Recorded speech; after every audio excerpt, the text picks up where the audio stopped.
All right. Are we live? I think we are indeed live. So, today we're going to have round 7 of Swiss, and then we're going to go into Top Cut, where the top 4 people at the end of Swiss are going to have a bye. The remaining 8, the next 8, are going to be playing each other for a chance to get into the actual top 8, and then that's going to play out however it goes. So, exciting stuff today. I think I'm going to be joined by some folks on commentary, but there should be some good Edison dueling going on today. I'm gonna, let's see, how do I copy this link and I'll post it in some Discords.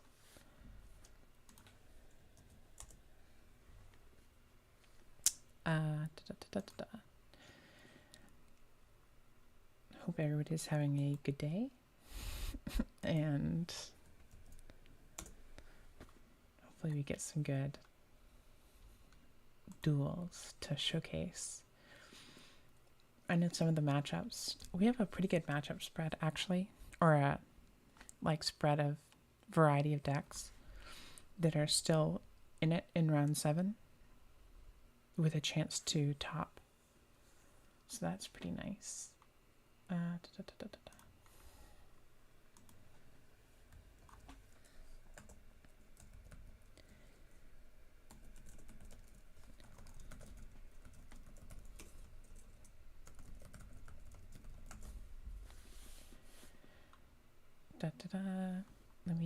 I'm going to continue posting around. Do we have any? Okay. All good.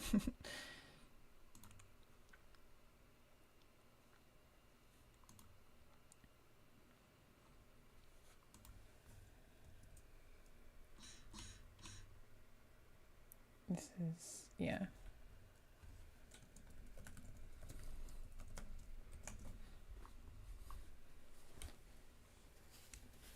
Alrighty.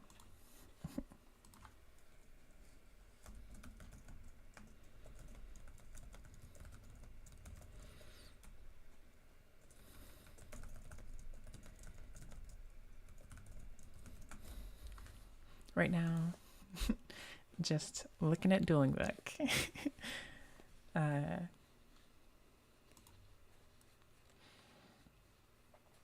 Got some people coming in slowly. I'm excited to see what will top this event. Definitely still lots of Black Wings. That deck has proven to have some staying power in the Edison meta. But I think there's somebody, I think Spiral counted that there are 16 different decks out of the 29 that have 2 or fewer losses. And they're going to be starting play in about 13 minutes from now.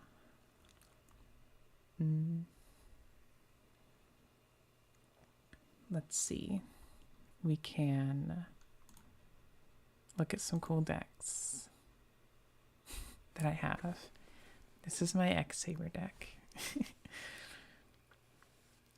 I think this is pretty much entirely inspired from Fitz.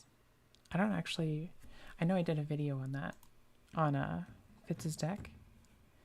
I don't know. I don't think he was playing Enemy Controller. I think enemy Controller is a pretty cool card because a lot of the time in the Book of Moon, you just really care about putting the monster into defense because you're just trying to run it over with Fulham Knight. So I'm kind of trying out having a 4th copy of that just turns stuff to defense so that you can get the Fulham Knight effect off, and that'll let you get 2 sabers on the field. You can drop fall troll and then go crazy. So I've been testing that out. And obviously level limit is also like pretty much the same. It sort of works in the same way as econ, but it's like actually a floodgate, which is nice because you can play under it pretty easily. I don't know if he was on the Grand Mole either, but like having the rat to float into Grand Mole playing under level limit seems nice to me. I know Fitz was also playing Compulse at one point. I think he's off of it now, but he was like messing around with Compulse.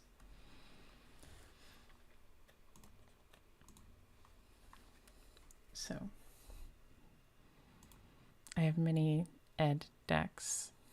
Oh, this is a funny one that I made. I don't think it's like good, but I thought to myself, like, okay, aliens with Golgar, they want to have lots of continuous spells and traps, and so does Uriah.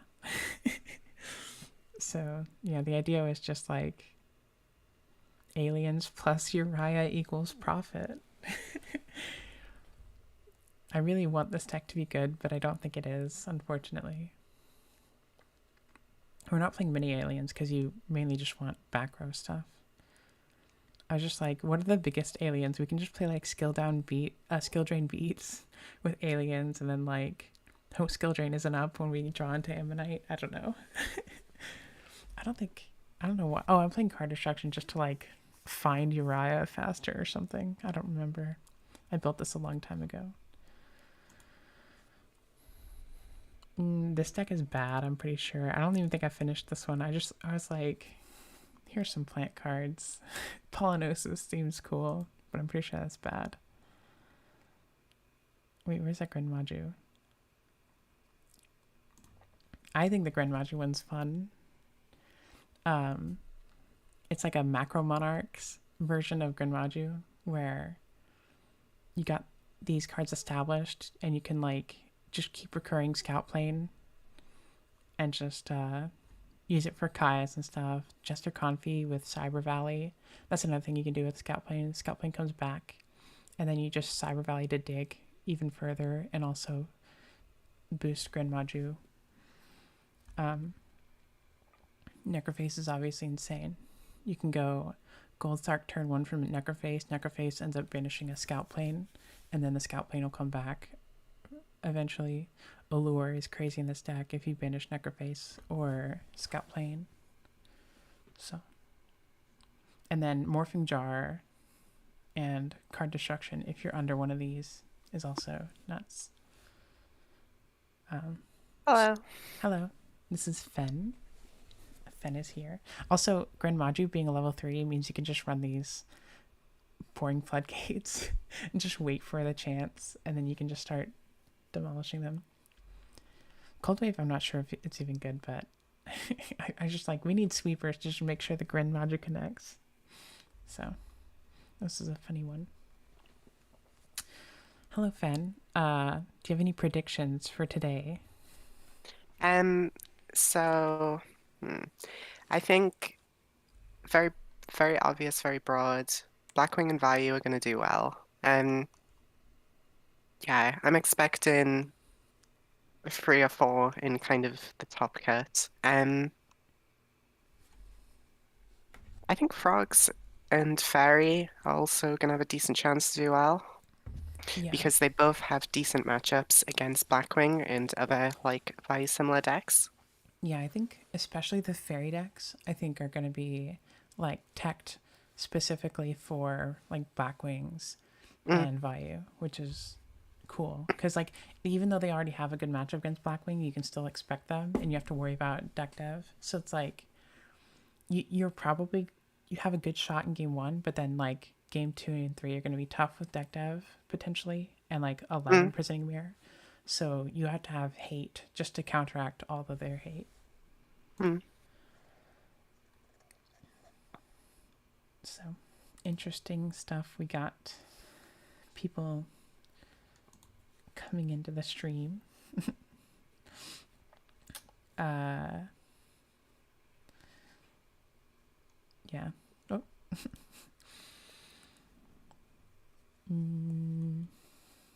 What else should I do? It's a cool deck. This is a funny one. I was like, can I run enough light monsters to justify Honest in Gladiator Beasts? So I'm running 2 Sidra, 2 Ryo, 2 Prisma main with the Honests. Because I saw that at the actual SJC Edison, somebody was running Honest in Gladiator Beasts. Oh, this. Yeah. But they were This running like reminds some dragon card. What's it called? Like Phantasm Dragon or something? this reminds me of, do you remember my build of Glads, which had free Icarus attack and free Offering the Snake Deity in it? Oh my god.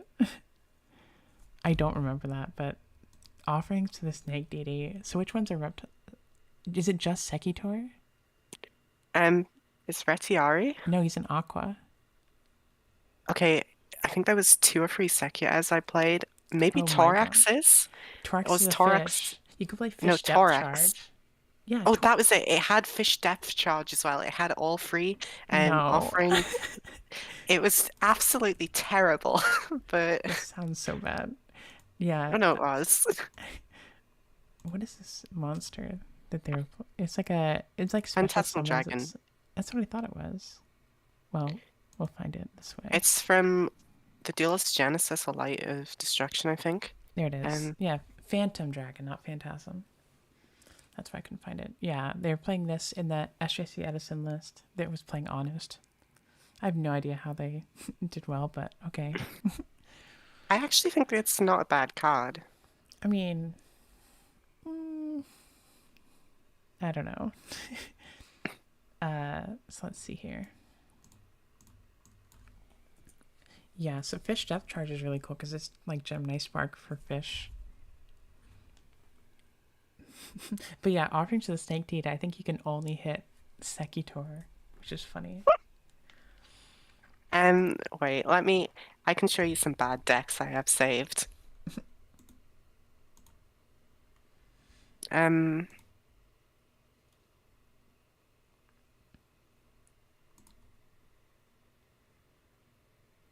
which is the worst? I really wish fifth. I saw somebody playing like the actual fish synchro with fish depth charge, which seems neat.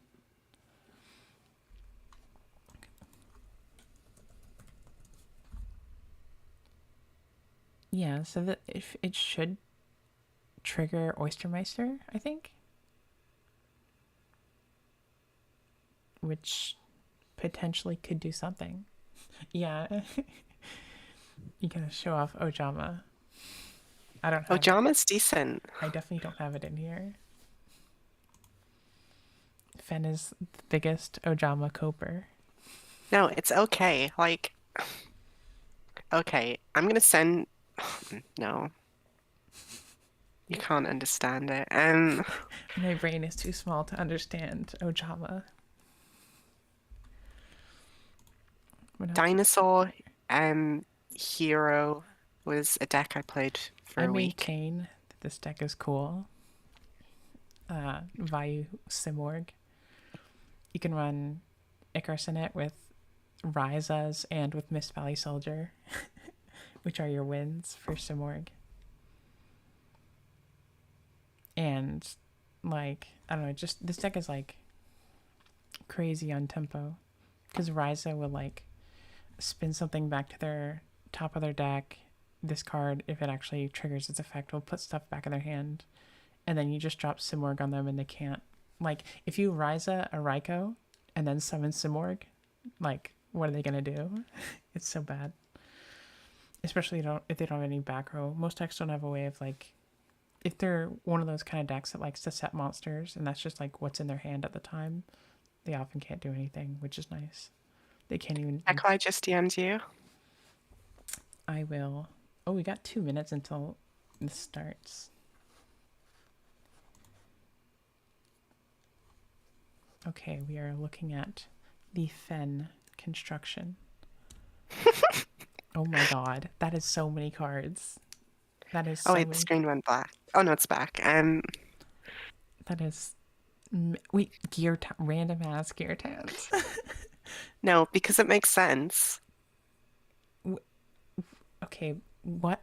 The agent of Force Mars? What are you Okay, doing? so hear me out. Look at Mars's stats. It's a. Oh my god, it's a debris target. It's in here as a debris target. Yes, Why not just play more copies of Shire? because that's level. Wait, hover over. Huh. Yeah, just play more copies of Shire. I think there was a reason. I There's think it gotta was be a just. reason. I'm not just crazy. I think it was to shine an angel out because this is what became my Agrabah fairy list. Oh my god. There's something wrong with you.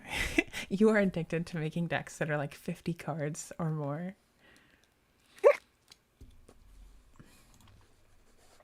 My favorite was the Ojama list, which had 51 cards, including free Upstart Goblin in it. Ooh, looks like lots of people are hosting already for round 7.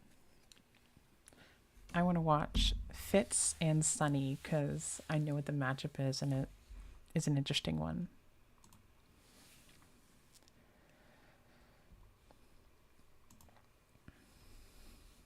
Gonna monitor the Discord. Da, da, da, da, da. Oh, okay, it started, so let me go over here.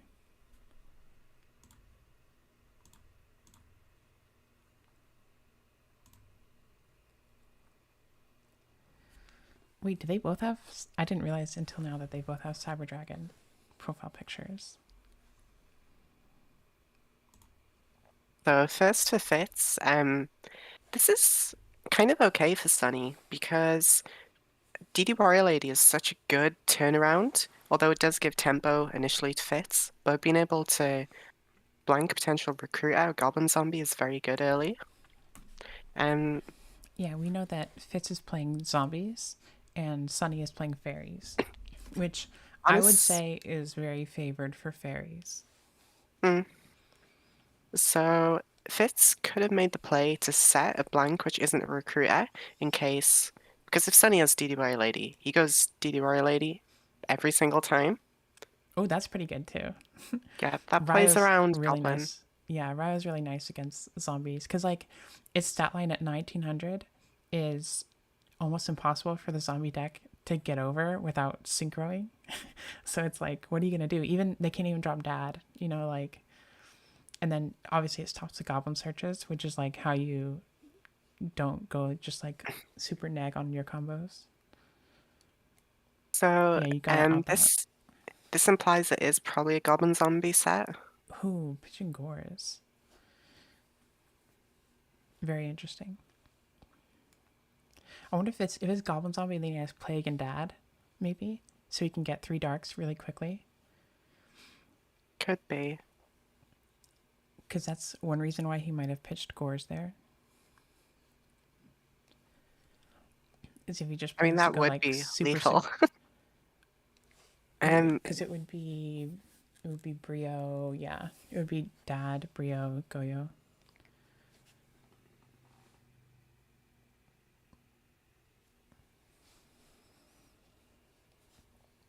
So let's see what he does. In the back row that fairies run could be a lot of things.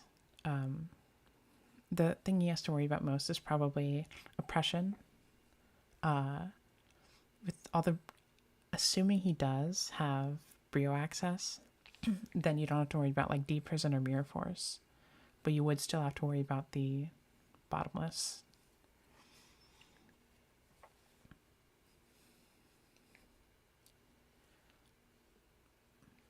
Dad, Brio, Goyo. Let's see. You could bring back the plague though, right? Dad, Brio, and Goyo is 79. That's actually a cool play. Just mill the Thunder King off the top. but the thing is, Sunny has obviously one more Ryo, 3D Warrior Lady to out this Goblin.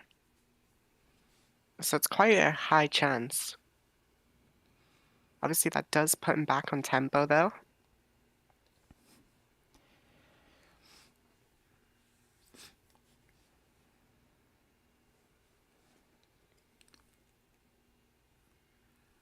You get to see my Evangelion uh, dueling book background.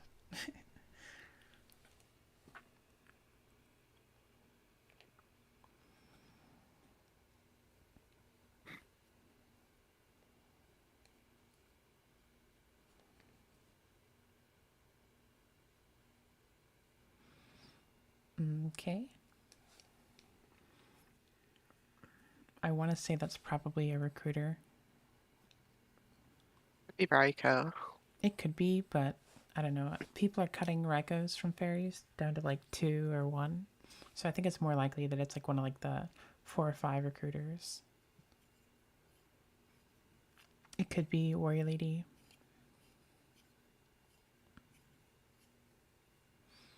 I think if it was Warrior Lady, you'd probably attacking the goblin 9 times out of 10. Right. I agree.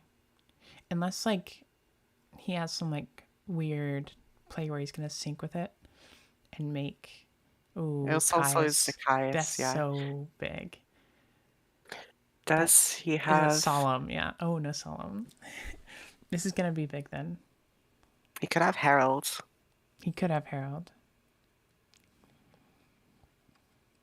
That's I a think this is probably Nova Summoner. oh he's thinking. Sunny's good though. He knows um It you is should still yes.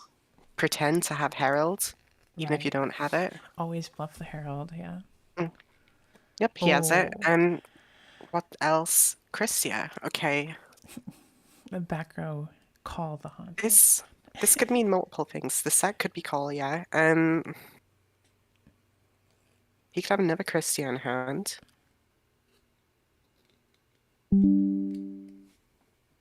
Okay.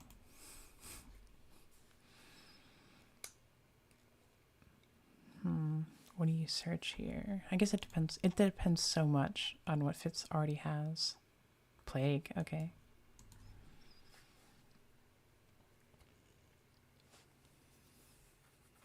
Oh, he did have that, so I was right on that.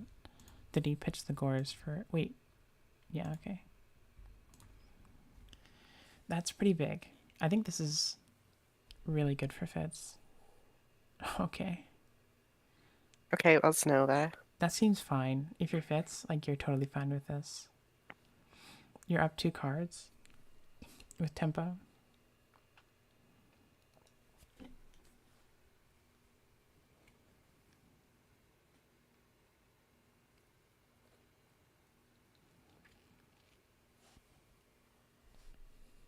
Ooh. Not a great sign. You wonder what's in Sunny's hand. It could be return or something. It doesn't. It feels like whatever's in his hand. It might be another Christia. Doesn't feel very active.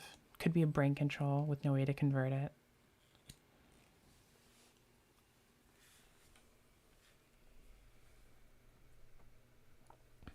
Or even like an honest.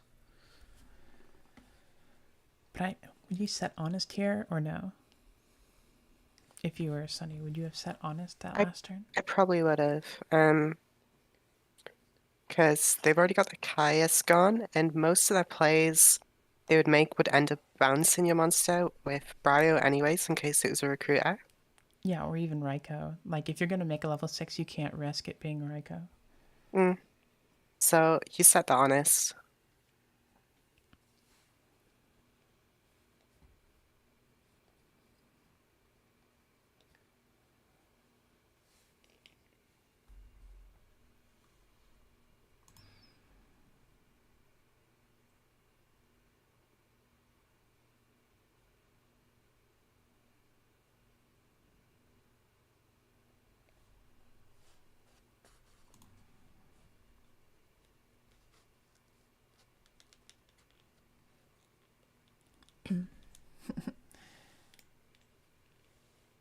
Okay. Well, that's one of the better ways to get rid of Pyramid Turtle.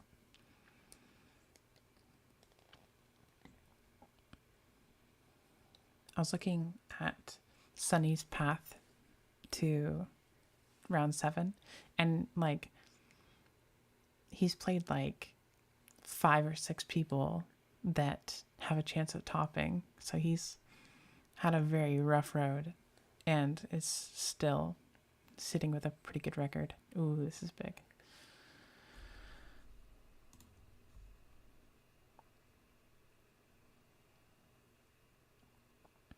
Kind of interesting. I wonder if I would have taken Nova there out of Sunny's grave, but oh, that's such a good card against fairies. Mm. Hades. Hades. Cards like Hades and Ancient Gear Beast are just an absolute monster because you can't do the normal crash, crash, crash shenanigans. Oh, That's really good though. Asking for Solemn. Wow, that's so good for Sunny. okay. Banishing Christia. There's always the potential for return from a Return. different dimension. Yeah. And I was saying earlier, his hand seemed really inactive at the time. Ooh, that feels like that is the return because he wasn't playing his cards on the field, so whatever you have in your hand is like didn't feel like it was going to be big. So and So he, this and banishing the Ryo also feels like you're trying to set up for as many attack points, but I guess you might banish a Herald trying to make a synchro play. this position is very good for Sunny because Mizuki can either go for Hades or Goblin Zombie. You can go for Plague as well. Um, you go for Revived if you don't expect Honest, which I feel like is very unlikely. Otherwise, you could go, for Bryo. Oh, that's really good as well. So you get Maui. Oh, just to dig. That's kind of cool. I don't like it. I think it's good because there's a good chance that he can get way ahead here. And like, he's already used 2 Wing Blast. I don't think he has another way of getting Mally and Grave anyway, except through Brio. So, in all likelihood, Mally's going to stick in your hand. So you might as well just banish it.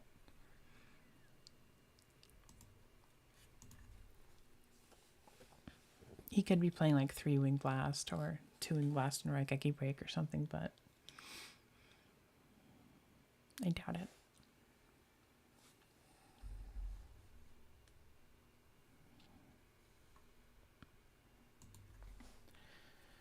He thought there, so he does have another dark in his hand.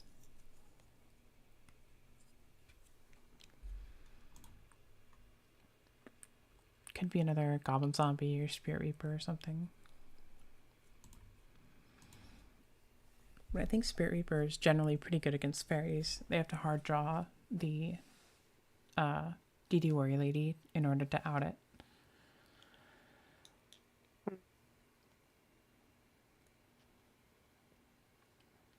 Or alternatively, they could find a way to reduce the attack with their freed I to like that. 0. It's a good play. Yeah, somehow reduce Freed's attack to 0, and then you can free the Reaper.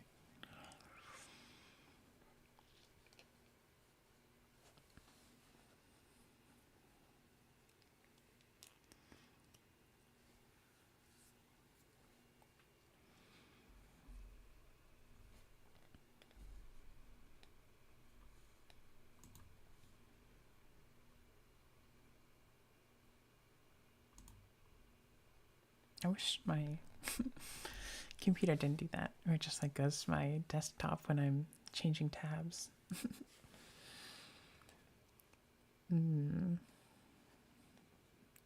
Is there the Mirror Force? Mirror Force Return would be like the most perfect option. Mirror Force Return would be nasty. I have a feeling that one of them is Return. Likely.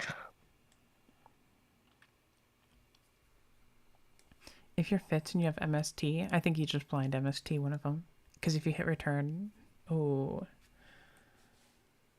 interesting.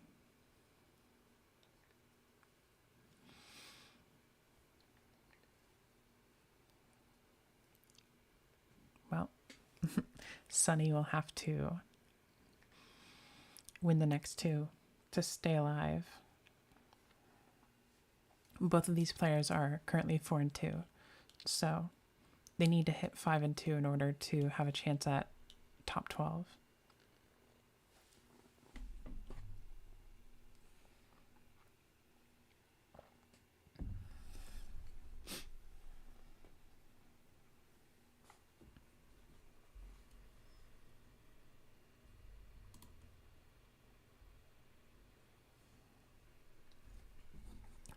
Fen, do you have any cards in your fairy side for zombies? Well, the thing is, the deck already does quite well against it, and generally you'd bring in DD Crow. D prisons, if you're inside, you would bring in a main, but Sunny at this Really? point is just main in them. Yeah, because if they attack with Pyramid Turtle or Goblin, being able to banish it is incredible. That's interesting. I often end up taking my D prisons out because when I'm playing against zombies, like the thing I'm mainly worried about is their like Brio OTK pushes, Mm. and the prison does nothing against Brio because they just bounce it back to your hand and kill you through it. So I'm often like bringing in every single thing I have that's chainable. So bringing in Book of Moon, bringing in like if I have Calm Pulse on the side, it's really good against zombies. Mm. So those are the things that I There's generally do. there's some other cards which I know Sunny is using, but I don't want to spoil yet in case you see them. Yeah, me too. There's some interesting stuff in this Okay, set. Mirror Force. So probably a Goblin set with okay, yeah, this is Screaming Goblin with Diva in hand. Yeah, this is really dangerous for Sunny. This looks like it's going to be a big turn, unless Sunny has Herald. That's the great thing about fairies, is that these OTK style decks can never just, even Mm. if they remove all your back row, they can't feel safe. They have to. It puts the fear of God in them. And Herald in particular is incredibly good against Brynach. Right. I know, like Okay, even when I'm playing like Vi, you try and use Grepher effect and they herald it, and you're just like, awesome. so that set is probably not Goblin, but maybe he just really wanted the the Dark End. Thinking here, potentially bluffing heralds, or might have it.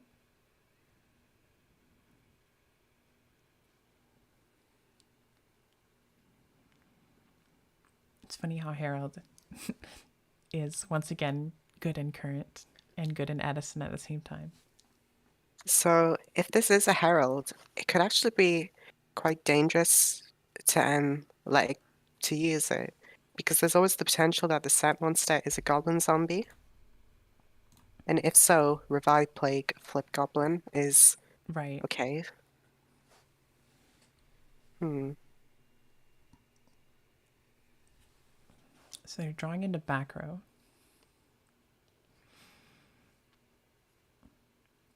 Honest Very here. honest.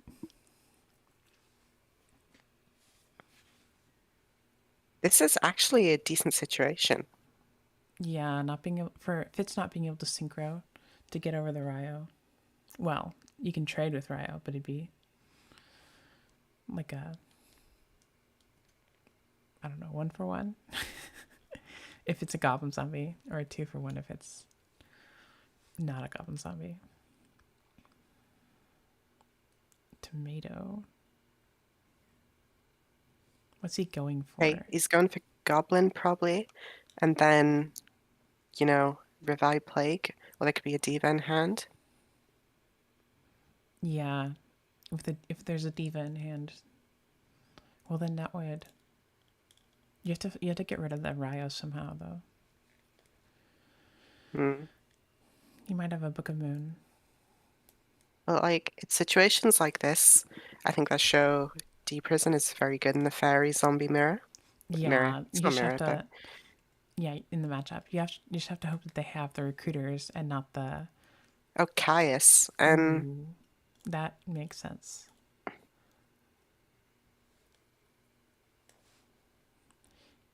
you notice they're always asking. This is a very like a thing that a lot of skilled players do, where they, you'll summon Caius and you don't target right away because, like hypothetically, if this is solemn, Mm, if the Caius, now a skilled player is also not going to target the back row there, but hypothetically, if you do target the back row, then you can just like let it go or something. But if you wait to target, they have to choose solemn before you're targeting. Same with like Raiko. If you flip Raiko, just wait and like ask for solemn, and then target their back row or something to see if the let's see. summon resolves before activating the effect. That way they don't get to, it conceals information from the opponent. Now, the frustrating thing is Fairy struggles with Caius that's already there because you have to expend so many resources just deal with it. Like, your Sidra and Soul can't deal with it. Would you bring in Sidras against zombies? Hmm. It doesn't seem that good to me because so much of their stuff is just floaters. So having a big vanilla doesn't seem like it's actually I accomplishing mean, I much. main Sidra, so Would you take it out? Because I think I would take it out against zombies. It makes sense I don't having know. Sidra main if you're worried about like deck dev or something. And with all the If he black ones has running with it. Tristia in hand, this can be very good. Yeah, he's sitting at 2 fairies. Tristia or Honest are both good.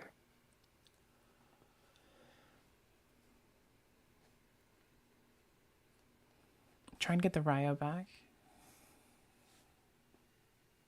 Interesting.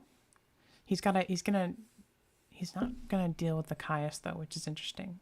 He might have like a smash and ground for the Hmm. Caius. Uh, ooh.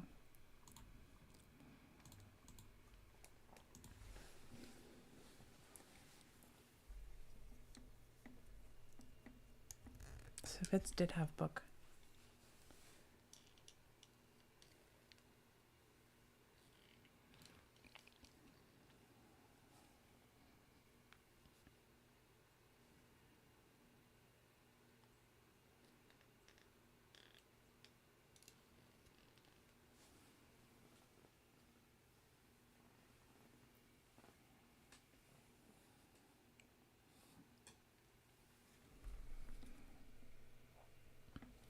So we still have a lot of time left in this round. This is quite a dangerous situation. Like, a Book of Life could turn this into lethal. I mean, there's Goblin in hand already. Mizuki isn't used, so if we assume the hand is nothing, the back row is nothing, this is lethal. Yeah, you wonder. I feel like if you're going for that Christie line, you definitely don't have Herald in hand. But maybe you do? Because, I mean, now you can't use. Like, if the hand is Herald Christia, like, we're pretty sure that there's a Christia in hand. But he could have been bluffing the Christia line. But I don't know. Herald Christia, like, it feels so bad to use a Herald there and, like, get rid of basically your win con. Mm.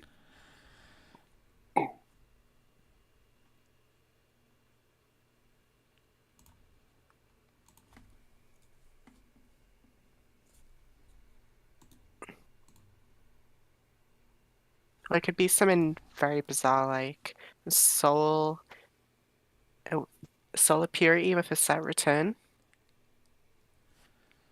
I don't know.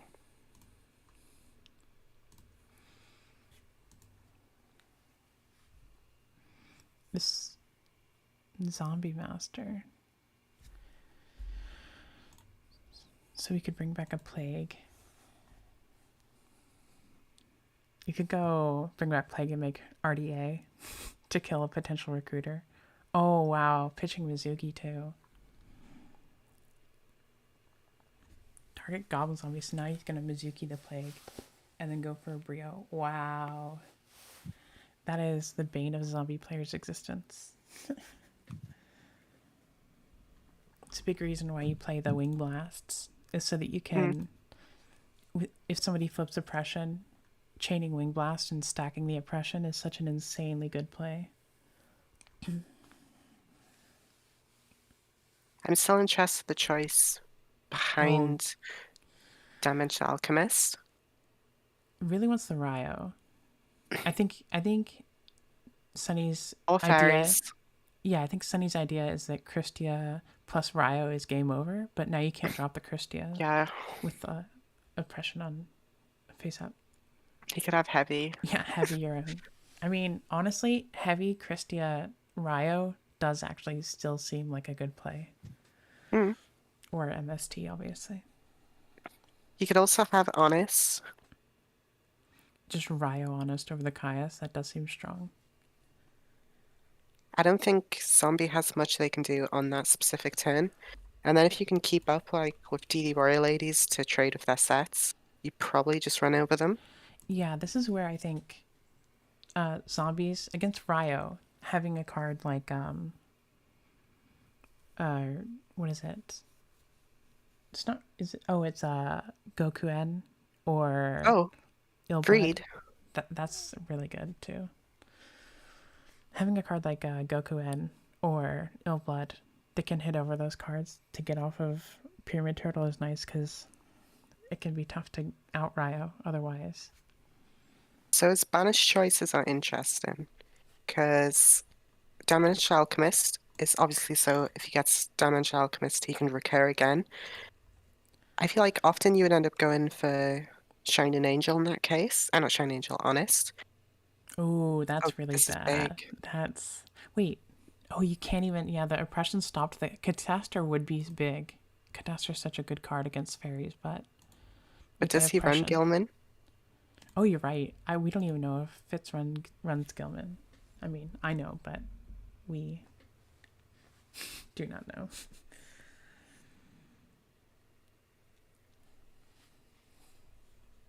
But yeah, I know Silchus does not run Gilman in his version of this deck. Ooh, Oh, now so he can go return could Mizuki. Yeah, Mizuki. But what are you getting? Zombie Master run over Freed? I have no idea. I think you probably just have to. That's so tough.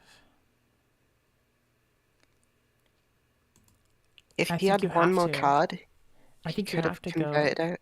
right because you could have stacked for Plague. But I think you have to just go bring back Zombie Master, run over Freed, Mm. and then you have to pray that Sunny doesn't have a normal. Which in Fairy is incredibly unlikely. Yeah, even And this just a still Herald. loses Honest. Or no, a Herald wouldn't be lethal. But yeah.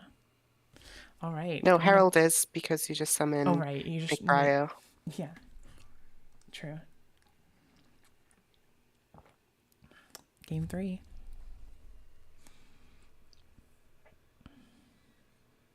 Zombie bad deck.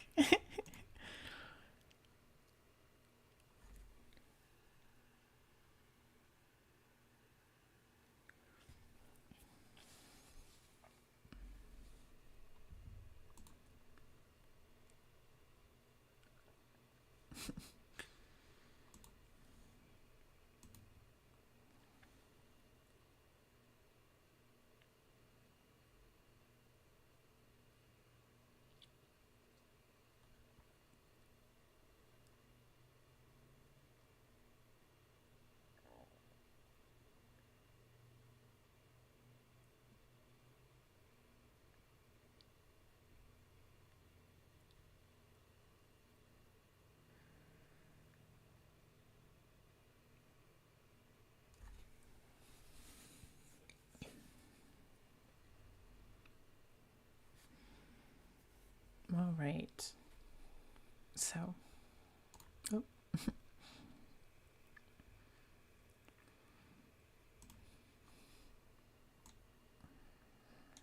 Sunny currently is doing very well. Oh, I already discussed that. His strength of schedule is very strong.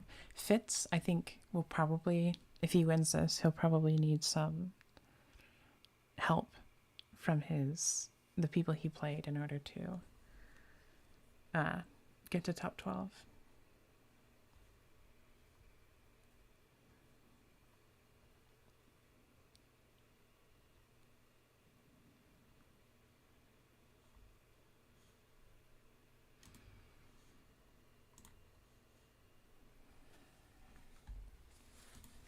Just to set one. That's very interesting.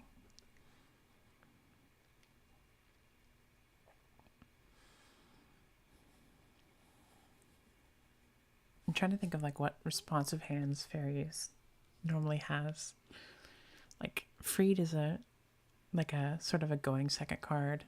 If he's kept it, Dimension Alchemist. yeah, if he's kept in the side rows, that could be something. Especially going. No, you're going first, so. But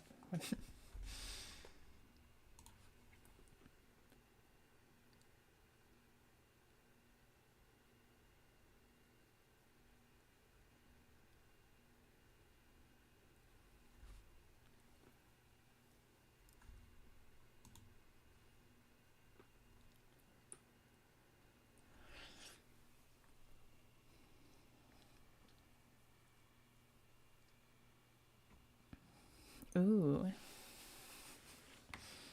a player who is playing a very cool deck has finished 5-2. So might have to watch their match in the next round. Well, it'll be if they top, we can watch theirs in the play-in round.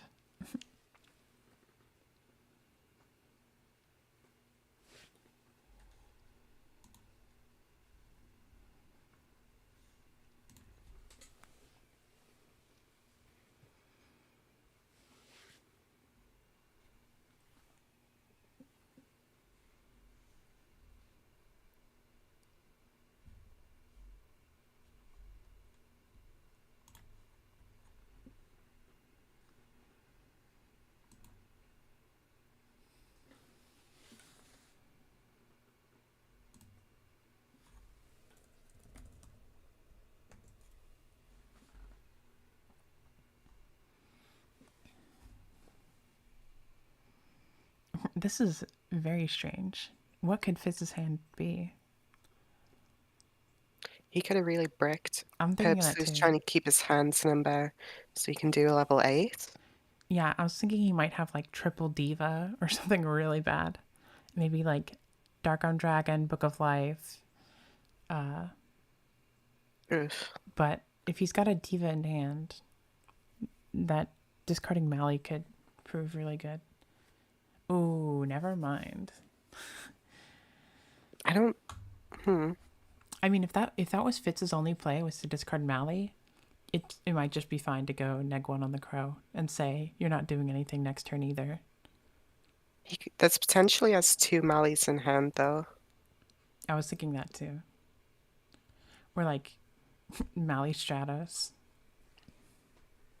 I don't know if Fitz plays Infernal Prodigy or another hero like Alias.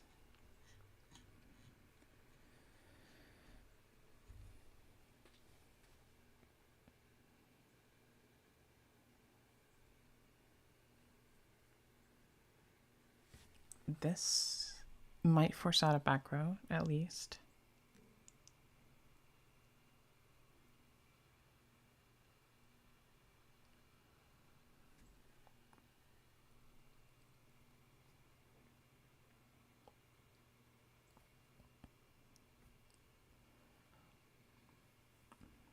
But, Our ooh, assistant spreadsheet. yes, he is taking care of that. It's being filled in currently.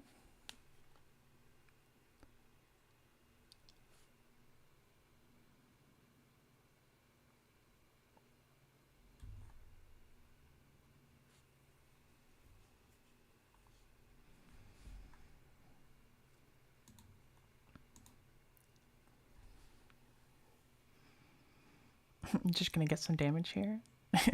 Yeah, the Rios have really been a thorn in Fitz's side for this entire match. That card is so good.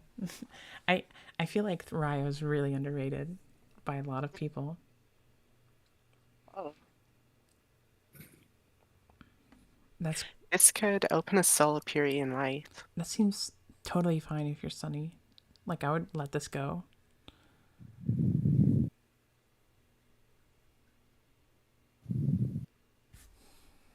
I Let's don't. hope he has soul. No. Fitz might have Book of Life here. If that was rotting in his hand, he can Book of Life back the Reaper.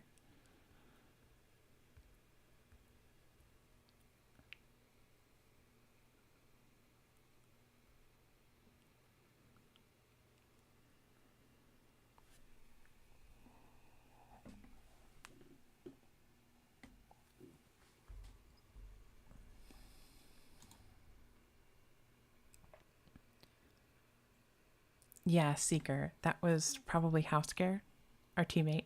He runs that. It's like got Fusion Gate in it. Oh, another crow.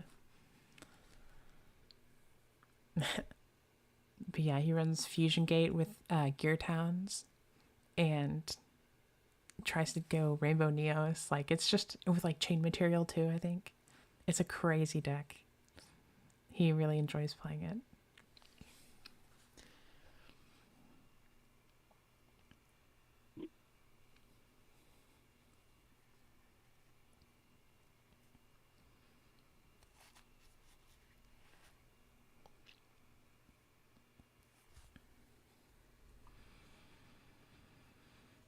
I think yeah, Open Fusion Gate, both pieces gear down back to back. That's rough. Yeah, and being able to use the Gadgetrons for to make Gaia with Miracle Fusion too.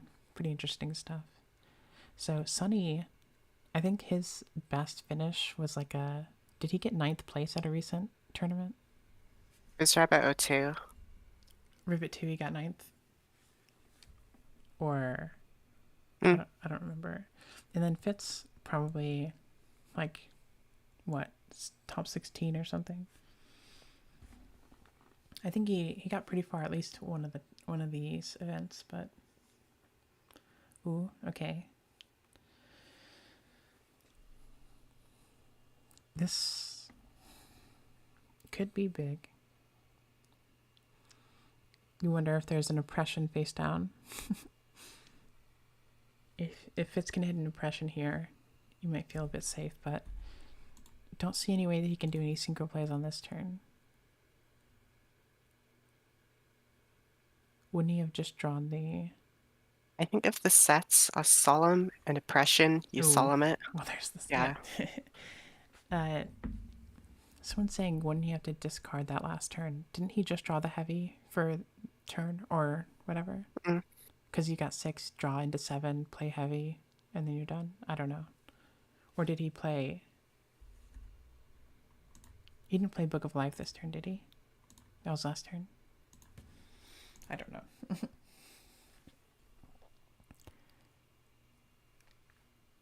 Yeah, zombies are a really hard deck to play. To play like optimally. A lot of time, like there's so much math. I hate when you're playing zombies and you have to go through this like crazy line. You're thinking around like if it's torrential, I do this. If it's if it's wing blast, I do this. All that you get to the end and you're just like, oh, it wasn't worth it. Let me just set goblin zombie pass. You know, like you do this entire branching like tree of all the different lines you can take, and then you come back to the beginning and you're like, well, it wasn't enough life points. We're just gonna set goblin zombie.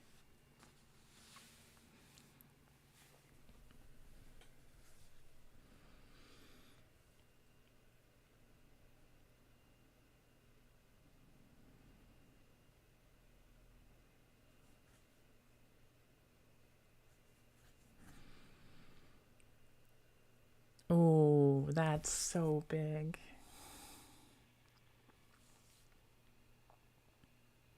That is so huge.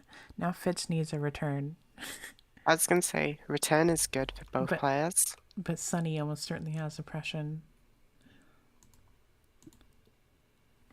I don't know what else you're gonna protect that hard. with Solemn. Let me think. Yeah, I Miraforce, was thinking but maybe a Mirror Force torrential or probably, Torrential. but definitely oppression, I think.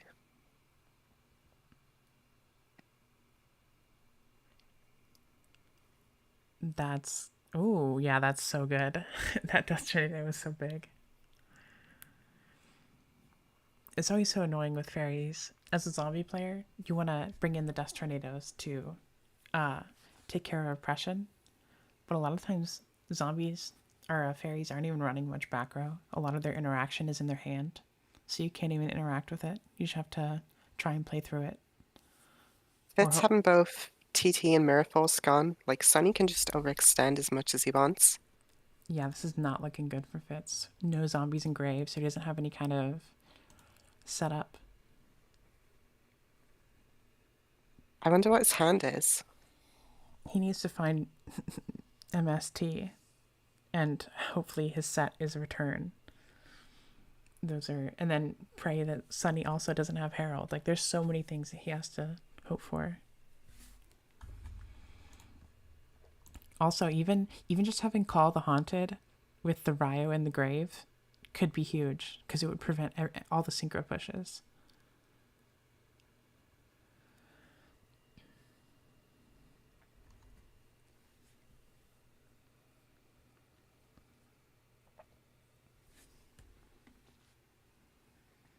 Really good. I think they're both playing this very well though. The having the DD Warrior Lady set so that Fitz felt safe setting the Mizuki and then flipping up the Warrior Lady and punishing the set Mizuki was pretty tough.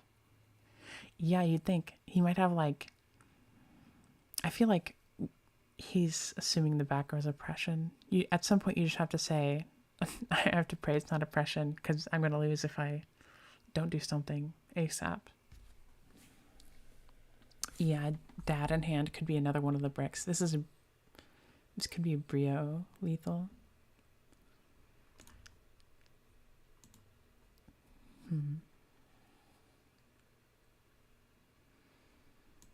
Brio Call the Haunted or Brio Return.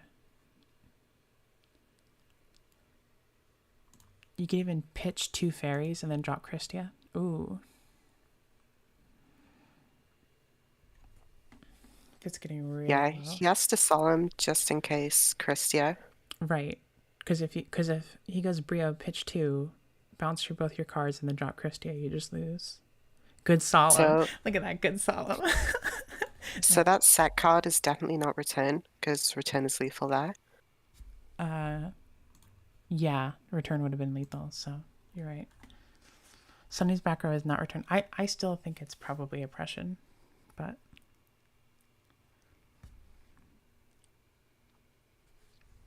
yeah, if it has Gores or Trag, they're doing nothing.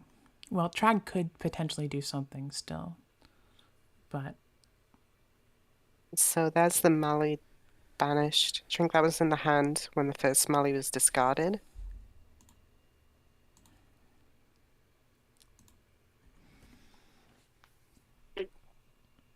yeah, I think the hero build definitely has a higher ceiling with the zombies because you have those OTK lines where you're able to get Colossal Fighter with Brio and Goyo, and that's just 8,000 with Mali and Grave.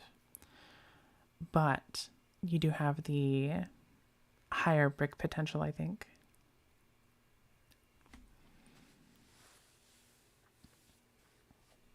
Yeah, Sunny's been doing a good job this game of just keeping him off anything in Grave. Like everything's been getting banished for Fitz.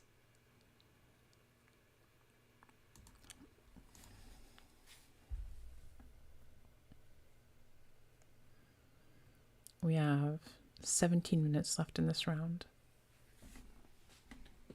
I really access to a zero with Future Fusion is huge. Yeah. If he has Stratos in hand with Future Fusion, imagine if he opened like Mali Stratos Future Fusion. Another Ryo.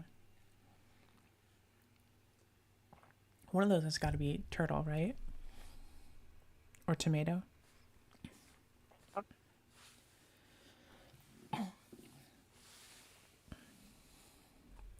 Low key meta. There are several decks in. We haven't reached top cut yet, but I think Spiral counted, and there were about like 15 or 16 different decks that were had a chance to make top cut.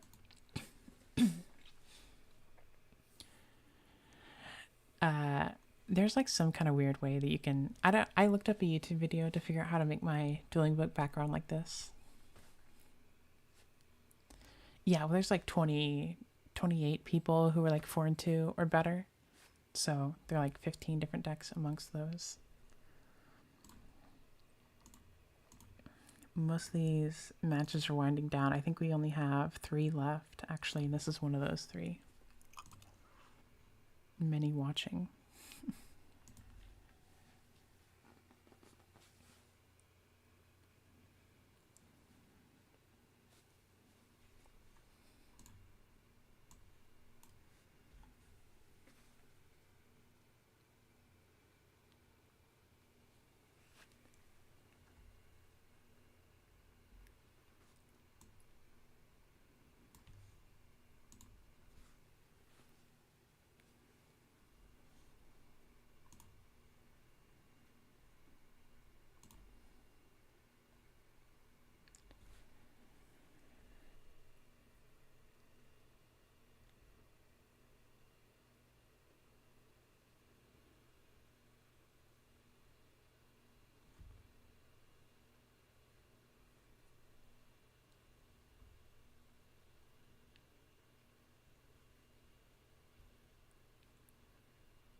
Take your time. Yeah, I think I was worried at first that the 60-minute timer on rounds might be too long, and that people would. What are you gonna do here? You could just force the Ryo activation, but it's gonna be oppressioned. Oh, that's how much damage is this? 3,032. So you can't just attack right here. You have to normal summon or do something. He hasn't normal this turn, correct? No, because the goblin was gotten off turtle, and he just flipped up the diva. Do you think that's oppression? There could be MST in It's got to be hand. oppression. It's got to be oppression. He's thinking about negating this. I think Fitz has MST. The new set is oppression. It's the new one. That is nuts. Oh, there's no MST. That is so nuts. I mean, it's still good to get rid of Ryo like that. You can put Sunny really low here, but just freed over Goblin Zombie's lethal right now for Fitz. And Fitz can't even use that oppression. If Sunny wants to try and drop like a Christia or something, he can just do it freely. Soul or Sidra. Yeah, Soul, Sidra, Christia, a Synchro.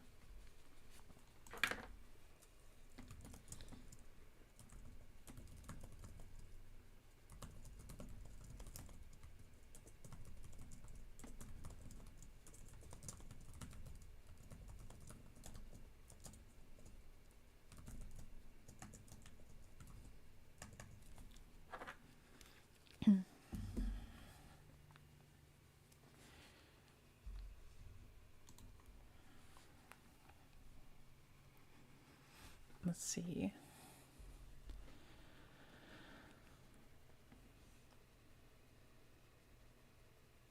Oh, sorry.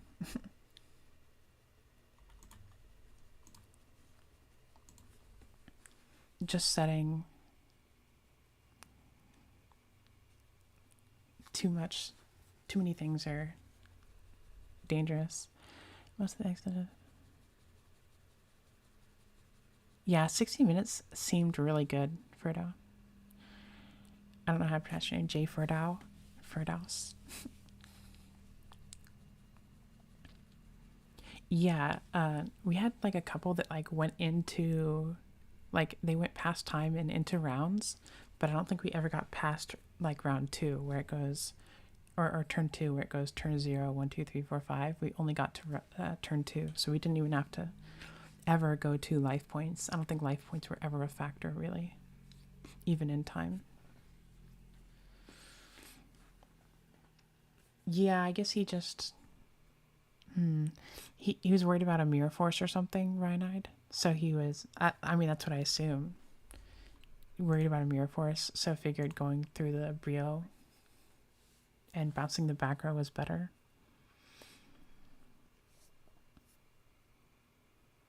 Well, I guess you could have... If you hit for 3,200, they can't stop the synchro. Right, yeah. I see what you're saying.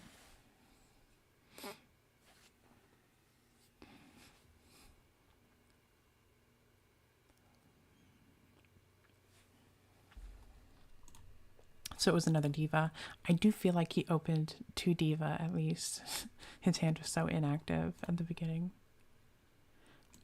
Yu-Gi-Oh game indeed, Ronak. Ronak, sorry.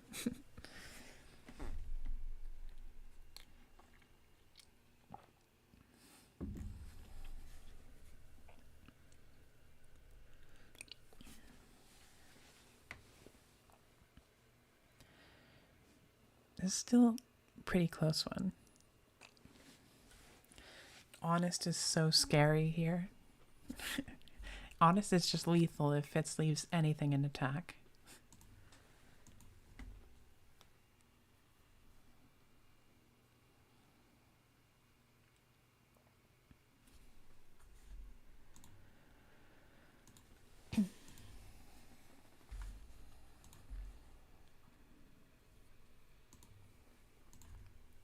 Now I really wonder what that middle back row is for Sunny. It really could be torrential. Because Fitz hasn't... The only thing he's summoned lately is the diva that he flipped face up, I think. Ooh.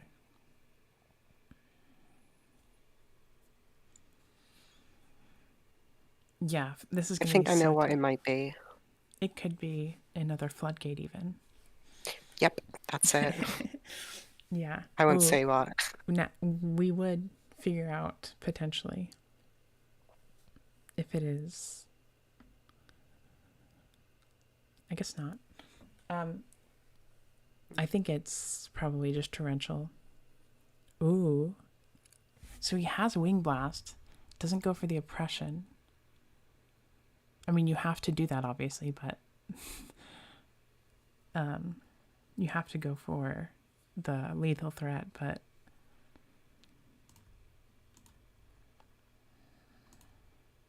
he's got to find MST. Or heavy, right? Has he used heavy? No, he has. He has. It got solemned.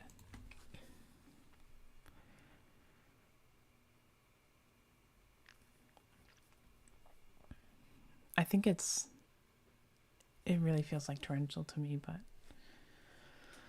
could be Mirror Force.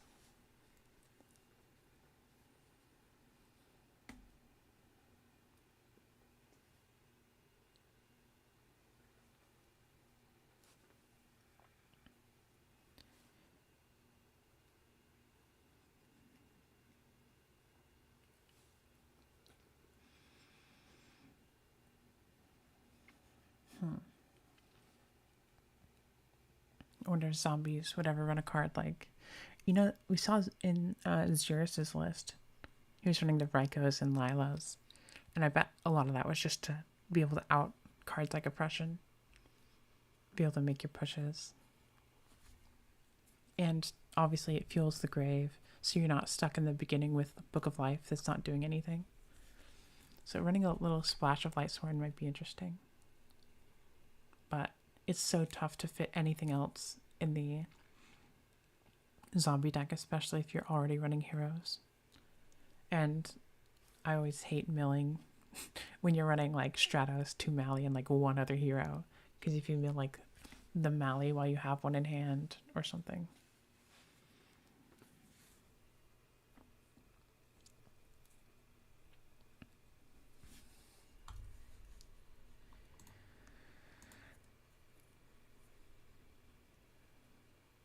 This is the officially the last game of round 7, so we picked the right one to watch.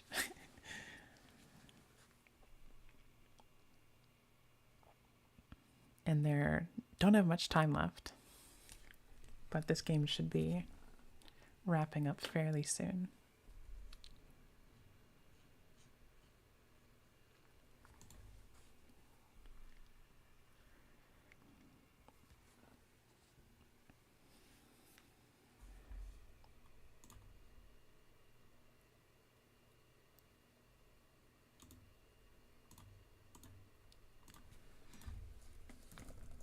Fitz could also bait Pressions to get better life points to go in at time. He could try, uh, but I feel like he'd be wasting so many resources. He's not going to be able to protect himself from getting killed. Like, he'd have to waste so many cards just getting Sunny to go down to, like, let's see, 24 would be the number that you'd take away. So he'd be at 650. He still wouldn't be lower than Fitz. If Oh, he, true. so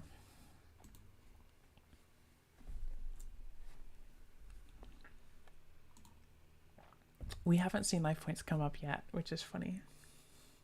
Because I think a lot of people were thinking that like Burn might have a better shot in Swiss, but the rounds are long enough that you really shouldn't, the life points really shouldn't ever come up.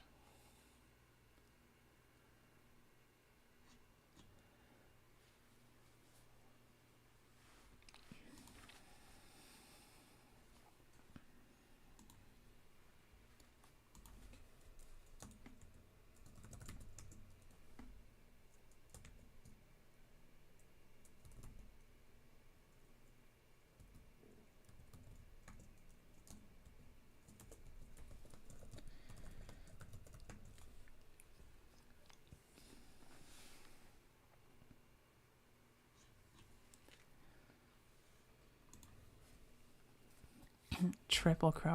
I'm sorry I missed that. He went for a plague play. Wow. That is nasty. I always hate running Triple Crow, but having that is so insane. He had Trap Stun that entire time. I forgot that Fitz runs that card. So he had Trap Stun to negate the oppression and potentially even like a Mirror Force or Torrential. But then Sunny has the Crow for Plague. That is so insane.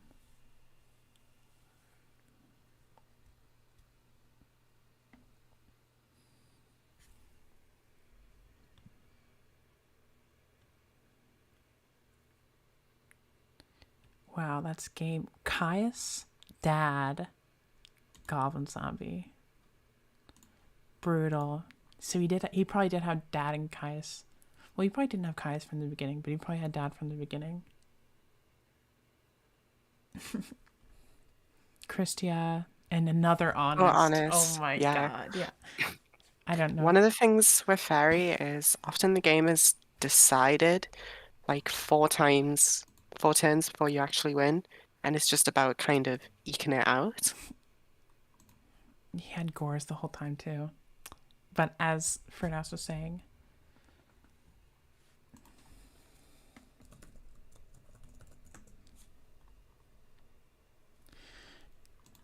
wow. That was definitely a well played game. Tough matchup for zombies. I think Sunny deserved the win though. Definitely came prepared with the Triple Crow and the Ryas in the main.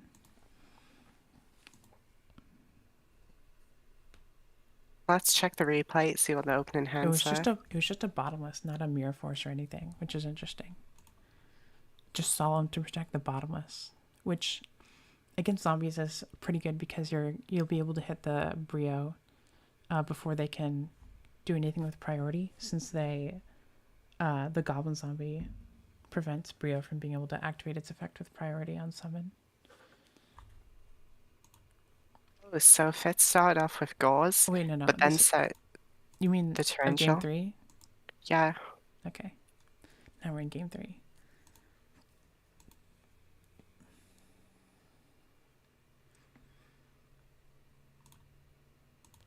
There we go. So it was Book of Life, Mally, Torrential, Heavy. He had Heavy from the beginning.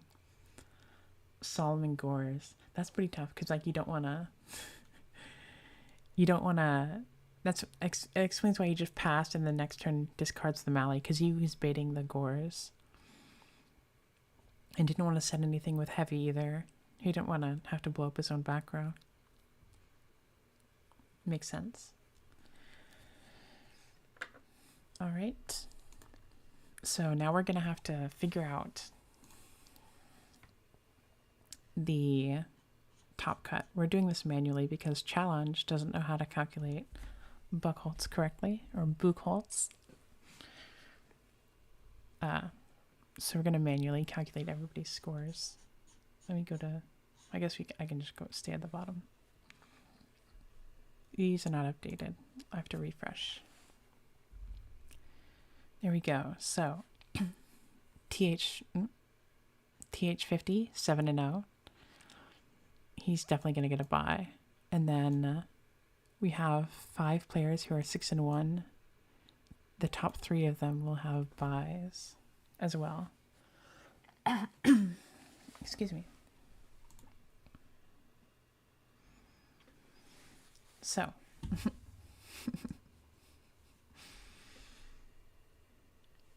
I'll go back to Dueling Book.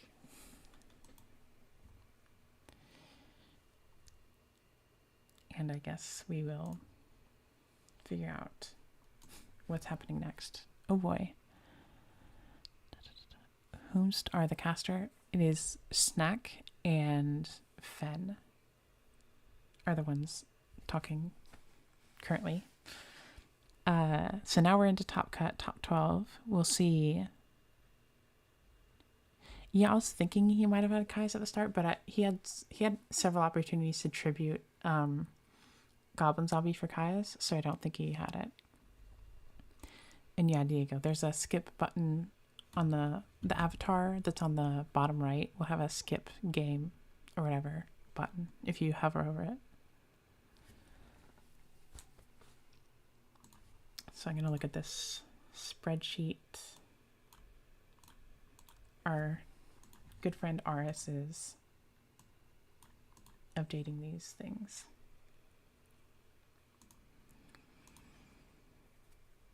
So we'll figure out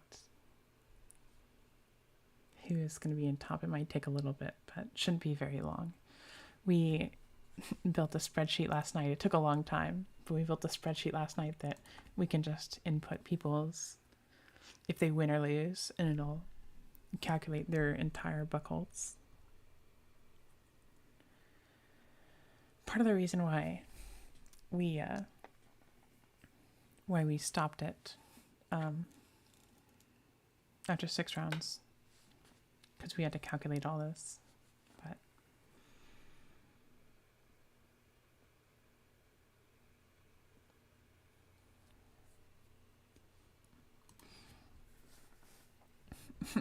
I personally would like to pick first. What does pick first mean?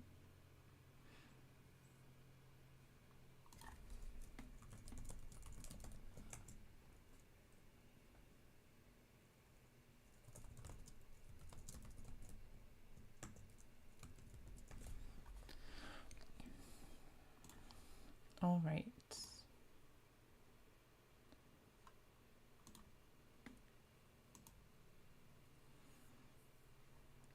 Aris is gonna let me know.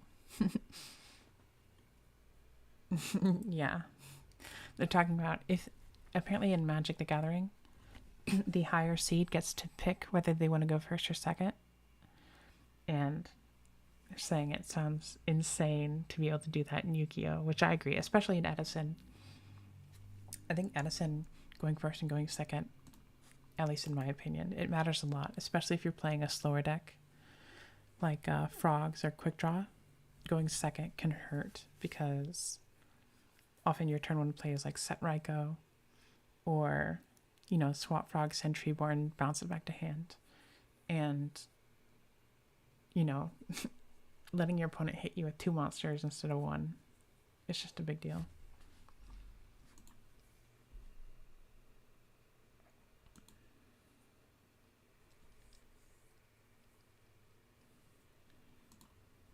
Let's see here.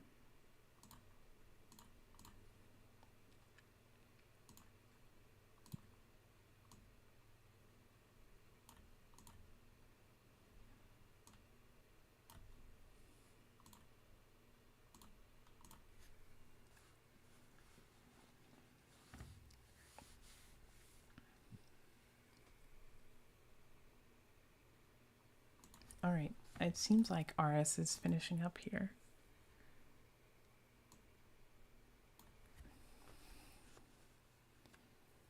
Are those the top 12?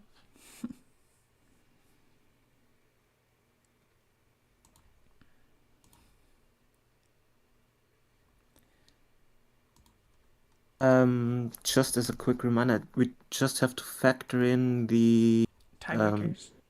win versus tied opponents, and then we are done. Just Book, for 10-foot and Kapachi, right? Is anybody else yeah, tied? Oh no, Dengi Boss and YGMR. but the Buchholz scores are updated, all of them. All right, so these two, I'll go TT on those. And then those are the only tied people in the top 12 are those two groups.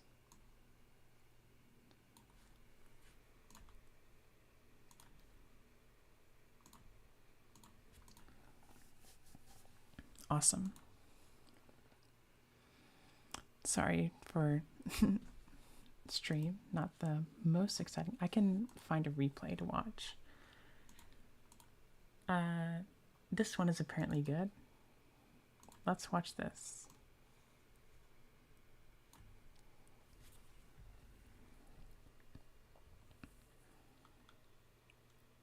Hide hands. I've heard this was a good match from earlier in the tournament.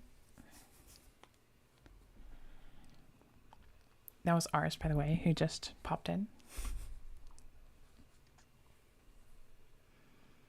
Wow, so it looks like Diamond Dude's playing Monster Mash. Wish of the Black Rose is such a cool card. Just being a 4-star tuner with like a really good stat line and a +1. It's pretty crazy. And I think you might even be able to make... No, I guess not. I guess Tempest Magician is also that the non-tuner has to be a spellcaster.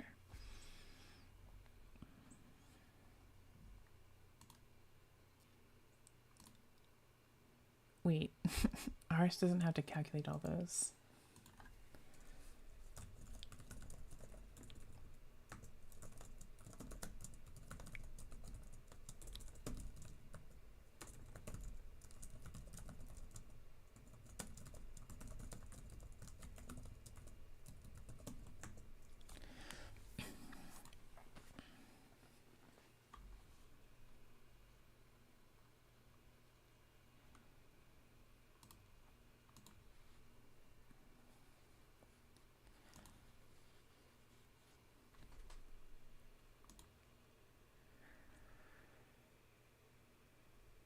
And honestly, these two are gonna both be they're gonna be seeds 2 and 3. We know the top 4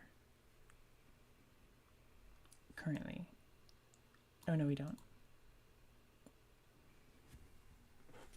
We know the top 3.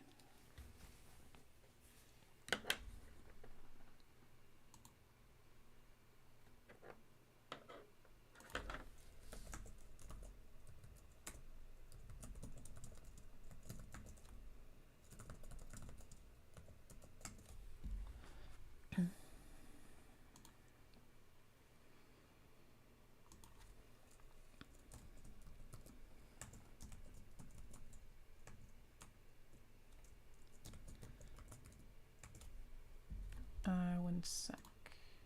Sorry, I'm not able to commentate this game. I'm working on this other stuff, but you can enjoy this awesome game that's happening.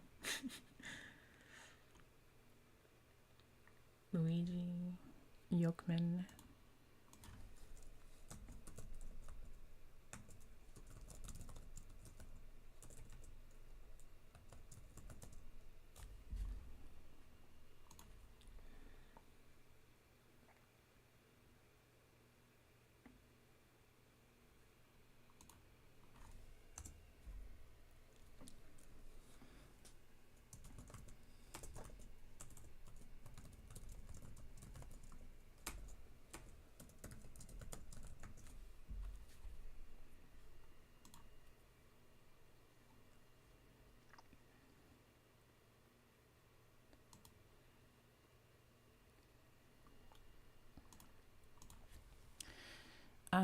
Yeah, so Zytalos is playing this like I'm pretty sure it's a Dark Gaia deck with Big Piece Golem, being able to send it directly to grave with Prisma, putting a 2100 rock in the grave so that you can fuse it with Malicious Edge.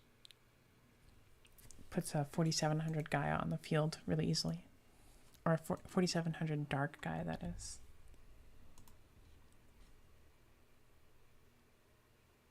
Oh my gosh, yeah. Well, these two doesn't matter. Oh, someone missed very narrowly. Who I wanted to watch. But these two doesn't really matter. It's literally just these two that matter.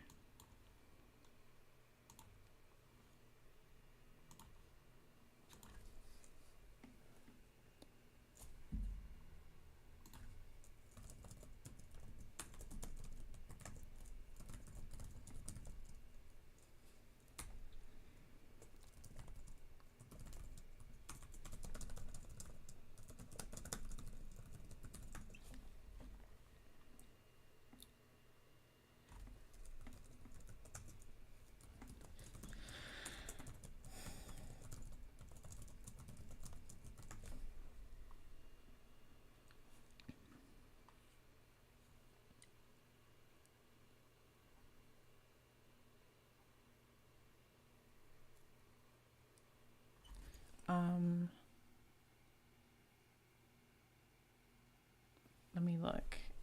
We have to figure. Okay, I'm done with the calculations. Yeah. But the problem is that Dangy Boss Yeah, I and know. YG MRBC are completely tied with everything. Yeah, I saw that. Is there? I'm trying to think if there's like another tiebreaker that makes any kind of sense. We could do median Buchholz and erase the highest and Yeah. lowest score. We could do that. We can look on. Oh, we can't. Oh yeah. Check that. Do median vocals as the last one. Watch that one be tied to. So it's just YMRBC. His highest. Oh wait. Where are they? I'll do the other person if you do them. I'll do Dengue Boss. 18. Okay.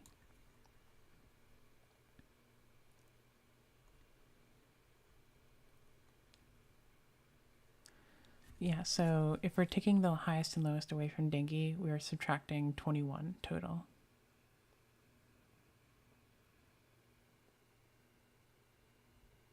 Means Dengue is 4th seed and YGMRBC is 5th seed.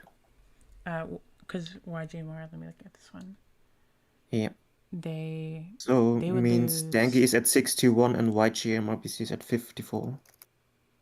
because they would be losing 21 plus 6. Yeah.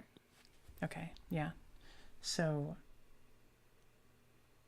they'd be losing more. So yeah, Dengue's 4th seed and YGMRBC is 5th seed, correct? Okay, so I'll post the image.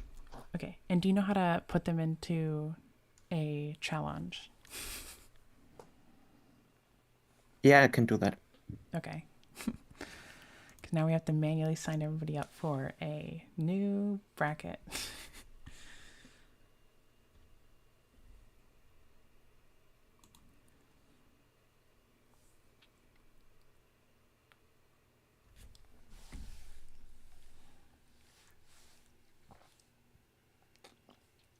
You're right, that's 11. That is correct. That is 11. That's actually sick because I'm glad that they made it.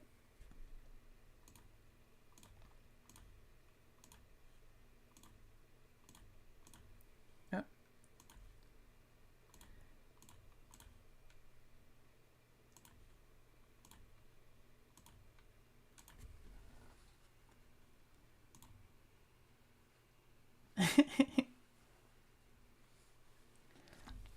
Okay. All right, so we're looking at a dark Gaia here.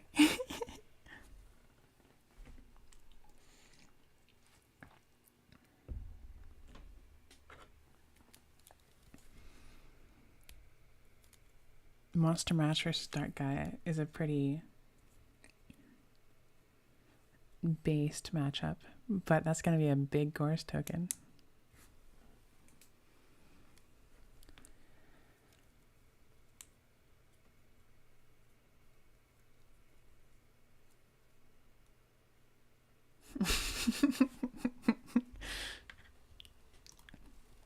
Yeah, Ryan, it's like that meme where it's like, oh, all my friends are laughing just outside the frame.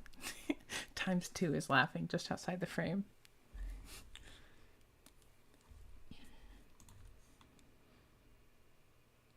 All right. I guess I can show everybody this. I'll just put a screenshot here.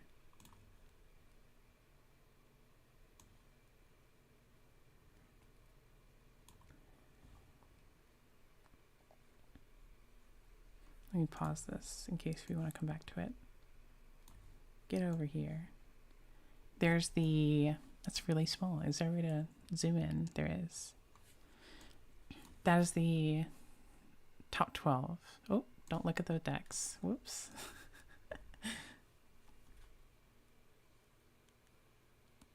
I mean, I guess people can know the decks, whatever.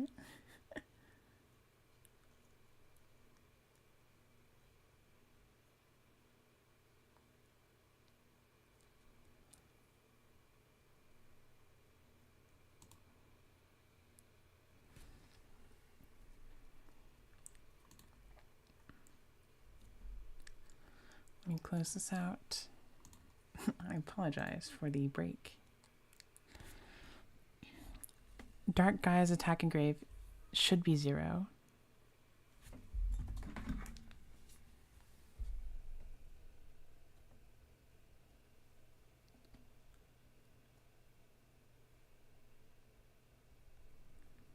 I would assume it would be that way.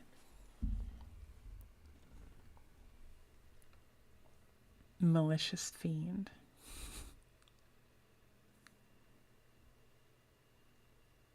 This is a really, really cool deck.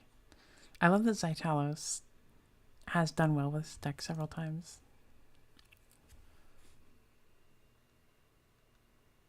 Yeah, 7750 Dark Gaia with the, what is it, the Masked Beast or something, and Gaia Plate. Oh, Wicked Dreader versus Valkyrion. That's nasty.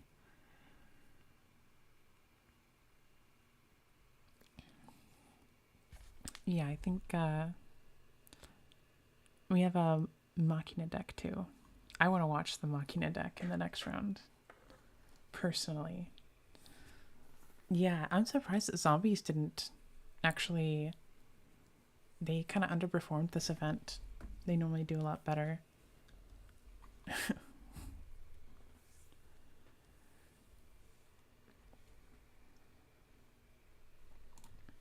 me refresh this.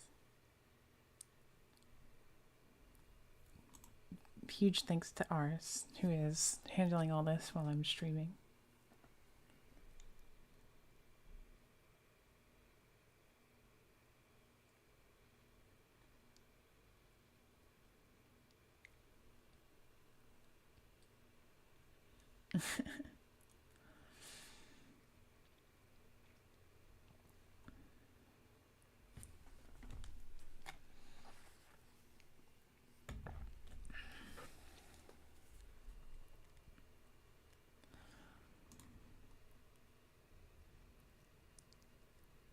What is going on here?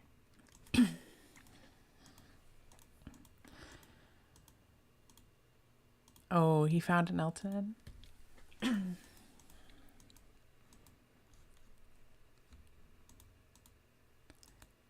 Book. Okay.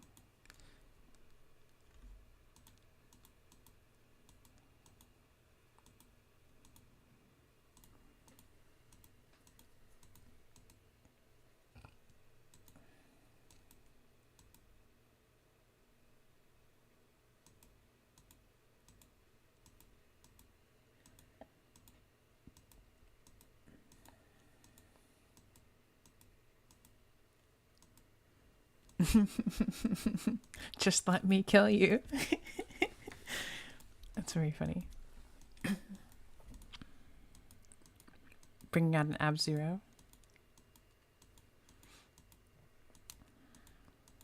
Miracle Fusion is pretty good. Pretty good card.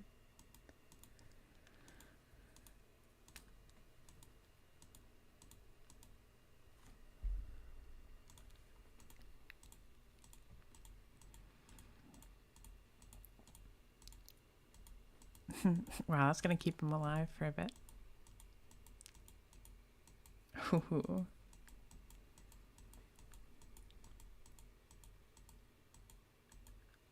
What isn't accurate? Let me read this.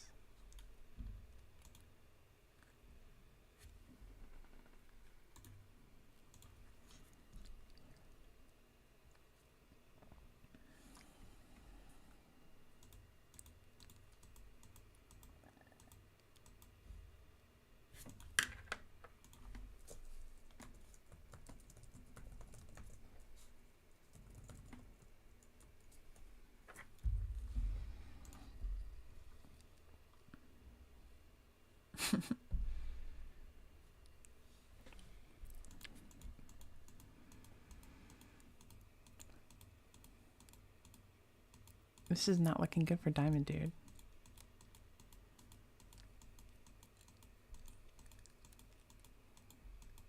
Ooh, that's gotta be game. Just game 1 too.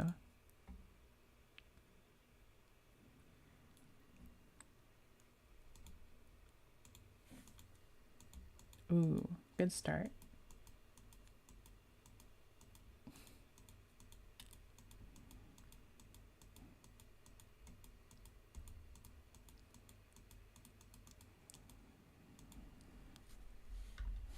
I wish there was like a I wish on Dueling Book there was a like a fast forward button that like just went twice as fast, but not like 5 times as fast for every move that's made. That's one way to get rid of Grand Mole.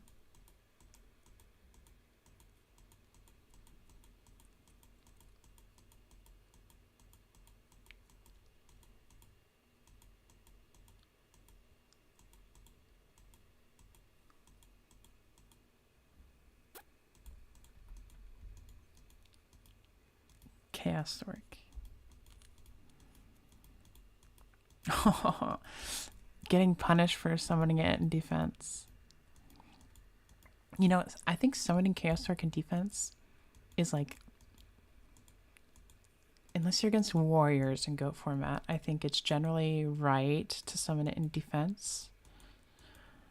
But in Edison, I think you have to, because warriors play Ninja Grandmaster Sasuke, but a lot of times it's just, if you're going to use the effect of Chaos Stork, that is, it's often correct to summon it in defense.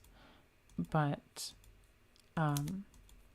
in Edison, I think the main things you have to worry about are just them crashing recruiters with like if they're like on zombies and they're playing turtles, you might not want them to let them crash.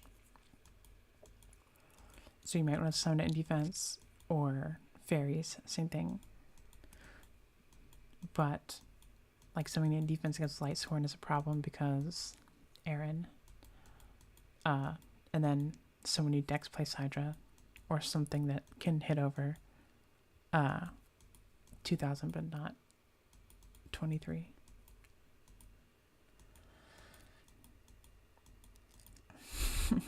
Everybody's trying to figure out how to type !join.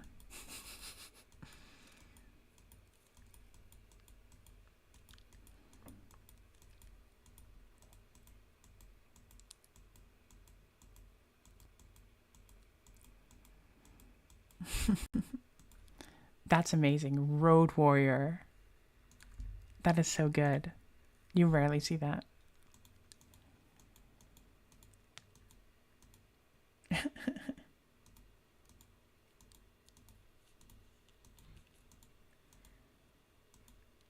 Why did Aris get put in there?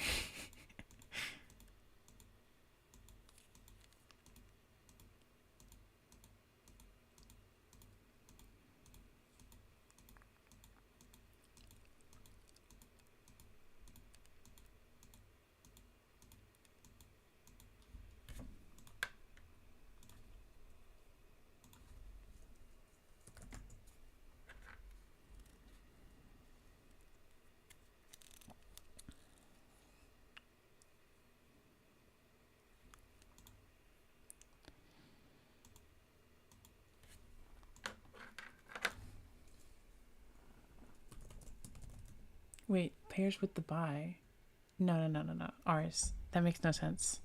You can't play if you have a buy right now. You have to wait for the match below you too.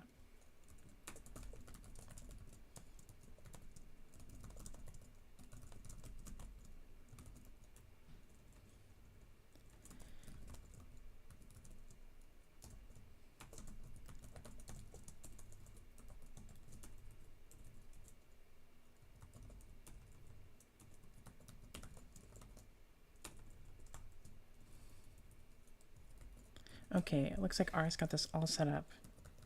The goat.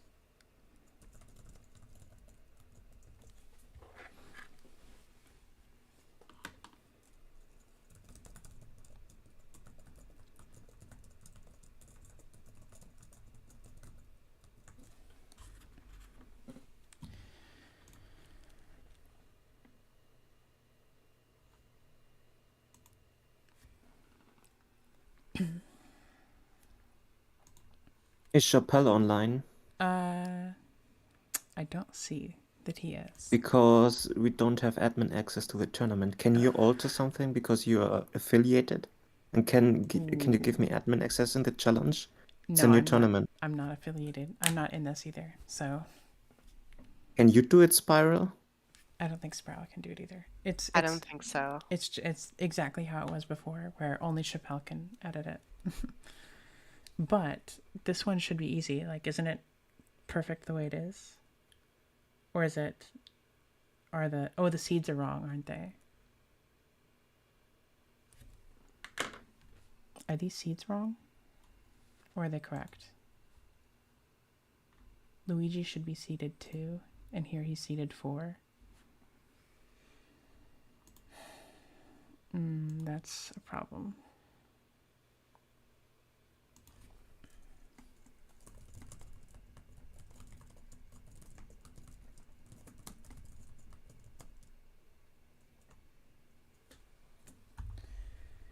Uh-oh, that's a problem. We could do it manually.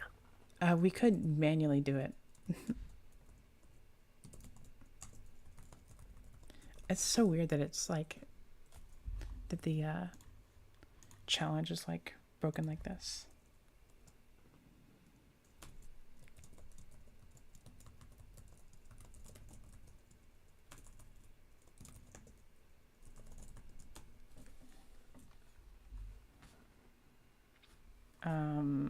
We could manually do it, and then we can actually just have like when Chappelle gets back, we can just do everything after the fact, move the seeds around, and then just send the challenge to Jazz when it's over. You know what I mean?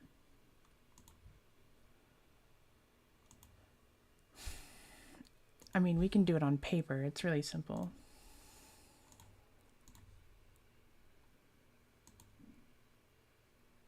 Let me...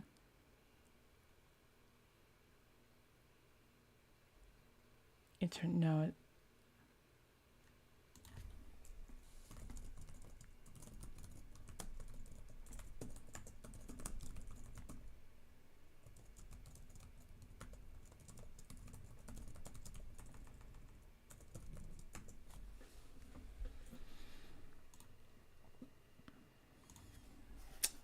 this is frustrating, but yeah, we can just do it.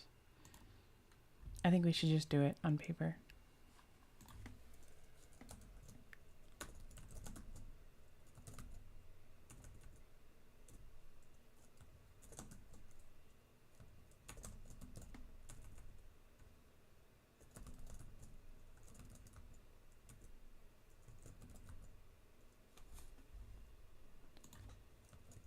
Yeah, I just told them the round 1 pairings I will set up a manual challenge.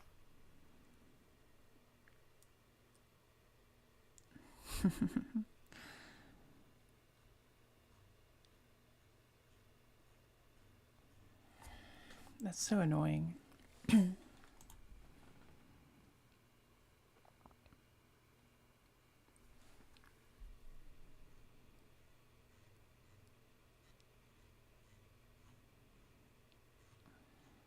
Whatever.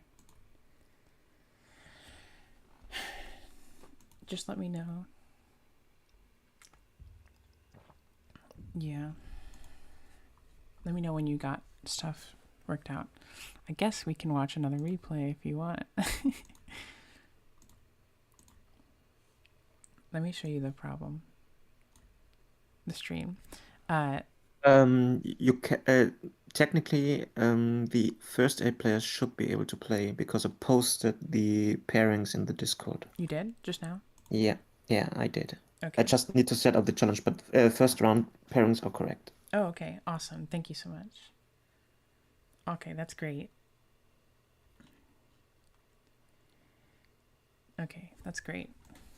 I will start streaming that then.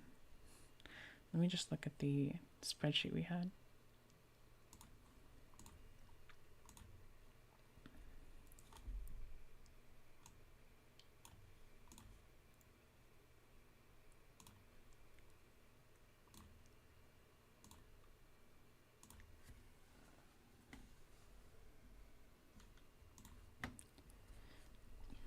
So,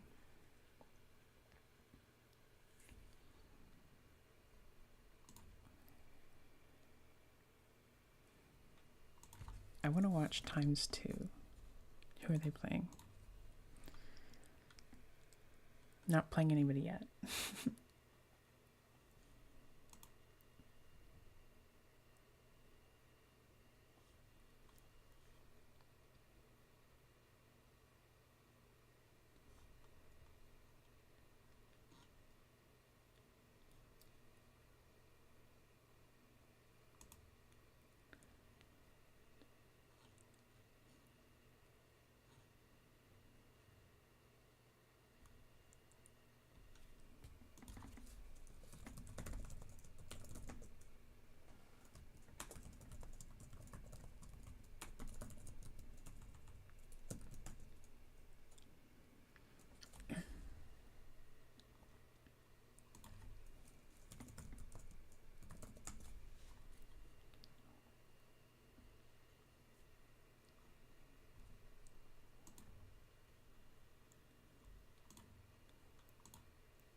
All right. Let's find. Still not playing.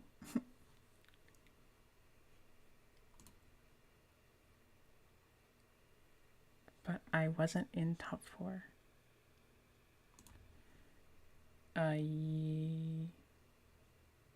Yeah, you are? Dingy Boss should be top 4, right? Am I crazy?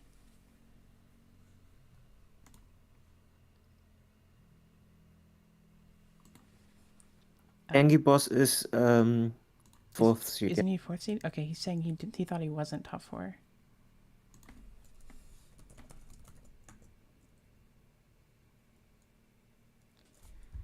Yes.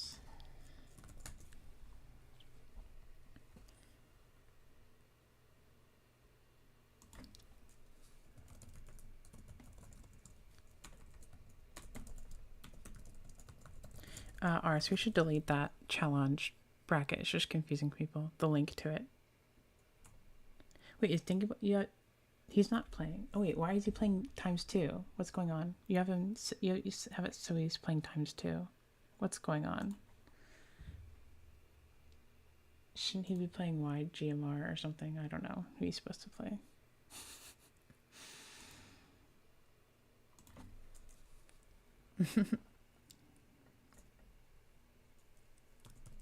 Tell them to stop play on Dueling Book. Who's playing?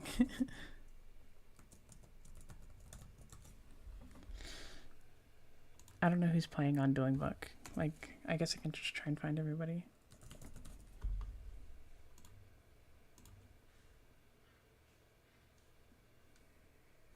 Okay, what happened to the... How are those pairings wrong?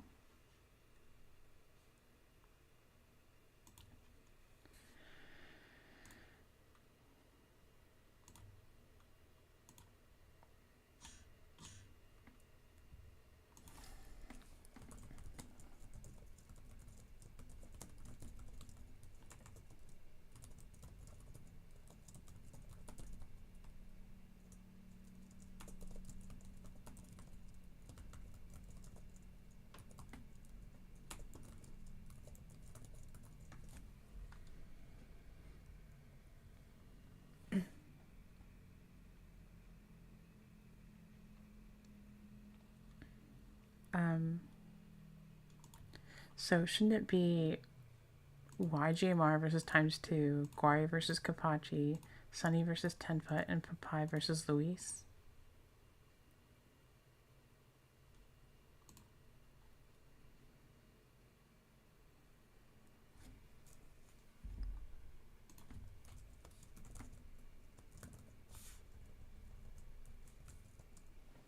Okay, the bracket is final now. Just need to tag the players. The screenshot I posted is definitely correct. Okay. You just posted it? Okay. That looks correct to me. Let me look at this.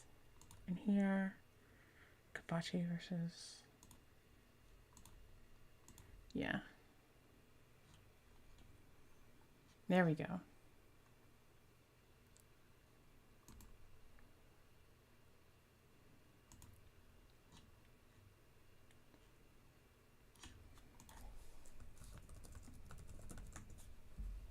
All right. My goodness, this is like a nightmare.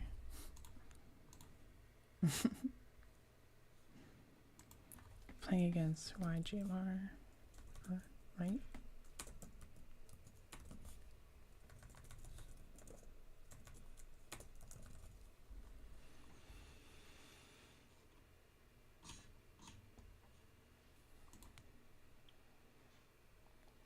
I will show the stream the bracket that is correct.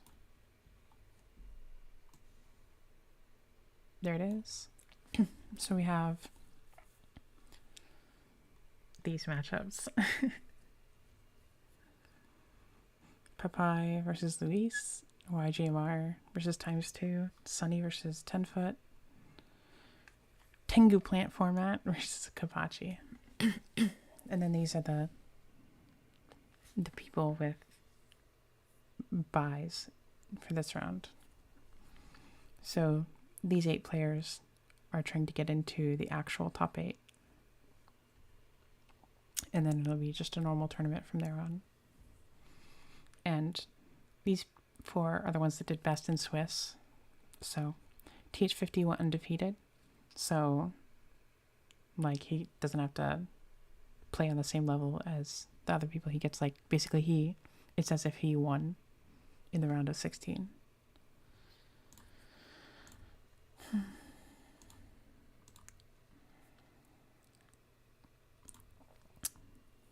All right, games starting.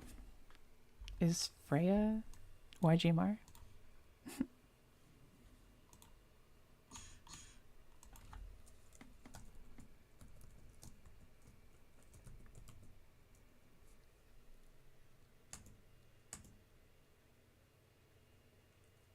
Yes, that is.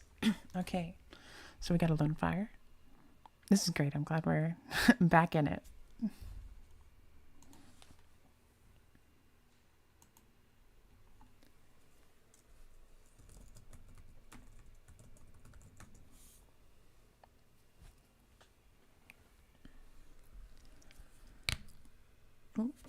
My bad. Didn't mean to pop my knuckles like that.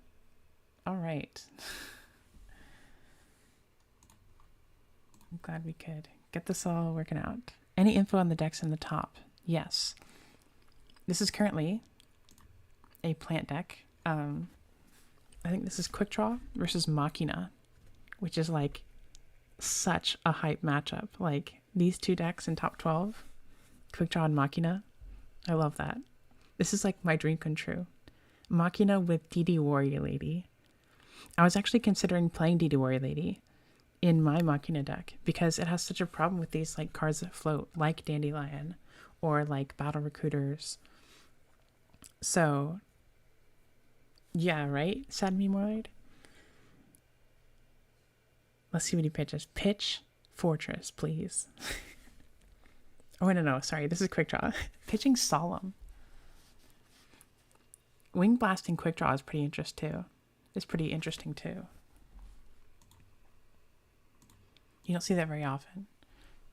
But I think if you're playing like Volcanic Shell, then you have the Dandies and the Volcanic Shells to pitch with Wing Blast, which could be nice. What's up? Oh, yikes, to get your Warrior Lady bounced. Yeah, when you would have hit a Dandy with it. What are we doing here? This seems strange. Because now that Warrior Lady is just going to come back and is going to hit Sangan or Dandelion, you'd think that you had some way of like getting the value off the Dandy while the DD Warrior Lady was off the field.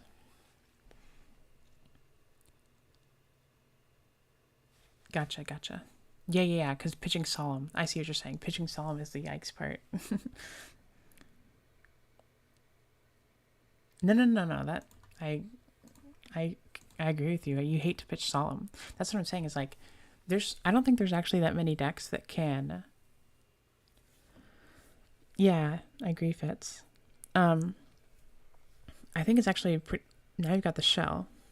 I don't think there's that many decks that can run the discard traps like Wing Blast, because I think the hero decks can run it because being able to search Mally and then pitching Mally is great. That's like the dream. But I think zombies can do it because they can pitch like a Mizuki, which they can search out, or they can just pitch something to bring it back with Book of Life. You can argue that Quick Draw can do it with Shell or with Dandelion, but when you're forced to pitch a Solemn, that kind of shows you how tough it can be when you don't have searchable things to pitch with the Wing Blast. Lila's interesting here. Just as a beater. I was actually considering Wing Blast too, Fitz, for the same reason that I was considering Warrior Lady. You just have to get things off the field, and it helps with oppression. And like, you pitch Fortress, bring it back with Force. A lot of times you're like, you don't want to get Fortress Engrave in some like suboptimal way, so it's just like, let's just pitch it with Wing Blast. And you have to, it's sort of an OTK deck, at least in the way I play, because like, you just have to commit really hard. And so if you're going to commit hard, you might as well kill them rather than just get reversaled by a Cyber Dragon. So we see that they're playing Caius and Raiko, which I am too. Caius of their own.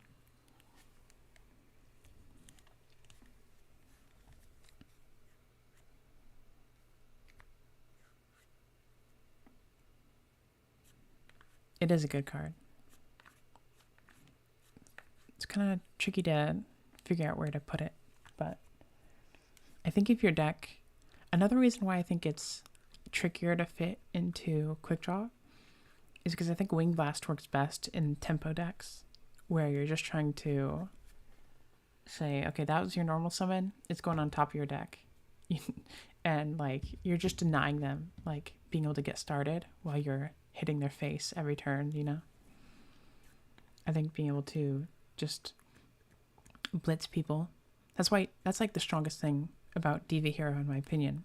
Is just going Stratus Wing Blast. Next turn, I'm bringing out like Stardust's Ab Zero. Like, you better answer my stuff right away, or else you're dead. You have no time, and you're drawing into the same cards that you opened.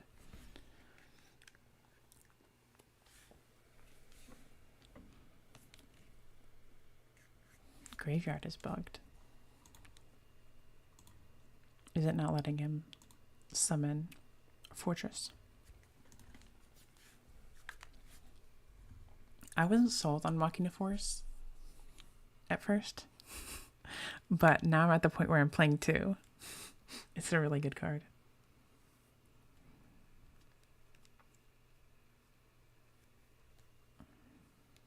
That hurts so much. That's like the worst thing for Machina players, getting your Fortresses and the book solves that issue. Getting them bottomless is really, really annoying.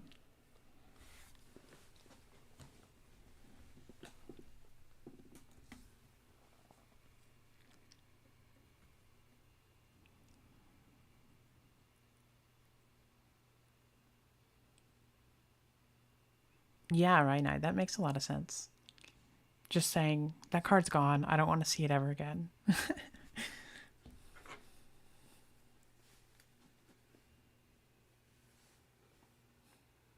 Titanial. You hate to draw Titanial. But it makes sense. The Lone Fire play makes sense. Just ending on Dandy, you might have opened the Titanial. Excuse me.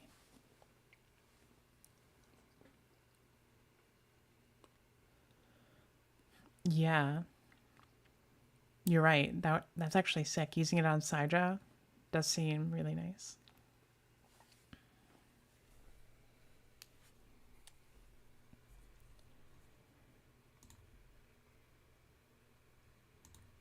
And then Raiko's not going to be able to do anything unless they deal with the token at least. This is looking rough for ×2.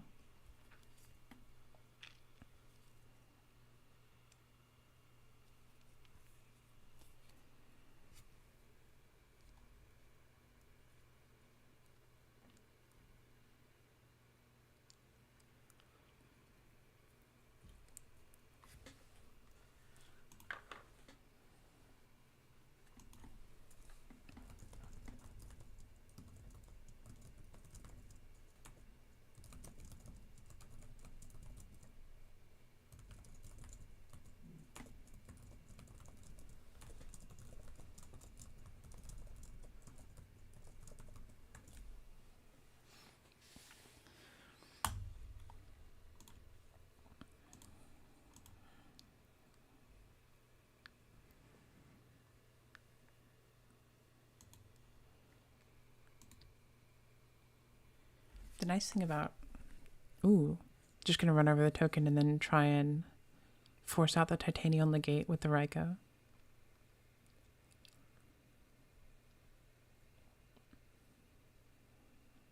Oh, that's a pretty good situation. Yeah. I'm going to go to the bathroom. Can you talk to the Yeah, chat? no. Adios.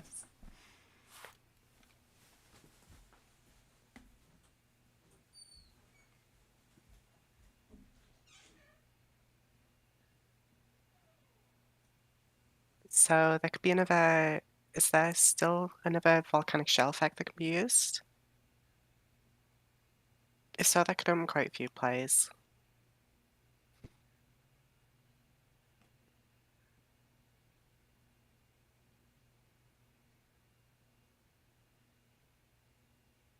So in battle steps, I'm assuming, yeah, it's a bigger moon.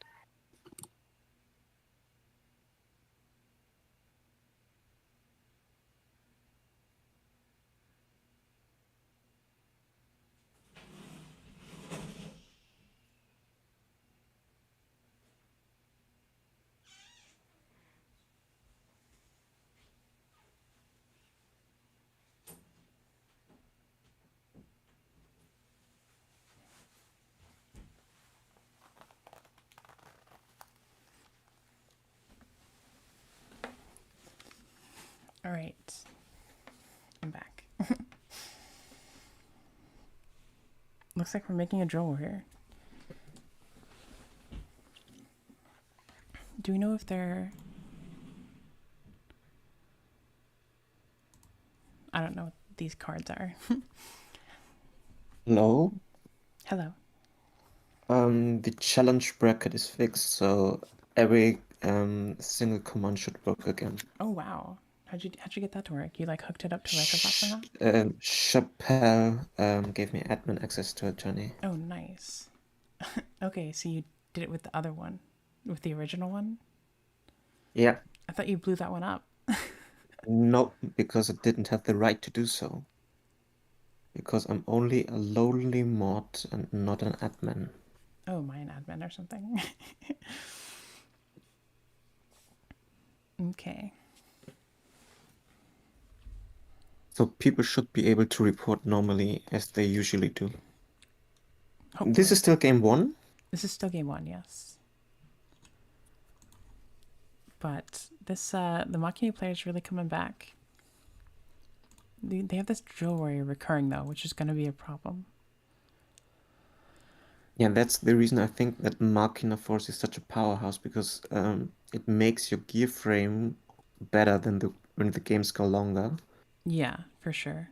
And having the 2 force, that's the thing. It's like you want to have both. It's crazy. I never thought that I would be playing 2 Machina Force, but I think it's just absolutely correct to play at least 2.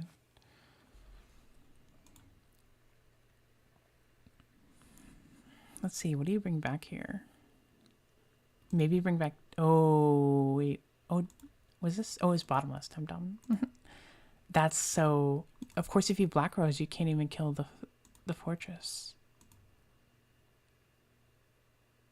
But stalling with dandy tokens until you top tick something should be fine. And with the Raiko, yeah. You have to... Oh, wait, no, the fortress No, dies. the fortress doesn't die. Yeah. I'm gonna tell him. Oh.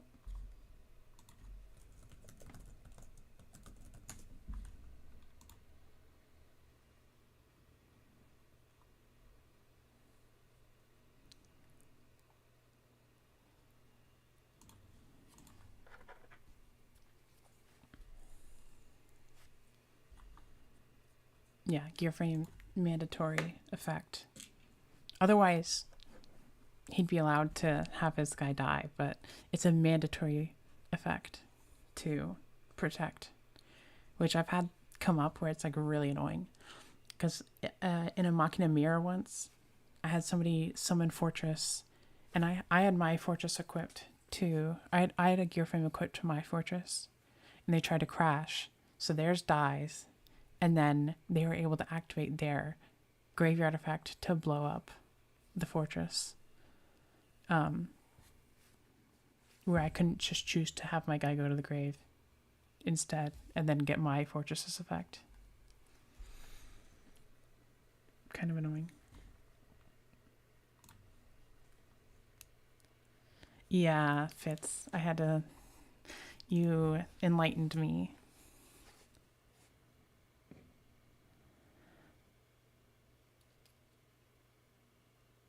Completely agree. You gotta play Force. It's so good.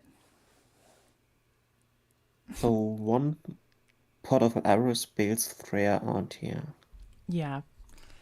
And I'm surprised they haven't found a Pot of Avarice yet. That's like the best card. Wow.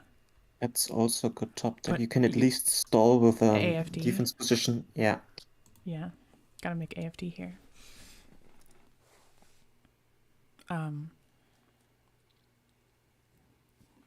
Gotta find Avarice. Like that's like the big reason to play Quick Draw, I think, is just being able to Avarice.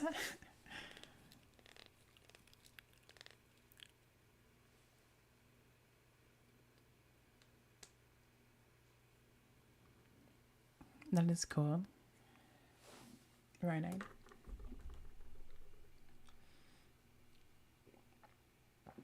I love this part with Machina where you can just like unequip every turn.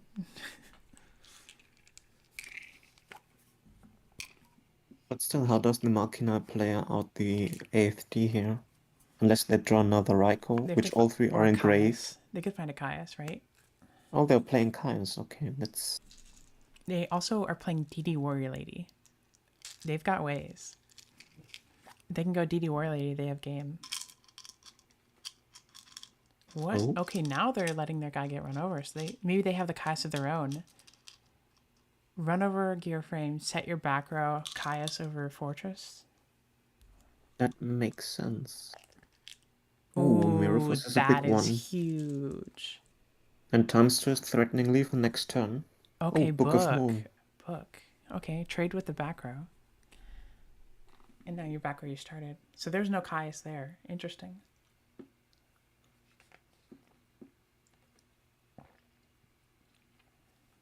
That's but a usual downset for Machina decks. Outing big monsters or Spirit Reapers. That's, I guess, the reasoning behind the inclusion of Rykos and Kaios. Yeah, Which definitely makes sense. yeah, that's where I'm playing them. But then I think the Warrior Lady is like, that could be the way to go. That's also why I like the Eltanin package.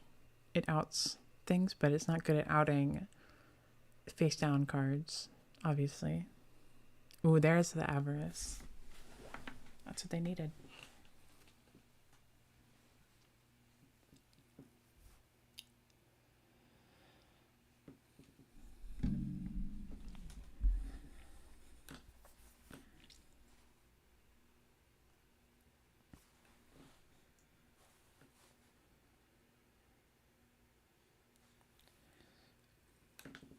If they can find another Wing Blast to hit this fortress with, that'd be pretty nasty.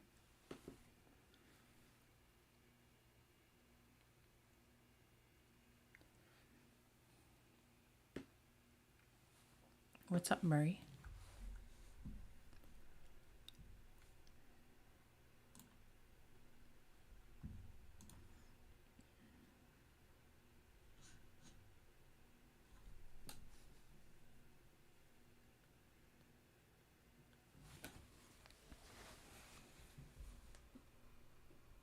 I'm actually really excited to see Machina deck topping for once. I think Wow. it's a first this year, if I remember correctly. Well, it's still only top 12, so I don't know. There might have been one that made top 12 in a previous tournament.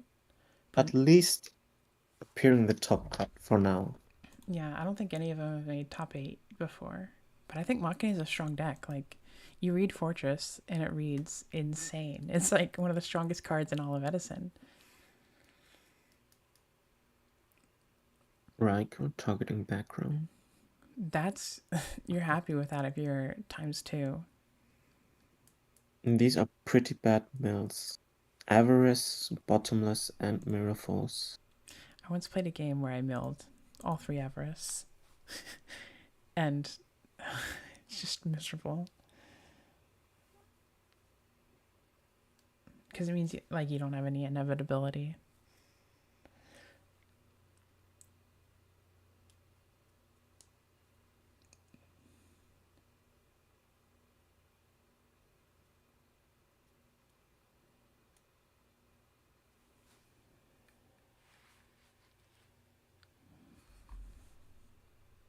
Correct, Ryanite got 9th on 2 occasions, and Callum almost topped with Ancient Gear. I think it was River 2. So Right. ×2 has to win for a top 8 finish here. How did you manage to change so much about the layout of the UI on DB? Yeah, I just looked up a YouTube video on how to change the Dueling Book background. And that worked for me. But that's all I was able to change, was just the background. I don't know if I changed anything else.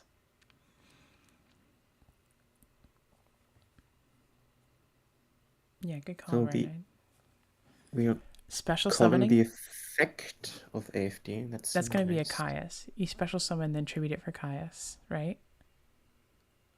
Or maybe you're... Probably. Maybe...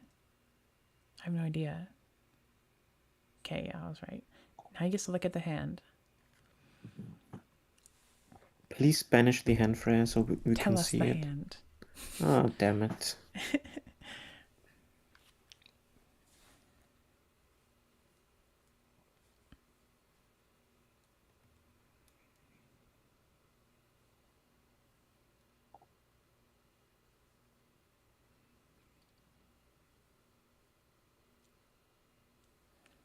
Quick draw Gore's track. Wow. Okay.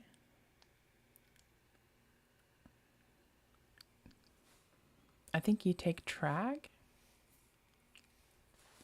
I don't know. Get out of here, bot.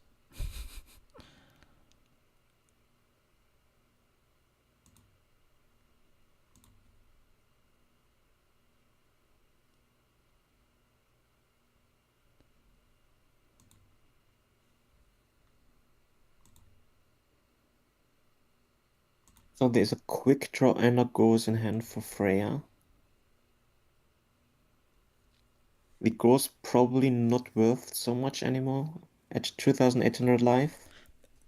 Yeah, the problem is, like, I don't know if you're gonna summon anything with more than, like, with 2,800 attack. Well, you're killing the AFD here, and now one Oh, you're fortress right. direct attack is You're a kill right. shot. Yeah, you're right. You're right. I didn't see that. Yeah. So I was correct. I knew you're supposed to get rid of track, but I didn't know why.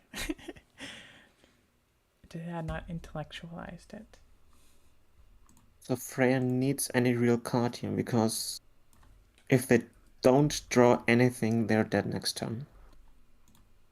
Because you just can special the gear frame again. Yeah, well, you need to leave the Kais in an attack here, not to switch it to defense. Right. If they... Because they'll be able to hit over the Kais, but they won't be able to hit direct with gear frame. Correct, yeah. Lest they turn on Gores. Okay. Okay, so we have something. Getting really low Okay, life. we Wait, know this is lethal now. If they don't put another monster on board, this is literally lethal. but we know about the quick draw in hand. And We can make... there isn't a third shell back in deck, so we need a normal summon to get value of the quick draw. Ooh. Okay, It's there's... just walling up. It might be a wing blast. Oh. No call. Okay. Well, they're not dead. That might just be a shell. They might have just... One monster, I one want... normal summonable monster for ×2 and it's over, because the set one is a shell here. Yeah. Because the cards in hand are still quick draw and goes for Freya. Yep. Exactly. And they're just going to clear the entire board. ×2 is... This has been a crazy game because at multiple points it looked like Freya had this. Lots of back and forth.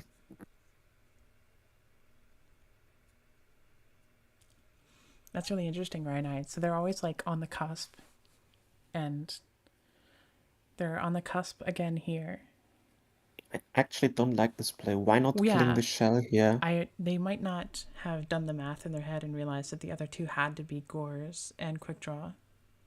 Yeah, probably because there might be a third Kais and a Kais builds Freya out here. Yeah, you have to hit that, because what are you dying to? Like, Brain Con? I don't know. Like, and the thing is, now they're gonna... you can make a Turbo Warrior. Yeah, but Turbo Warrior still can't hit. It can crash, but then it can crash, it yeah. just trades with Gear Frame, so, like, that's not even good. Caius. There's the Caius. That's... Oh my gosh. You had to hit that. Unless this back row matters. You had to hit that shell. Well, to be honest, the quick draw into Caius would still have been a play, but you wouldn't die to this 2 attacks here. Right, you wouldn't be dead.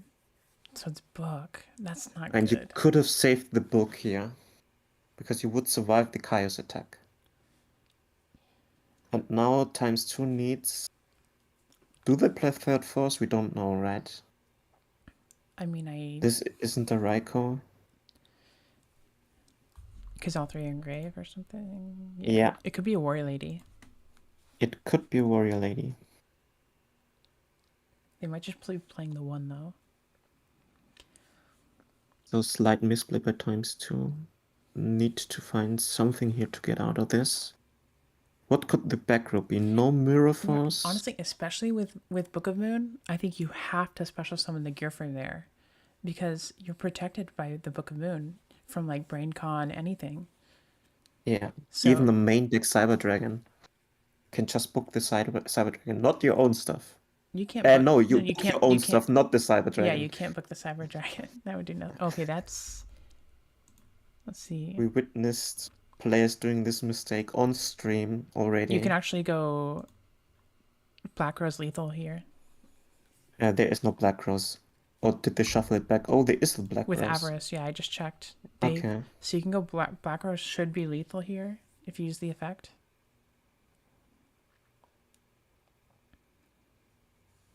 And you can even make drill, but you won't be able to banish it, so there's not that much of a point. But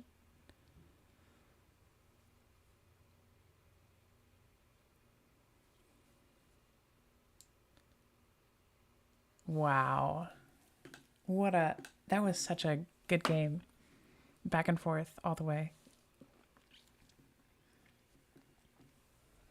I love Black Rose kill shots. It's like my favorite thing in the game.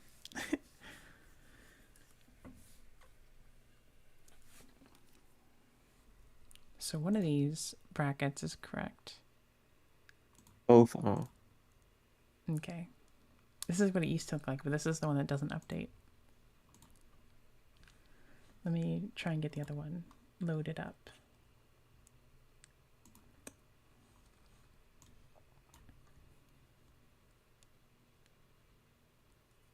Okay, so I guess nobody's reported yet. Nope, everybody's still playing.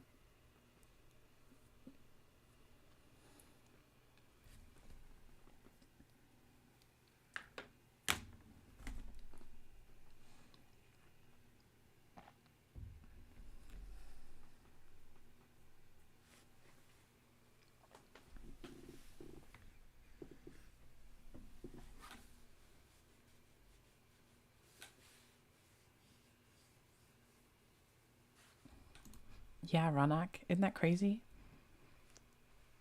The heroes have made an appearance in the frog deck.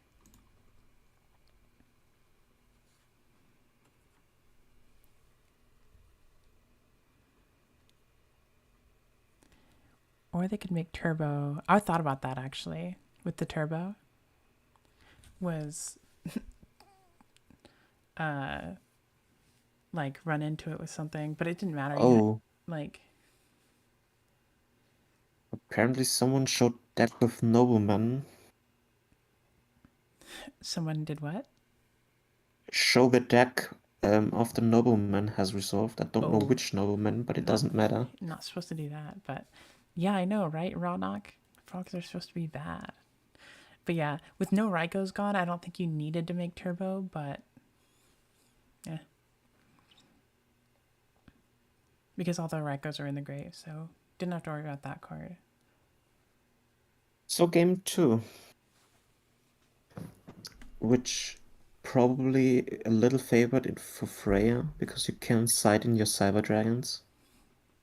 Yeah. And times 2 probably on pulling the rug post side here. Well, we didn't see a rocket, so Rug is only going to be able to hit the debris and the Caius, but still might be worth it. Yeah, no worries, lucky meta. Makes sense.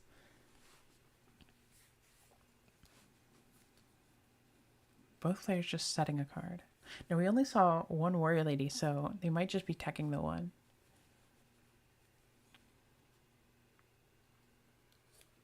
Wing Blast. Do they have something good to pitch? They finally do. Let's go. They have something good to pitch this time.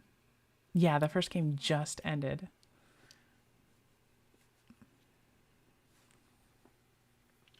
Ooh, Book of Moon. That's pretty good.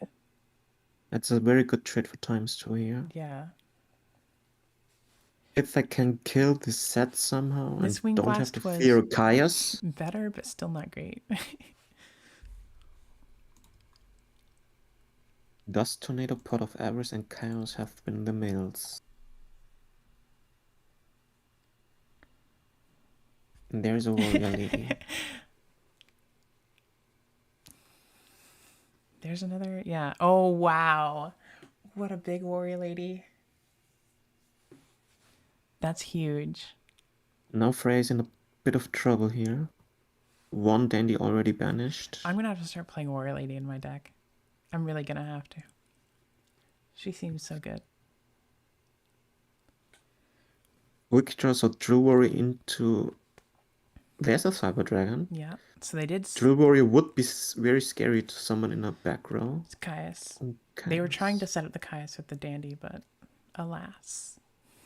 That's a Raikou. It's got to be, right? Oh, yeah, we know saw it with it Book, is. yeah.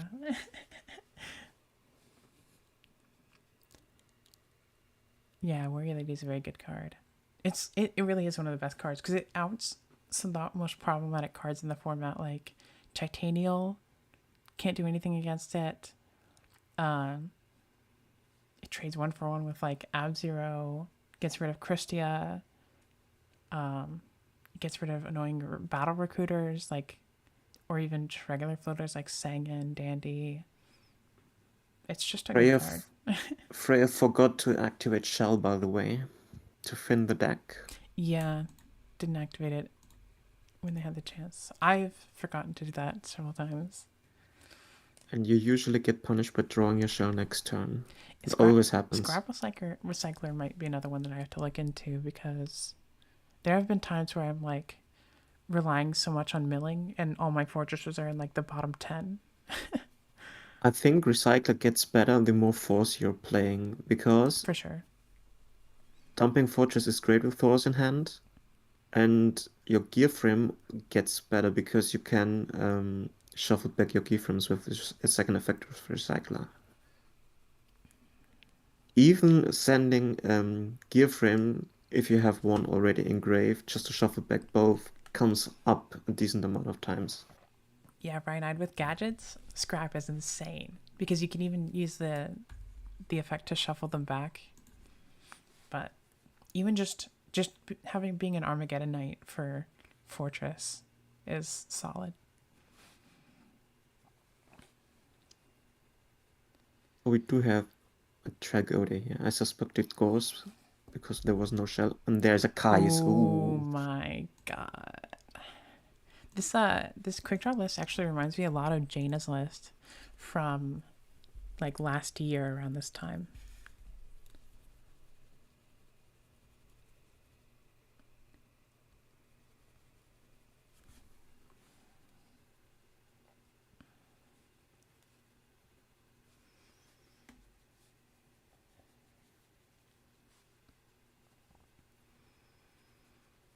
If only Scrap Recycler could equip to a machine and do something. It's just sitting there on the field is annoying, but having the Caius to convert it is decent. Freya's getting really low. I wonder if they have a fader. There is a Smashing does seem good. But only setting a shell. So any normal summon does it. Even normal summon. Would you normal summon Raikou in this case? Yeah, they probably just drew the smashing, so fair to say that that's like a shell or I don't know. Ooh. Because it sounds like a greedy play to normal summon Raikou and attack the set. Ryan, are you referring to the Machina list or the Quick Draw list? Because I played both of these decks. Excuse me.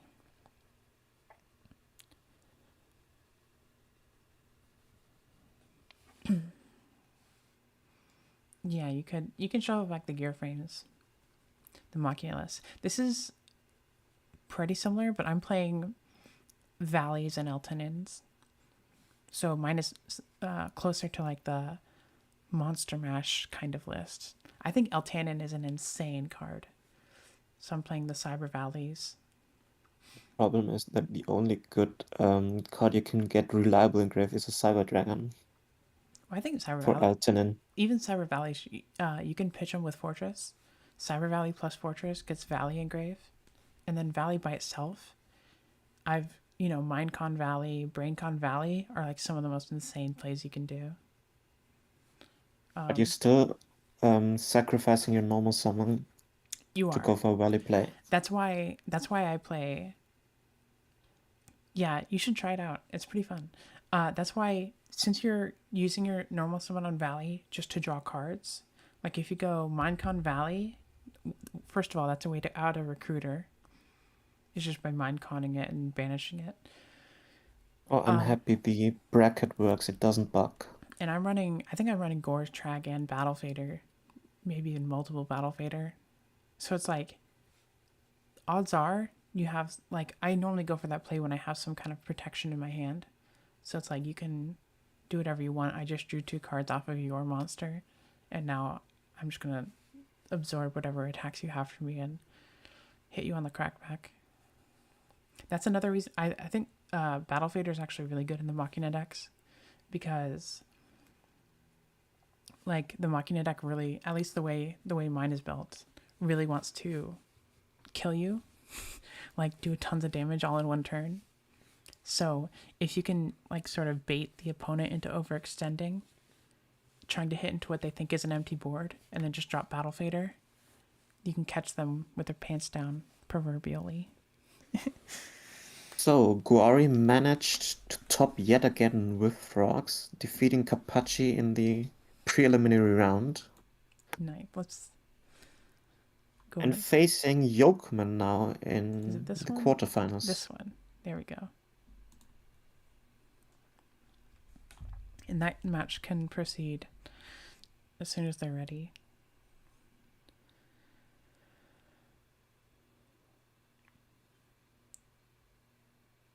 Did you manage to fix the bracket then?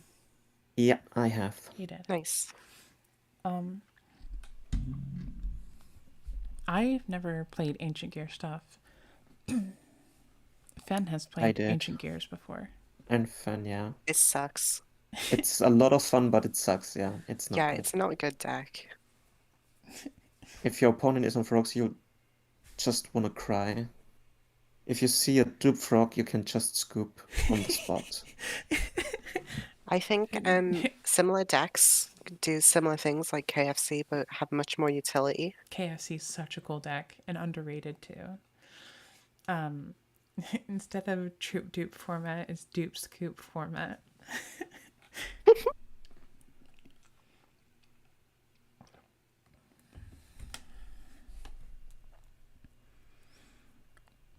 So there's the fortress again. And Freya's thinking about popping the fortress. Which comes with a big cost here, obviously. Because of the fortress effect. Yeah, when you have so much in your hand, just giving them the hand knowledge is such a big thing.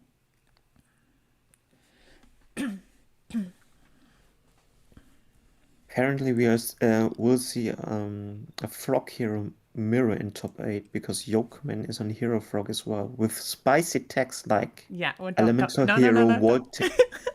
Okay, give him away. Guai should know this by this point. Yeah. And they shouldn't watch the stream anyways. Yokun's list is pretty crazy. Pretty spicy, I'd say, yeah. And he got a buy, right? 6-1 in Swiss with a pretty unique list.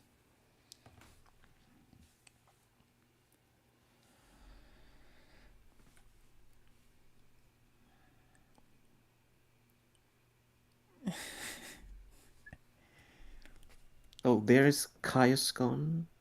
And we know about an MST Torrential Raikou and a Debris Dragon in Freya's hand.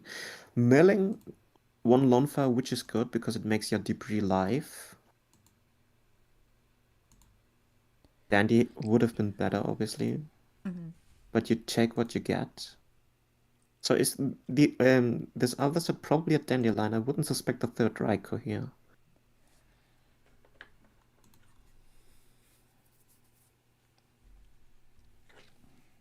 But losing a Caius is big here, definitely. And giving away hand knowledge. Guari is saying that he has a bad matchup against Yokman's list. Oh, speaking of debris. Oh, probably an Iron Chain Dragon. No, we're still going for the level 7 play. Ooh. That's pretty... Now the Avarice isn't live either. I mean, it should be soon, because its debris is going to go to grave eventually. But... The question is, what is Freya's set here? Is it a Dandelion or the third Raikou?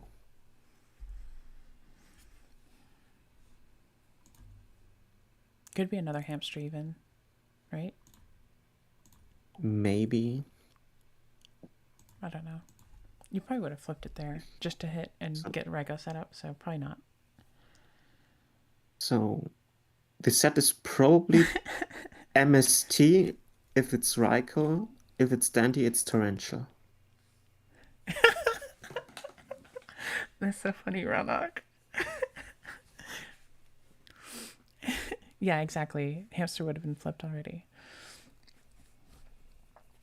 You would have flipped it just to hit in and set up the Raikou. Arish, check what Ronak said in the stream chat.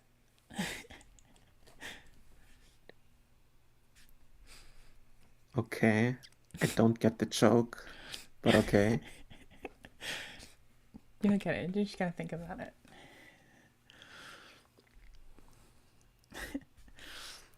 No, that's not a good joke. I think That's not good. I think it's funny.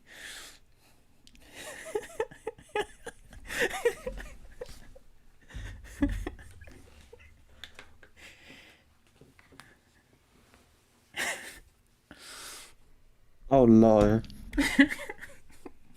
Okay, that's really not funny. Yeah, I got it, Fitz. Thanks anyway.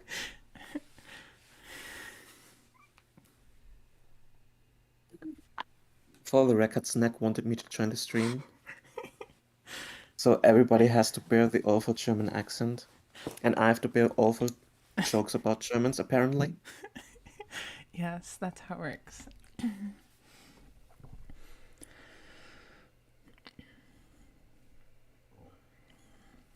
It was a mirror force. Interesting.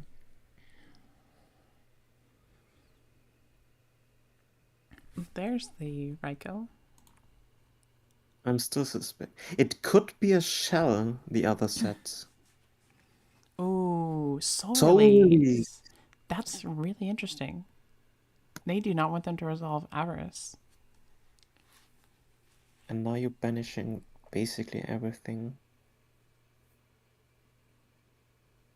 But Avarice is still live. I'd probably banish the... Wait, oh, you already did 5? Wait, no, I would banish the debris. never mind, the Lonfell was already banished, so you can't banish another one. Good accents. Look, try it is. Yeah, we got a British accent, an American accent, and a German accent. And a dust shoot on ×2's end.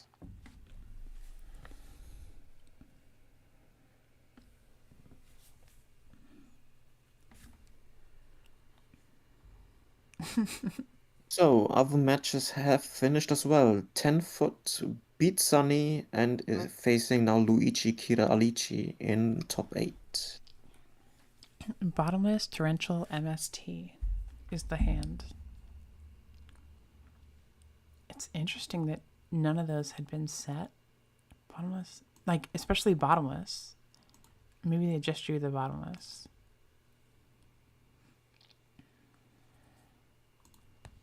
There's the...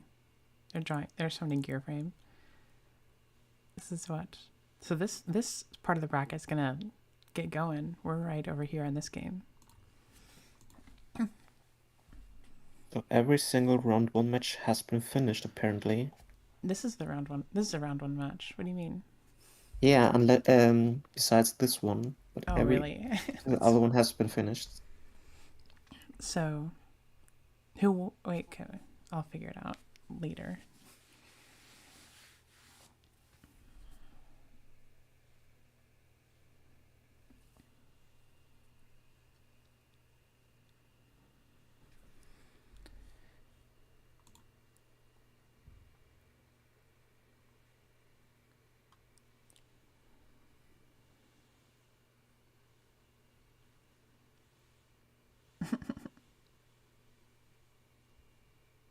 Retropod is lagging.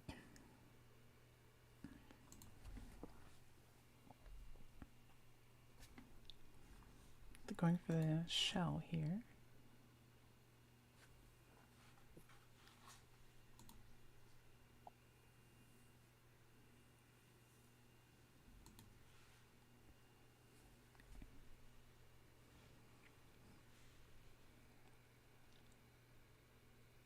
And they knew about the MST, so I feel like they have to be fine with losing that bottomless. You would imagine. Oh, the other two sets are bottomless and torrential here on Freya's side, right? Yes. And I guess times two searched force off of the gear frame. I probably I would have searched force. And this is only game 2. No, Or it's game 3. Game 3. It's 1-1. Yeah. Wait. 1-0. There's Yes. an avarice. And it will resolve. Have to go for all 5.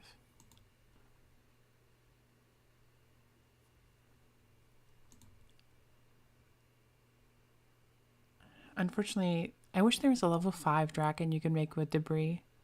You know? There unfortunately isn't one. Like, just make one that has like 2100 attack or something. Wow, that was a good banish. So times two probably needs to rip a heavy from the top. So we've still only seen one DD Warrior Lady in every game, so there's still the chance that they're just playing the one. So now we're seeing bottomless probably. Yeah. Yep, they knew that bottomless was there. Did they have... What could they have? This doesn't look good for times 2. Not at all. Maybe an Everest on their own? We do know they play it, because they milled one. There's another gear frame. Grabbing a fortress? There's no way they play 3 forests. I mean, even you can't even... Getting a forest does nothing anyway. So yeah, you're getting a fortress. I think they're playing 3 forces, but I'm not sure.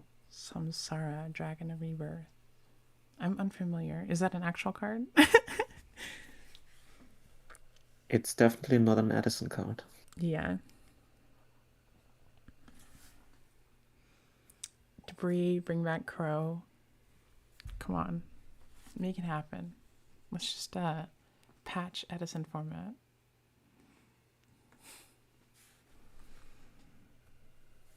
Yeah, it's an actual card from 2014.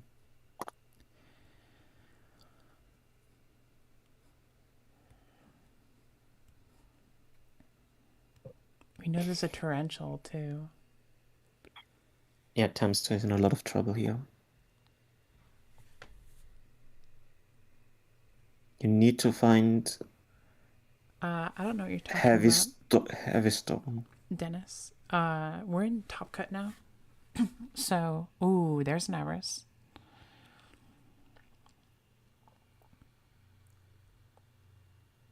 I can link the updated bracket in the YouTube chat.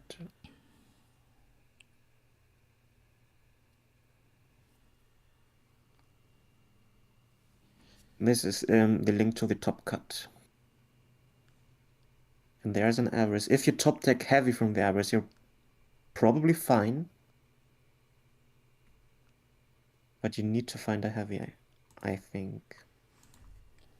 Because the torrential is a big problem for the Machina player. Or a combination of Raiko, Hamster, and that Battle Trap maybe.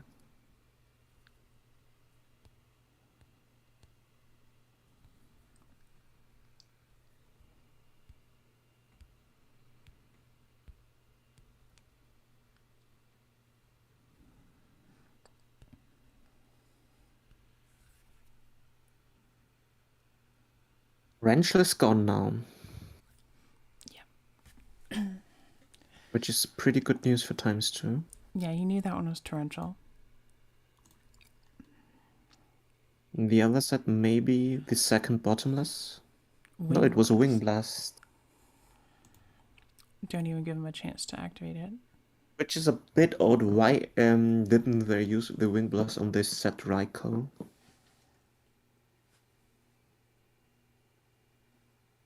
Because it had to be a Raikou, Hamster, or a DD Warrior Lady, so a Wing Blast would have gotten a lot of value. Unless their hand is stacked and there's a Fortress. Now, they have to hope that they don't have a normal summon and that they have limiter removal. Top deck limiter removal for lethal. Do we know if they play limiter removal? I feel like you should. It just steals wins.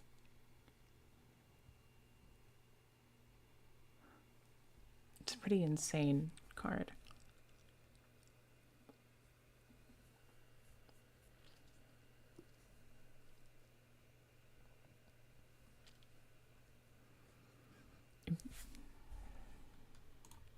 Just a shell. Which they knew about, right? Because they searched the shell before they averaged. Yeah. So they can search another shell here if they so desire.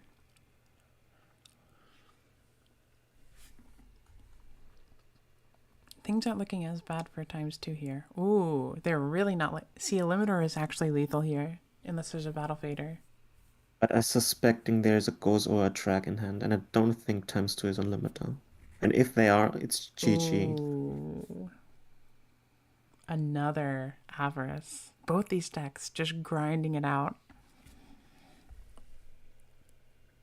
It makes sense that this match is the last one remaining, with them both just avaricing. It's so funny because ×2's deck just seems like a good pile stuff. Like you play Hamster, you play Raikous, you play DD Warrior Lady Caius. Yeah, and just jamming Machina stuff in it. But it works surprisingly well. And you had the Raikou follow-up. Makes sense. If there is a Caius in hand... Wait, is that the third four? No. They put it back and they milled it. Okay. This is the last... Oh, no, it's not. So there's one Force Engraved, one Banished, one on field.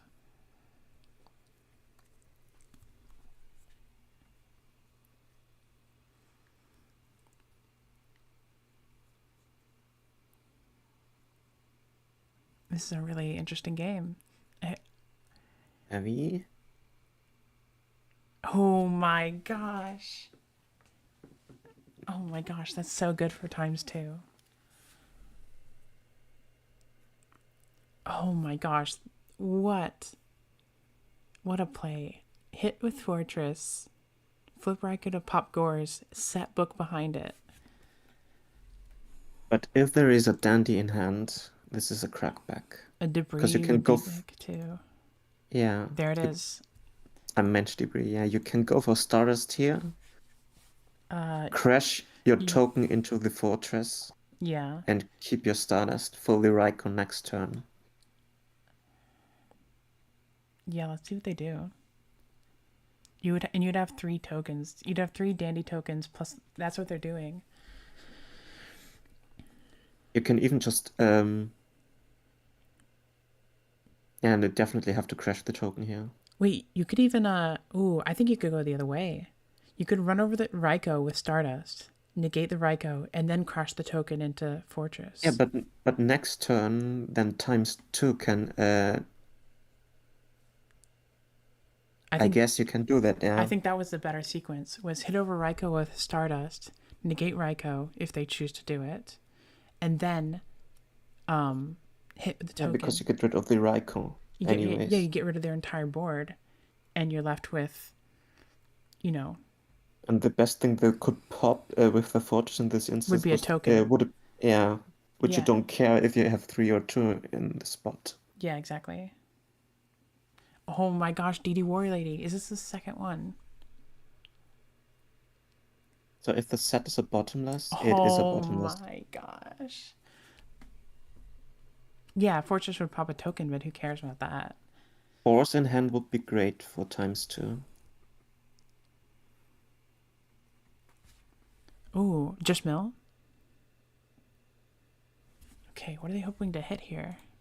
Maybe there's an Avarice in hand to make it live. Maybe. Could they have 3 Avarice? There we go. Oh my gosh, what a game. Now draw into Caius. Banish Stardust. Edison is a great format This when you has been an don't have to look insane at match. birds. This match has been so insane.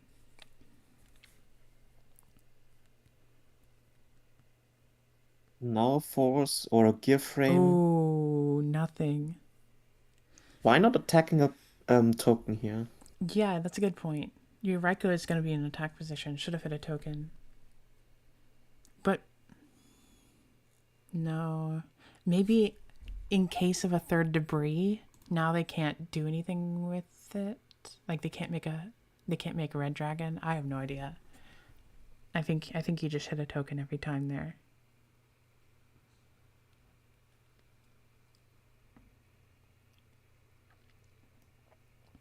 They're getting low. If they play limiter, it still saves them. Book on Stardust. So gear frame does it. Top deck Force does it as well. And this could be the third Raikou, or it's just a shell to wall up. Caius, there it is. You don't have to. I think this is wrong. I would Shouldn't you have... hit the shell? Yeah, the set card in case it's a Raikou. Yeah, you should hit the set Because and then run over Stardust. What? Yeah. We don't know ×2's hand, so... Okay, never mind, there's no protection. So, if there is a Raikou set, this would be a huge punish. I mean, you're playing around Call by banishing the Stardust, I guess. Call the Haunted. Some quick draw decks do play Call actually. So it's a good point because we have seen the Call already in game 2, I think. Oh, did There's we? the third Raikou. Well, there you yeah, go. we did see a Call of the Haunted. That explains it then. That's actually, I mean, but do they have anything else that outs? They have Gores, but I guess Stardust is better than. Well, to be honest, if you look at the potential top decks of ×2, like 3 gear frames, 2 forces to revive your fortress, I think you'll be fine if your opponent calls your Stardust back. And just playing around a potential Raikou makes sense in this case. We know that Could the this first go to set is deck a out? shell. Could this go to deck out? I don't think so, no. Because there's still gas left. Especially on ×2's end. Freya has to have an Avarice soon, right? Maybe. Probably. There's a gear frame. Freya has to find an Avarice very soon. It seems like inevitable.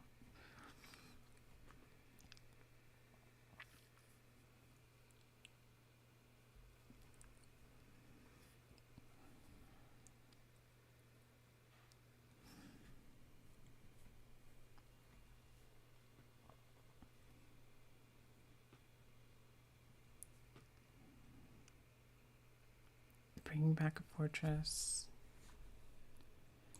The problem is, like, if that's another Raikou, they're gonna get low on cards.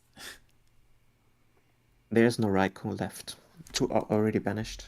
Oh, 2 are banished. I missed that. Because of the soul release and earlier. Now mandatory search off Sangan. But they're gonna have draw. One thing that could Freya bail out here definitely is a top deck Cyber Dragon. Tribute We haven't Cyber seen Dragon. Yeah. any yet.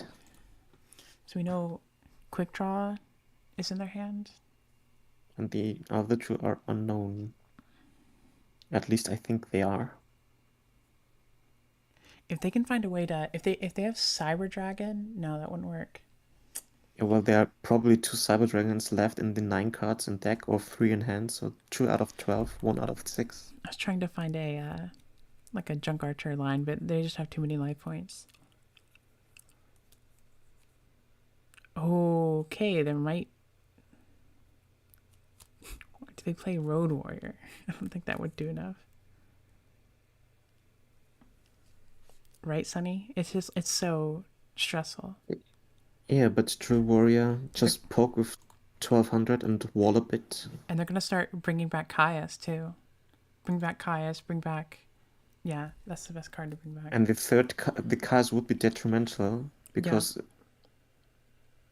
there would be only 1 fortress left for ×2, because 1 is already banished. Right.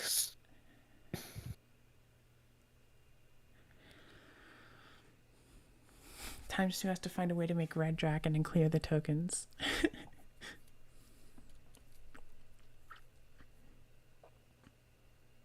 Just summon White Stone of Legend, synchro with. Oh my god! Smashing. It's just gonna clear the gear frame though. This is an odd choice here. And leaving the drill on field? Because the drill will die now, and you could have Looped Caius. You could have gotten Caius. looped back. Caius, yeah. Yeah, well, you would lose probably all your tokens, and if the set would have been a Raikou, you would die. Because Raikou popped 1 token, You're right. Yeah. Raikou give him all the other 2 tokens, and the fortress would have been the Yeah, kill or shot. any normal summon does it too. You're right. Yeah, that's. So it was actually the correct play. Yeah, it's just like a terrible spot to be in. This is still so dangerous. That's the. Oh Gear my frame. gosh.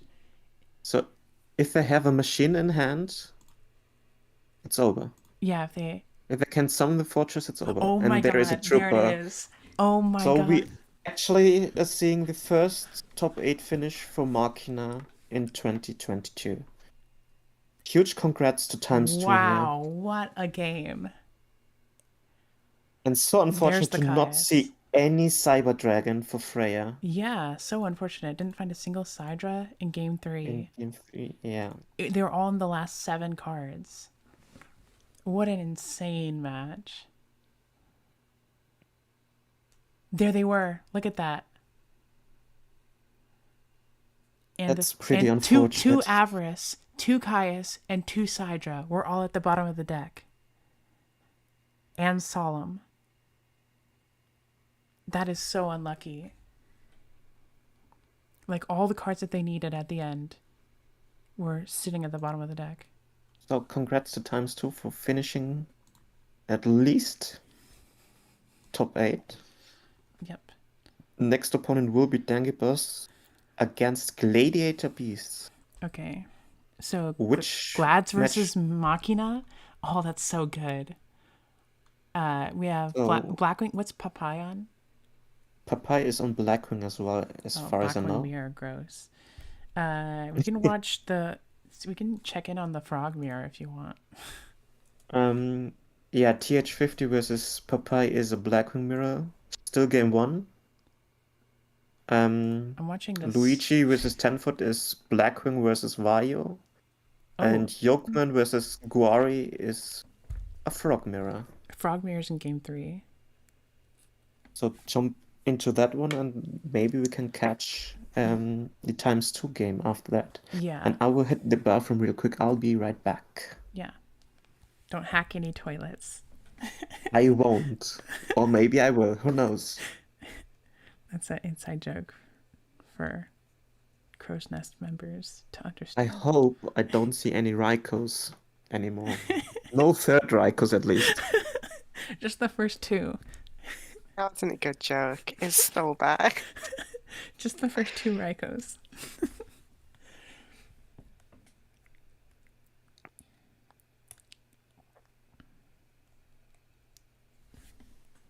Dark Law. Love the Dark Law sleeves.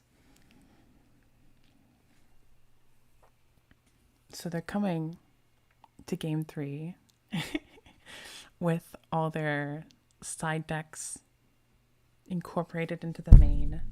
Let's see what they've got for each other. I like Infernal Prodigy.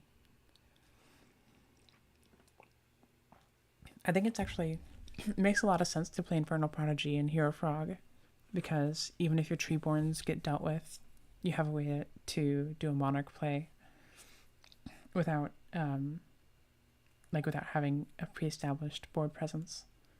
They set future. Oh, we should misclick. It's like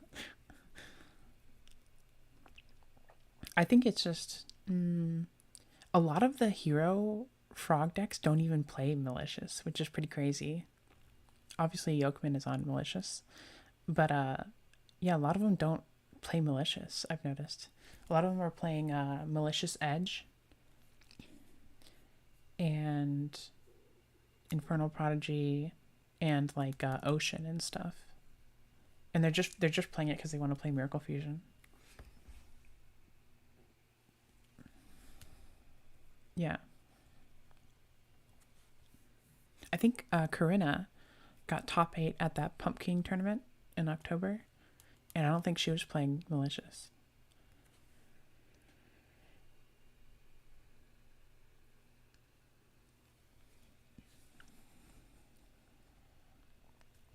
Obviously, we're seeing the strength of playing malicious, though. And I think Thought Ruler in the playing against frogs with Thought Ruler is so strong because most of Frog's back row are things like Wing Blast and Raigeki Break that are chainable traps, and all of those target. Here comes a Caius play. Yeah. See, that's why Prodigy is so good. It's a free card. Oh, You I search am it. back. You search it off Stratos, so it's just a free +1, and then you just throw it away to be able to basically normal summon Caius for no cost. Soul Exchange, that's a really good one, Fitz. Yeah, Soul Exchange and Econ are also cards that target. So Thought Ruler is nuts against frogs. You just have to hope that they can't summon a Monarch. The big problem still is that any single synchro monster in Edison still loses to a single Caius. Yeah, every single synchro. That's the problem. You're playing like Flambells or something, or all these synchro decks, and you're like, what do I end on? And you're just like, literally everything loses to Caius. And it's pretty rough, I guess, for Yokmin here. That's why. That's The why Future Turbo. Fusion Yeah, is actually not that great. that's why Turbo Warrior is so good. It's like the only synchro that doesn't lose to Caius.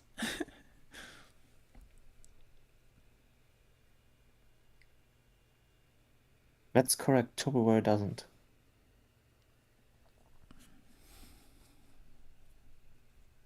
Yeah, nice try, Fitz. You can't beat me.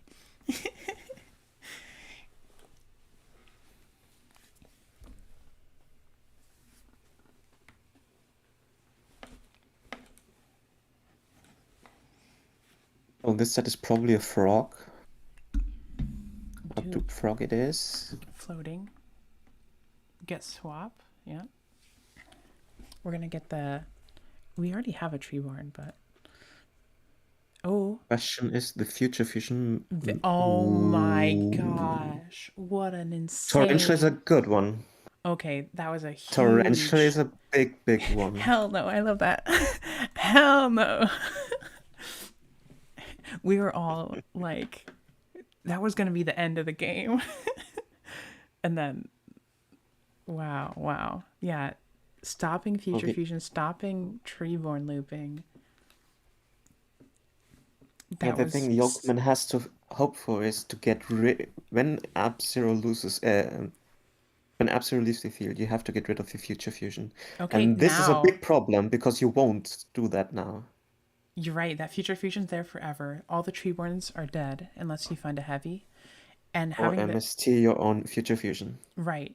And having Ab-Zero booked means if they can deal with this with the Monarch, you don't even get the Raigeki effect off the Ab-Zero. So if they can go like special swap, tribute summon something or anything like that. Yeah, that Fufu. I was gonna say the good news for Yokmin here is that Guari hasn't set up any Treeborns yet. Right, if there was a Treeborn in Guari's grave, this would be looking pretty dire. But yeah, just Brio your own Future Fusion.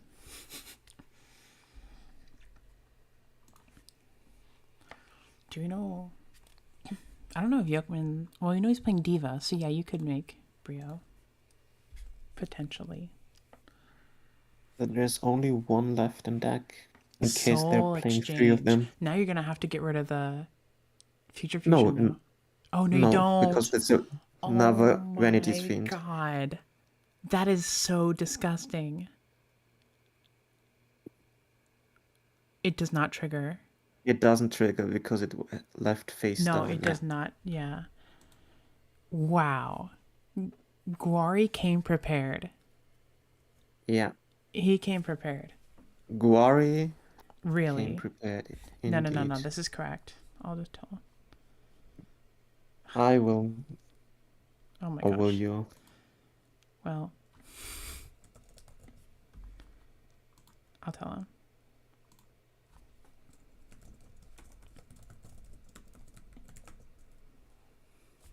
Okay, Yokmin is aware now.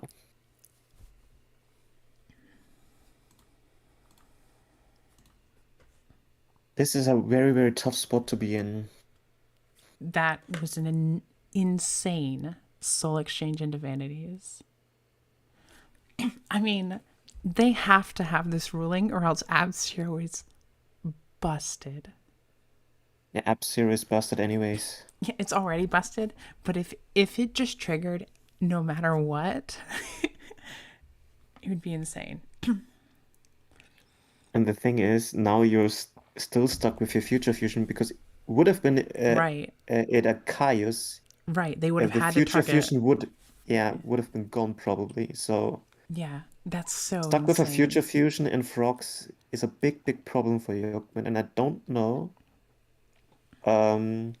if they are on Soul X themselves Yeah, I don't think because that I don't think that Karina was playing Future Fusion, and this is like sort of a reason. I don't think Ronok plays Future Fusion in his Hero No. Frogs either. Future Fusion is pretty bad in Hero Frogs, I'd say. Oh my gosh, they have both Treeborn, but they're just not gonna do anything this entire game until you can get this Future Fusion off the field and the Vanities. You probably need what? You need a Battle Trap, a Roar, something. You need one little monster to stick that you are able to get rid of the Vanities via Caius, for example. This is so crazy.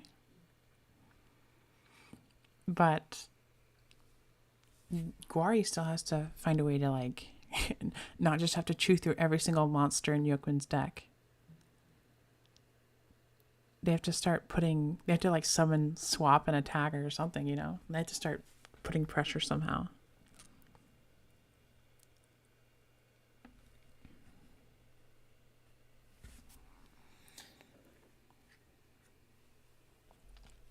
A funny thing here is that if you know Guari, you know that he hates frog mirrors because they're Yeah. basically coin flips in his opinion, post-siding.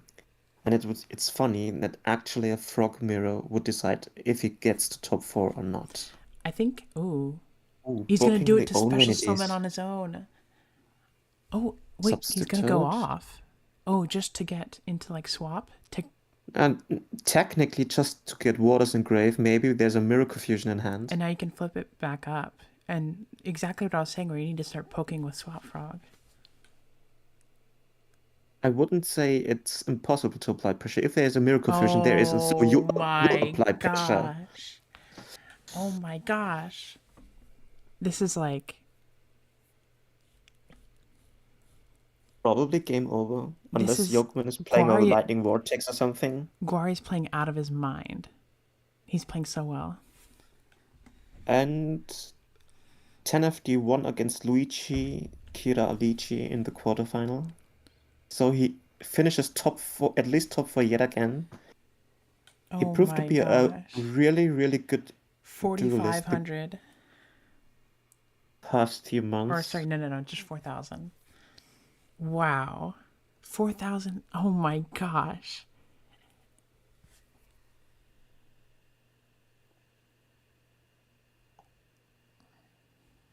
Yeah, Yokman needs Dinah. That Book of Moon. Yeah, well, but Dana still doesn't do much because the vanities would still live. Yeah, you're It would right. just delay the inevitable at this point. What an insane. Ironic, I don't say that Frog Mirror is coin flip, I'm just saying that Guari claims that it is a coin flip. Or at least he did on multiple occasions in the past.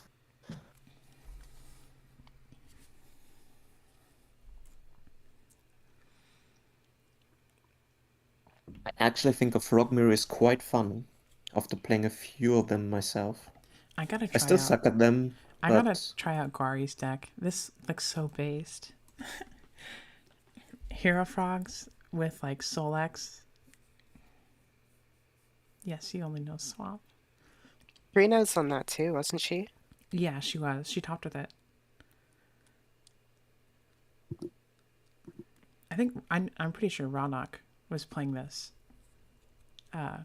before anyone. If it's a frog deck, Ronok was the first to do it. Probably. Sunny was one of the first people to put heroes in them to begin with, though, I think. No, Ronok Sonny at least was the first one to cut it down to cut it 40 down to cards, I 40, think. yeah. Because Ronok put heroes in it, but it was like 50 something. Fear of Chaos.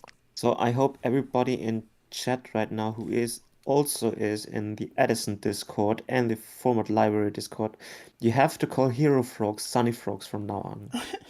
This will be the Crow's Nest agenda in 2023 and the end of 2022. Big thinking from Yokman. I mean, you gotta come up with some. You gotta come up with some kind of 10 head play here. I hate when opponent has huge think. We could. We're coming up on issuing a slow play warning, don't you think? At this point, I think it's justifiable to think a bit longer. Oh no, you can take his time because this is a pretty dire spot. But I'm just saying, like, Yeah. he doesn't have much longer. It's been a while before. Well, Okay. Does Yokman have any outs here? I can think of a Book of Moon, probably. I mean, Solex. Lightning Vortex. It's got to be Solex. Yeah, Solex and Monarch. Yeah, well, Solex and Monarch leaves you pretty vulnerable. Braincon Okay. does it. Okay, that's pretty good. That is pretty good. We are thinking of Soul Exchange, but not of Braincon. That's funny. Yeah. But the problem is they're going to have to blow up their own field, maybe. If they... Or I guess they might just leave the Ab Zero and say, I'm getting my Treeborn back at least. No, you're not because of the Future Fusion. Yeah, I don't know. Yeah, you still have that You have problem. to run You this need- over and then Monarch your own Future Fusion. Well, at least you would get rid of it. You have to go run this over and then Caius target your own Future Fusion. And then the Caius gets blown up by Ab Zero. Like, that's the only... That just gets you in the game. Yeah. And you have to do it at this point because you're pretty desperate. Run over the Vanity, tribute the Ab Zero, and get rid of your Future Fusion with a Chaos. Yeah, if Ryza isn't even good because then you're drawing dead. Oh, well, you could activate the Future Fusion once more. Yeah, might as well get in as much damage. Now watch you run into a Gorus. It's just a swap frog, so we won't see a Monarch here. You're right. I think they just wanted to get vanities off the field. Because now they can bounce swap and then special swap summon a Monarch next turn, I guess. I don't know. Drop Gorus. Please don't try to bounce the Absolute Zero. We have seen people do it. Or tried. Okay. This is 500 more. This works Oh. as well. Oh. But it's still a... What are you doing? Wait, what? Why not getting rid of the Ab Zero? Zero's at 3k, so they lost. Would getting rid of Ab Zero pop the own Ab Zero? They lost the right amount. They lost Yeah, it would. 600 plus 1,000. Isn't that correct? 600 plus 1000 is correct, yeah. Because the Okay. Ab-Zero was at 3k with the Swap Frog on field. Yeah, that's what I thought. Well, I guess this play makes sense just to have an own Absolute Zero insulation and denying Guari for any big It is. shenanigans. Snack, But Aris, and Fen are commentating. I'm Snack. and if there is a Monarch plus Miracle, it's over. Because we know of a Swap Frog, a Monarch kill the Ab-Zero, Miracle for another Ab-Zero, and Swap Frog would be exactly 4k damage. Or just brain con the opponent's Ab-Zero, as did Yokeman the last turn, and it's over as well. We know Guari's got. This is top 8, Ranik. Yeah.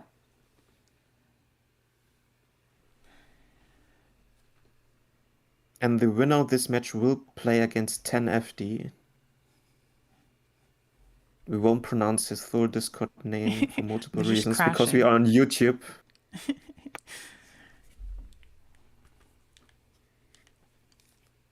Or we're just calling 10-foot reputable from this point, because it's DD. a reportable 10-foot is his Discord He's name. DD Liab. That works as well, I There guess. it is. There it is. Just, you dealt with one Ab-Zero, try dealing with another. Ab-Zero is so disgusting. At least there's no vanities on field, so we know that Yokeman has a Swap Frog on their own, so if they have another water on top deck into a Monarch, they're still living at least. Let's see here. But the future fusion is biting their own ass. Yeah, that future fusion is like, it's just so nasty. I mean, it's like you dealt with your own Treeborns for your opponent. They might as well have used 2 Crow already. Well, or Soul Release. Murray, you might rejoice because there's still one Gladiator Beast player left, and Yeah. that's Dangy Boss, When who this game plays ends against ×2 right now. on Machina. Yeah, when this game ends, I want to go look at that Glads versus Machina match and see where they are. Murray brought Trap Dragons, With DD Warrior Lady in main deck. the Keegan list.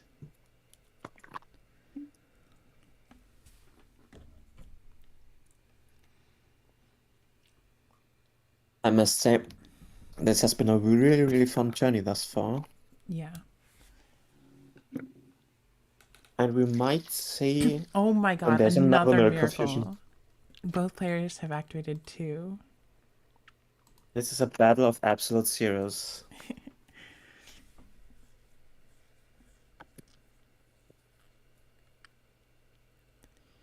And it's funny that the future fusion got negated too. Or else we would have had like basically 3. It's funny, with future fusion and 3 miracle fusion, you can literally run out of Ab-Zeros. I have to make a Gaia. Yeah, exactly. You just have to draw them. You should have been trying that. The Yokeman's still trying to play defensively. Just walling with the absolute zero again. If you're on polymerization, I would expect you to be running out of Ab-Zeros.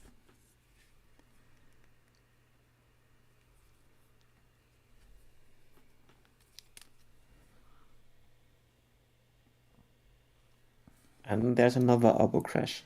If Guari drops the 3rd Miracle Fusion here, it's just a swap from to send the other Treeborn. Yeah, just to fill the deck here. And get your second Treeborn dive. Wunderfusion, Murray. It's the German name for Miracle Fusion.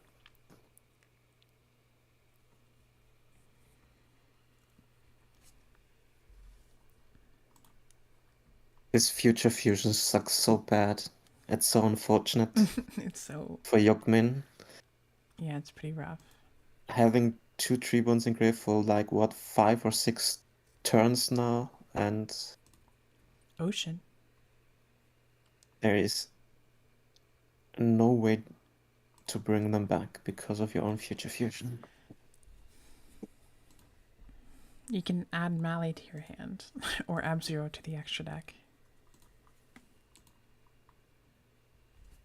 Which would be great because there's one Miracle Fusion left. Ooh, Malicious Edge. Here he is.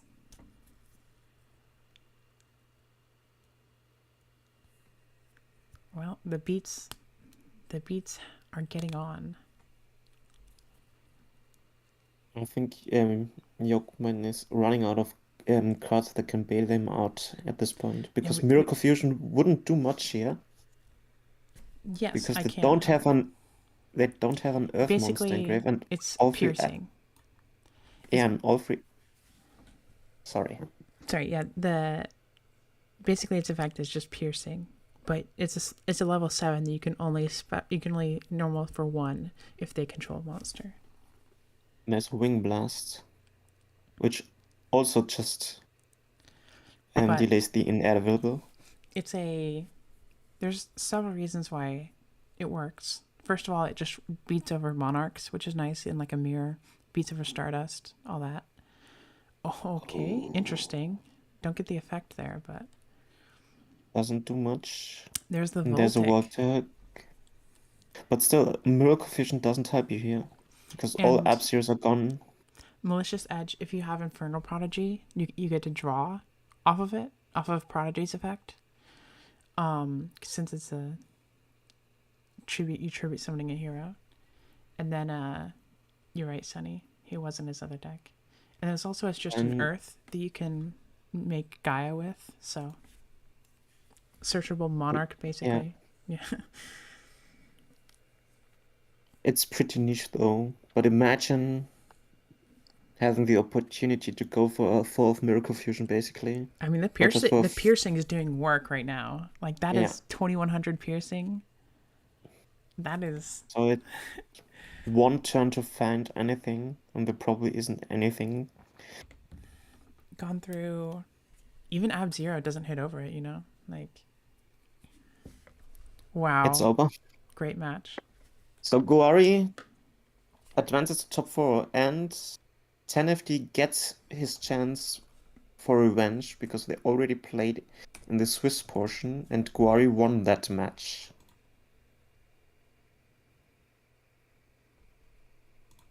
So. Oh, gross. Okay, I tuned in just to see Starlight Road activate from someone's own Heavy Storm. The Glad player. You're in the Dengi game? Yes, Dengi's up 1 game. We're running over Sidra with Stardust. D-Fissure on field. TH50 continues their winning streak and are in top 4 as well. Let's go. That's actually crazy. TH50 is still undefeated at 9-0. Oh no, 8-0. I think they're on a 22 win streak right now. Because it was 18 yesterday, won round 7, 19, 21, 22. Wow. 20. Forcing the Stardust. No, it has to be a 21. That gets banished. That Stardust gets banished. Win streak. And it's wow. Did not matter. Okay, 1-1. Let's go. Machina versus Gladiator Beasts. He resolved road on his. He resolved road on his own Heavy Storm. That's how. Do you want to stream every top 4 match, or should they just play? They can just play. Okay. He just didn't have an out to Cyber Dragon. Glads have trouble with just big monsters, and this deck just poops them out. The Machina can just put big beaters on the board so easily, but having Dimensional Fissure is absolutely massive because you won't be able to Fortress bring itself back from the grave because it's not going to be in the grave. So we have 5 decks left at this point. Hero Frogs, Vio Turbo, Pure Blackwing with main deck Cyber Dragon, Gladiator Beasts, and the Machina version of ×2. I'm sorry. What? What's Can your you run over those again? I missed that. It's Blackwing with main deck Cyber Dragon, Gladiator Beast ×2's Machina list, Vio 2, and Hero Frogs. What's your Wow. prediction that will win today? Nice spread. I'm gonna say, I think TH50. I think they're just hot right now. I think Blackwings. My favorite to win this thing is Guari. I think Frog will win this thing. Yeah, that's a pretty good shout. I think. The Kaikus have to be from the side, right? Yeah. That's pretty cool. Works But what do you side Kaikua against? Works against Fissure. I mean, it's like you don't have to, you know. I think that's a It good doesn't work card. against Fissure. No, what I mean is like you can summon it without needing to use your grave, you know? And I guess it's just a solid beater. Yeah, you're just going a lot more neg, Ronak.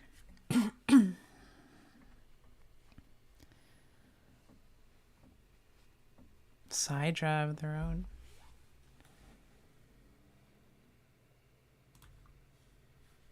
Yeah, Fitz, but he doesn't play Quarry Frogs, he plays Hero Frogs today.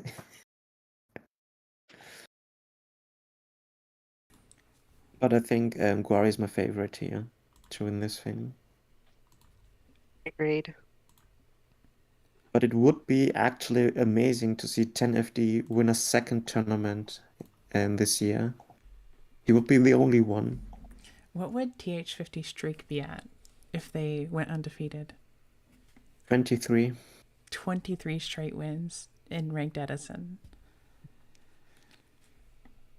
They are at 21 right now and waiting this semifinals. And the winner of this game plays against TH50.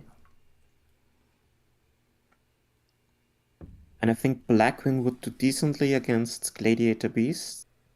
Yeah, the Machina Machina might be a bit more difficult, but TH50 did a very smart move, as I did in the RBCT, with main deck Cyber Dragon preing for any machine decks, just knowing they will face a machine deck, as I did in the RBCT, knocking out Ryan for my top 8 spot and denying him his deck and catching mine. I think Fortress is just really good against Blackwings. So having the It is Sidras. it is very good, and that's why Sidra makes a lot of sense. The way And I it's think just about a really good card. the way I think about Fortress is basically you're synchroing in your hand. You're using 2 cards to summon a boss monster, but you don't have to put 2 cards on the field, which means you don't have to ever play into Icarus. Yeah. Yes, Ryan, I'm sorry. But you see, I did well, and TH50 does very, very well with main deck Cyber Dragon as well. So that's maybe the way going forward, or Look at at least a this. second option Look to at this. grab the wings. Sirocco coming out of the side for the Blackwing matchups. It still makes a lot of sense because No, it's perfect. you're forcing them to use all the removal stuff on your big monsters, and we know that ×2 has a set Raikou here. So the Dim Fissure might not survive. Yeah, but if that Rediari is allowed to tag, I guess they won't get any value because there's nothing to. They don't have anything to get out of grave with a quest. They don't have anything to banish out of ×2's grave. So The question is, yeah, do you flip the Raikou now? interesting. They're hitting the Rediari, and 2 of those get banished. But I think it makes sense in case They that might have Caius. If Caius hit the D-Fissure? you can't cast because they normal summon the Sirocco already. Was that this turn? I missed that. Sorry. Yeah. The big question is... I said Fortress is essentially a synchro. Wow. Murmillo hitting over a monster in attack position. That I gets think that move banished. made a lot of sense to pop the Retiari, just to deny Dangy the possibility to go for Geyser's play. Yeah, makes sense. I think Fissure is like one of the best things Glads have at their disposal. It's just they're the only deck that can play this insane card out of their side. Fissure may or may not be the best floodgate in Edison. Yeah, Just not a lot of decks can exactly play it. And that's why it's so good, is because almost every deck relies on the grave. So when you put it on the field, most decks can't play the way they want. Oh my And here's gosh. Geysers coming down. Nasty. But I think we saw Starlight Road Starlight Road. earlier. We did. We saw Starlight Road in one of times two's games. And we're targeting Please, both. please, please. How Starlight. Oh man, that would have been. No. That's good enough. That's something. That's good enough. Now you can just say you're not gonna draw a monster because Glads don't have like high density of monsters. If times two can establish any kind of a beater here. Yeah, but if you look at the times to Spanish pile, I don't think there's so much left. Maybe the warrior ladies and a cyber dragon and a Sirocco, which you can't summon at this point Well, you because can even just there's no go mods left. Fortress and then just banish the other monster. Oh no, you have to Fortress banish Force, like Ronak was saying. And then you can summon the fortress. Banish 2 fortresses. So it's... Well, if you banish 2, you don't get them back because you can't pull one out of the grave. Yeah, no, you need to banish 2 and summon the third out of your hand. Or some combination of 2 machines, yeah. This is something I actually did against Yomera. Oh, well, I didn't. I cheated against him, but I could have done if I didn't. Because I just banished 1 fortress to summon the second one. Yeah, the fact that it's an inherent summon, too. Ooh, this is looking bad for times 2. Fissure is just so nasty. Shuts down everything. Yeah, popping the Dim Fissure would have been probably the better move with the Raikou early on and not the Rediari. Who knows? And there's another Geyserus. Oh my gosh. Oh my gosh. Angi doesn't care about Bottomless. Do they care about... Yeah, he's got another Starlight Geyserus in Road. the extra deck. If this is Starlight Road. It isn't. Oh. You would have flipped it immediately. This was a dangerous play by Dangi. Yeah, he wanted to insulate the D prison from like an MST and gets punished for it. Oh, man. That's so rough. Or from an MST or from like a bestiary. Test Tiger. Yeah, Test Tiger. That's so crazy. Yeah, the tricky thing with Glads is like if you're playing the Fissure, they never shuffled the deck. It doesn't matter in this case because they're summoning... And they're saying they never shuffled the deck after the Geyserus got bottomless. And that's how they drew the bestiary again. I don't know. This is interesting. I didn't check the log. That is bad. Is Shadow still here? Yeah, I don't know. Let's get Shadow to look. If he's here. Oh, TH50 is getting sacked according to Shadow. A TH... What am I needed for? Can you come to this dengue game? We need to check if I'm in it. somebody What's going on? Did somebody shuffle after making Geyserus? They summoned Geyserus, it gets bottomless, and then we need to check that they shuffled because they drew a bestiary again. So, Alright, give me a minute, I'll check logs.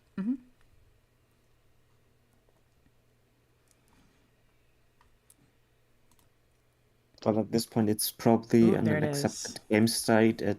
yeah, but we can issue a warning at least. I mean, this would be accepted game state. This would be...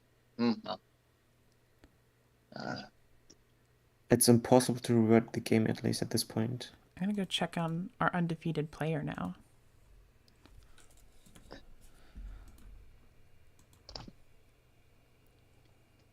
Oh, wait, is that game over? Did that game just end? The TH50 game? TH50 ended the game much early on. We already knew they were just waiting for the winner of Dangi versus times 2. Oh, that's right. They're waiting. Okay, so we're gonna see this versus Glads versus Blackwings.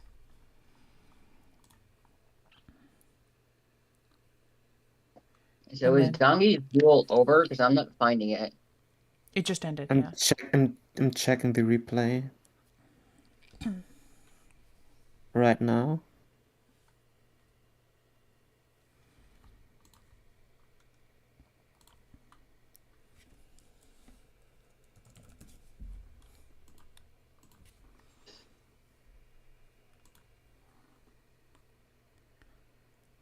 Yeah, they did shuffle the deck. Okay, that's great.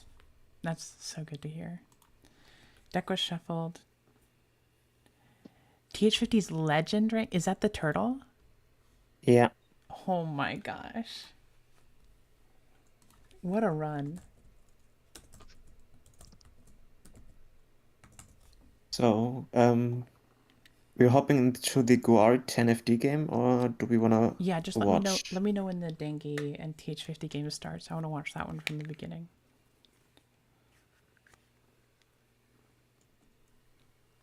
I'm gonna watch this one We for can now. just ask them to wait if you want to. No, that's fine. I want people to be able to move on with their life.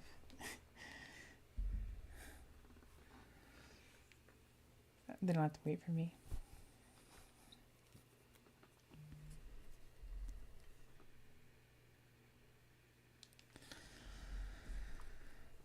Vayu versus Frogs and Blackwings versus Glads. That's a pretty cool top four.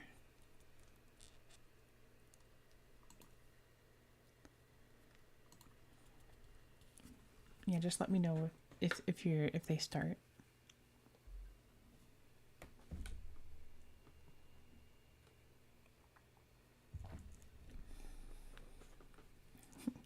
TH50's win rate is 76.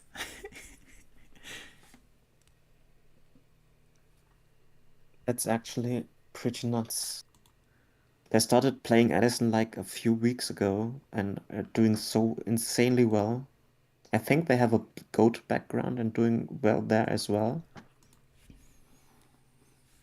I wouldn't know.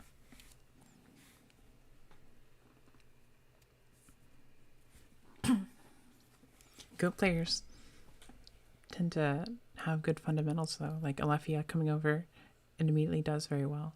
He almost. Well, but there are some that are the exact opposite as well. So I think they got the fundamentals down. They just need to learn the card pool and understand, what rules carry over and what rules, like there's new rules in Edison that are like heuristics that you have to follow. But I think they understand generally the idea. But Alefia almost Alefia was doing pretty well in this tournament with Battery Men. yeah, Alethea got top 4 in the pumpkin event with Alien, so Yeah. I think he doesn't have to prove anything by this point. Everybody should know that he's a cracked player.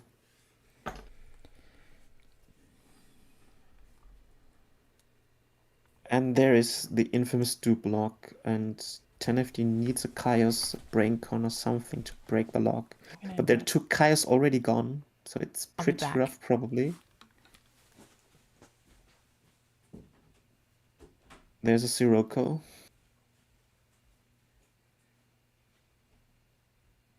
Yeah, Vio actually struggles against frogs a bit. And not having access to Chaos hurts a lot when your opponent just 2 blocks you.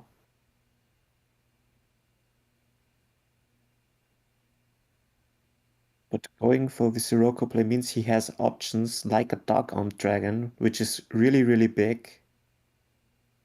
Because if Guari doesn't have a Battle Fader, Tragodia, or a Gauze, he will be dead after this battle phase.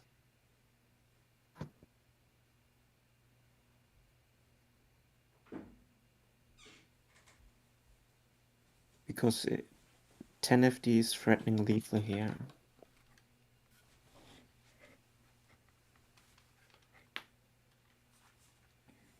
And yeah, Lucas, I agree. Aleph is really, really good at Yu-Gi-Oh! Good. The Lurker brothers probably have pretty good Yu-Gi-Oh! Genes. Good at Yu-Gi-Oh!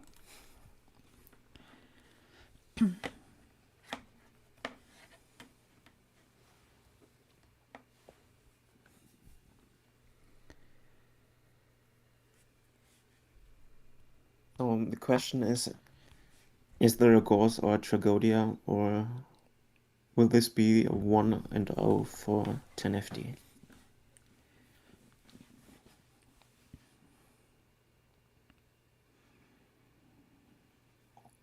So let me look at their. Is anybody X2 at this point, or is everybody X1 or undefeated? 10FD was X2. Okay, so 10FD would have is the one that needs. TH50 is XO, Dengibos was X1, and I think Guari was X1 as well. Yeah. Guari, Dengi X1, TH50 XO, and 10FD X2. Oh, and we're going for burial play just to ensure we are playing around the goals in the track. This will be a Sirocco pump. Probably.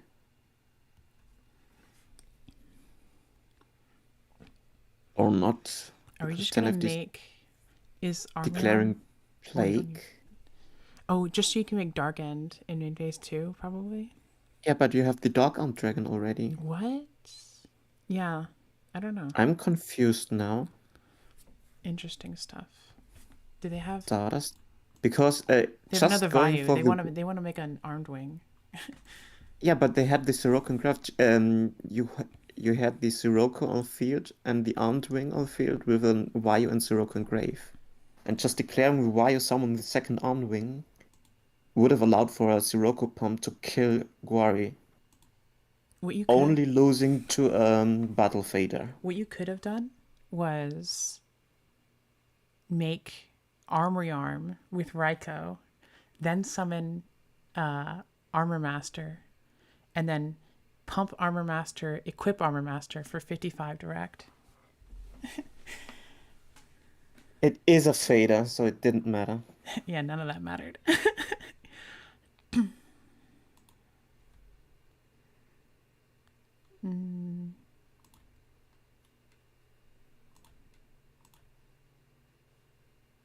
Bot strikes again, snack. I got it. I got it. Yeah, none of that mattered. Yeah, Tonberry Mishima, this was the play I suggested, but this would have only lost or not killed for Battle Fader, which Guari had, Oh, they're about to begin the other game. funnily enough. Okay, they attacked me, so I will switch over. Oh, they're not playing yet, though. Not yet, no. Let's go back. I will inform you as soon as they start. All right. Ryza on Stardust in the Guari match.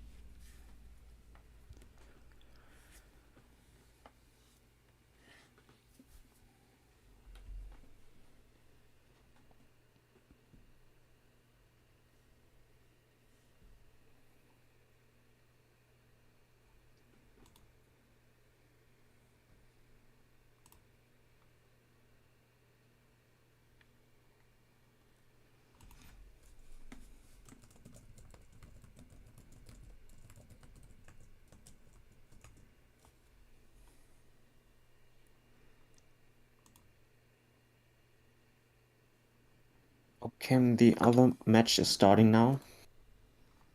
All right. Ooh.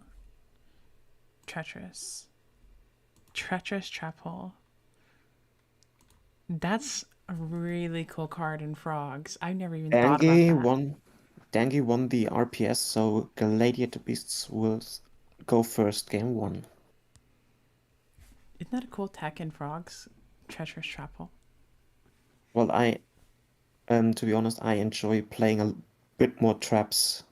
Yeah. Just to have arts to stuff like multiple Raigeki breaks have proven terrific times and times again. Yeah, for like vanities and stuff, but it still seems cool to me. We got Prisma. We can do the Test Tiger play if we decided to. But obviously not great on turn 1. Wow, Prisma set 5.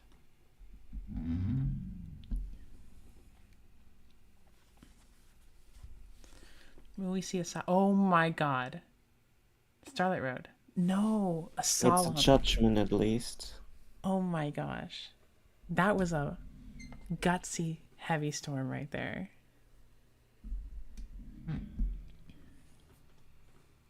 Oh my gosh. Just normal Sirocco.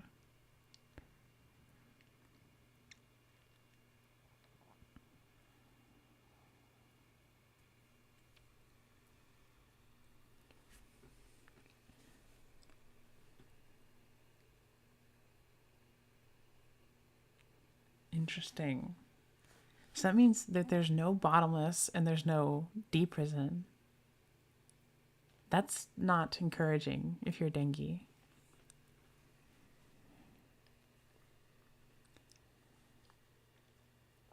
At least you hit a good card.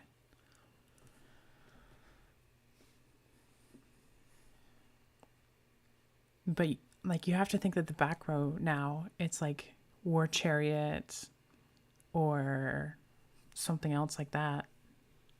Maybe another book. Because you wouldn't be using book Probably three. at least one chariot, yeah. Yeah. And Chariot's doing nothing, right? Oh, it's about to Geyseris. Drawing Test Tiger for a turn. With Do we know if TH50 is on Starlight Road in Maine? I think they are. I don't know. That was quite a draw. But if there's a bottomless, it would be fine. Just bottomless the bestiary. Never worry about it again. Or not, and letting Geysers resolve. It's probably deep prison or something. No, it can't be. It's a dust tornado. You wouldn't set deep prison with call. That's interesting. So they had a Geyseris play no matter what, because they could have called back the bestie. They could have made Prisma into Laquaria and call back bestie, make Geyseris. So the Test Tiger wasn't as crazy. Yeah, not if you hit the bestiary with a bottomless. True. That other card has to be War Chariot, I would think.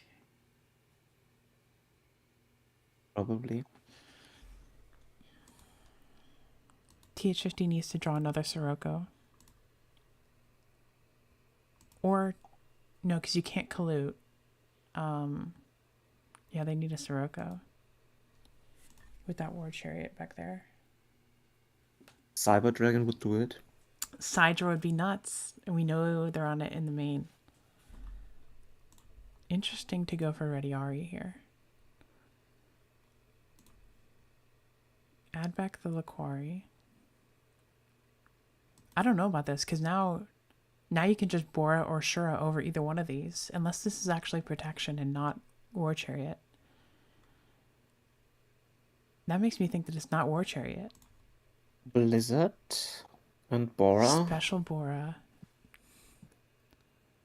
Yeah, there's no way that's War Chariot.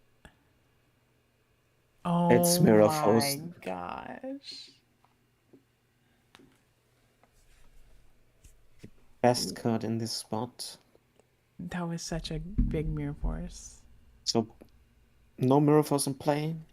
Both players used it already. And there is the bestiary again. Oh, it's a luck quarry. So we're going for Heraclinus play. That's like GG right there. Well, You could. Oh, never just mind. on that. Never mind. Wow. I was gonna say there's not a lot that can beat a Heraclinus at this point. What? Because even top deck Blizzard wouldn't do it. What a match.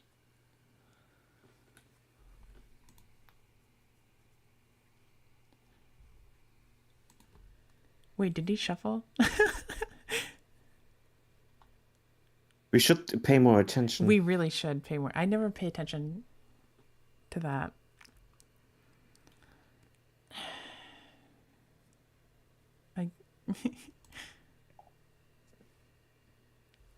Shadow, can you come check?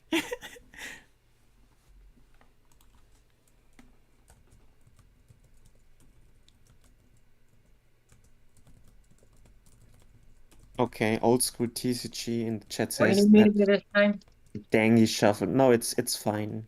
Okay, so they shuffled.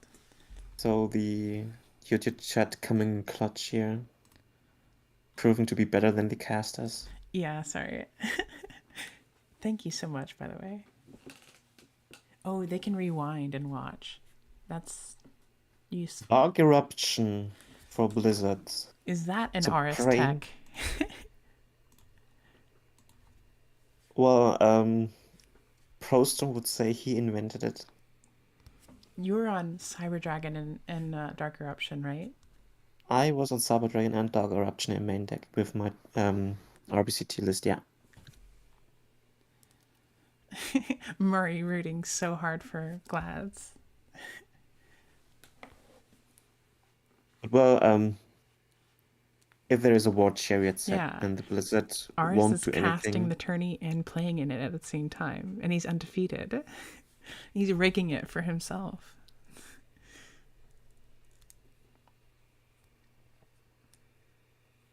Just setting and playing around the Chariot, so I suspect there is a Icarus set here. Yeah, Yeah. it had to be. Had to be. Starlight Road? Road would be next. Trapstun is Trapstun. also good. Wait, what? Chariot? Oh, he's just asking. And then 'Cause the it's- replay. No, 'Cause- I wouldn't reveal it in Dangy's case. You don't have to reveal it. You don't have to, no. That was a great game. Was Chariot. Wow. So there's no winning play for TH50 No. then in that case. Blizzard would have Normal Song Blizzard would have lost and Icarus lost, so Yeah. sometimes you can't do much, but if TH50 manages to draw into oppressions, they should be fine. True. Yeah, you can bring in the oppressions. I don't know what else they might have in the side, but I mean, unfortunate to not see a Cyber Dragon. Yeah. The pre didn't pay off.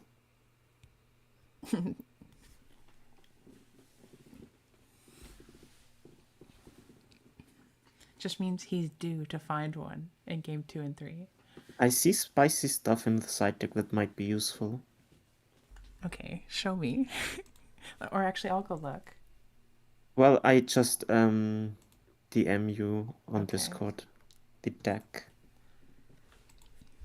And I forgot to add the side Yeah, I again. was like, I'm that's stupid. the main deck.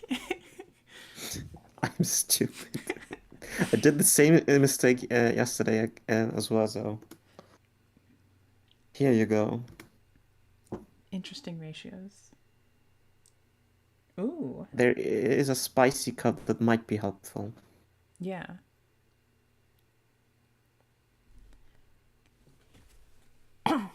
Excuse me.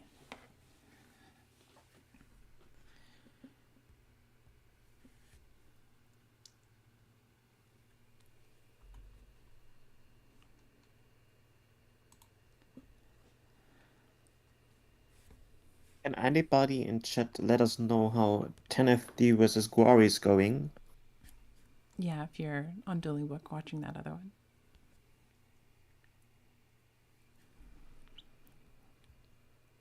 One up to Guari. Interesting. It's 1 for Guari? Mm.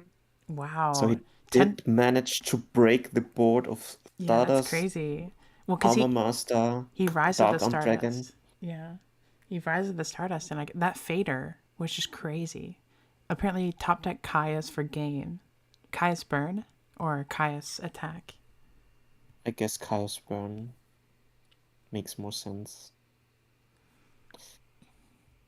Okay. So, Dust Tornado is a good card against Lady of the Beasts. The Trap Stun in main deck for Glads. I like it. So Chain Icarus, no Icarus.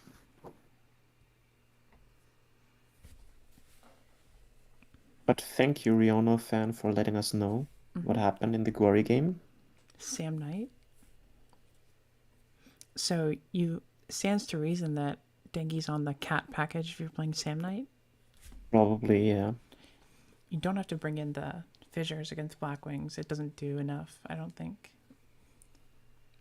So you can keep the cat package. Yeah, And especially not when they... Ooh, and the Prisma stuff. The Prisma stuff also, I don't think really synergizes with Fissure. I think there's a judgment set because Dengi said 4 turn 1. Right, you would And think. you would have immediately flipped. Okay, Dark works Right, as well. okay. Not nearly as good. But you would have immediately Oh my flipped god. what it's called, the Starlight Road. You wouldn't have For thought sure. about it for a sure. second. Oh my god. Book? Okay, that's good. Dueling books. On Dueling Book.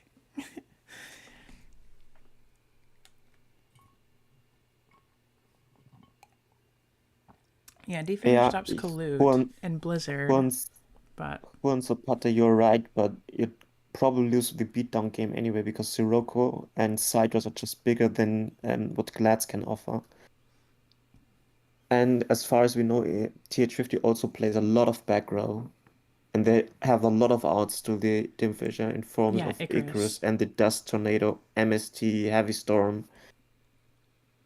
So D-Fissure doesn't do enough against Blackwing, I think. Okay. So we got a Sam Knight. Yeah, it's good against Dark Eruption if they keep it in. We got a... These are going back. Yeah, but to be honest, you wouldn't side against a one-off Dog Eruption. I think I would target the Sirocco and the Whirlwind. In case it's a bottomless. Yeah. So, road or die? Die, it seems. No, it should be a deep prison. Ooh.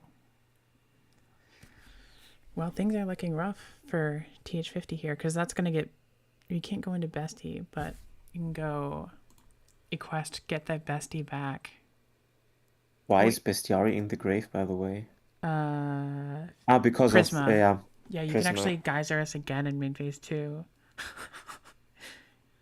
That's great. Oh. On which on both one? of them. And both of them. No, just No, one. because they resolve sequentially.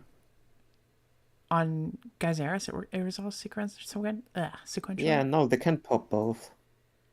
Are you sure? Yeah. I thought both got summoned off Geyseris at the same time. Oh, it was Geyser's. Yeah, never mind. But now, yeah, wait, doesn't Darius and... Okay, yeah, I was going to say, Darius and Bottomless work weird, so you get to summon the Bestie. But the thing is, you don't get the effect of the Bestiary. No, I mean, it wouldn't It matter. wouldn't There's matter nothing anyway avoid. because there is no back row, but...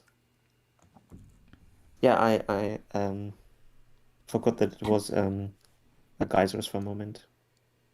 Yeah, Geyser's is at the same time.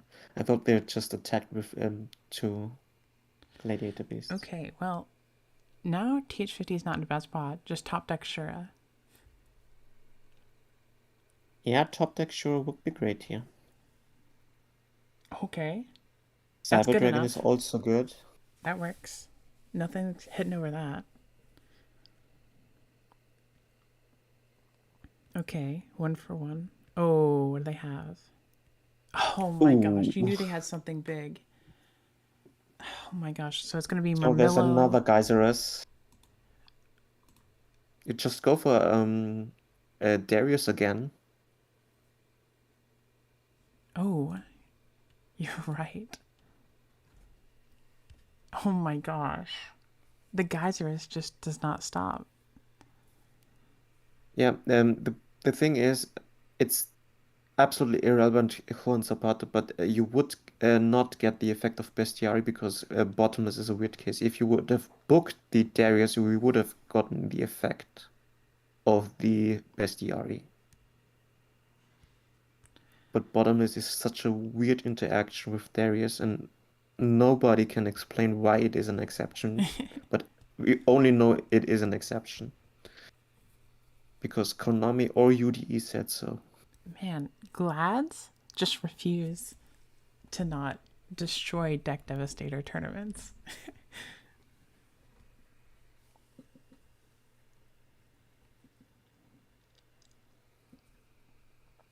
They're really shown that they can compete. For whatever reason, I can't ever have success with them, but I wonder if this card in TH50's hand is dark armed. Maybe. Whatever it is, it's like it hasn't been doing anything. Okay, Shura is a that's... very... Wait, what? Late? Oh, Kalut. Makes sense. Makes sense. And then you can clear the entire board and you could even make a Armor Master, which they're gonna. Okay, it was Kalut, not Dark Armed. And 3 darks. And Dangi takes 1100 damage here. Yeah, that was 1100 damage, buddy. Okay, I can't message Dangi on Dueling Block. No, it's good, it's good. They took it. Wow, what a turnaround. I thought that TH50 was dead in the water.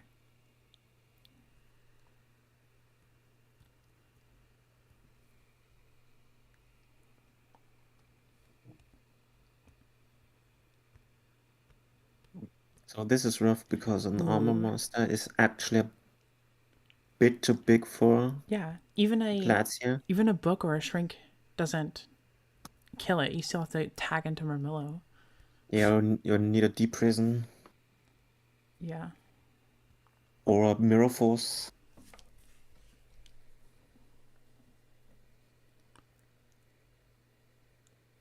And at any time, top deck that. Yeah, there are 3 Darks in Grave. Yeah, there's exactly 3. Oh my gosh, it hasn't found any answers to this Armor Master.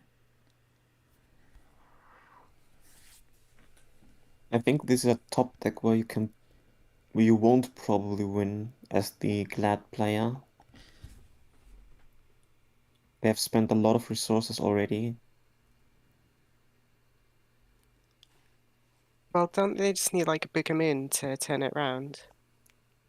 Well, Book of Moon doesn't do anything because the Armor Master has the effect. Well, you'll still be able Yeah, to you tag can out. tag into Murmillo. Yeah, you can tag into Murmillo, so you can clear it, but it's like then you're leaving Murmillo on the field.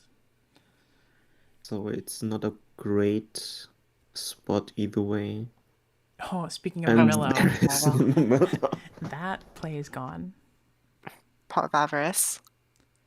Okay, Smashing they is an found that option. like 1 turn too late.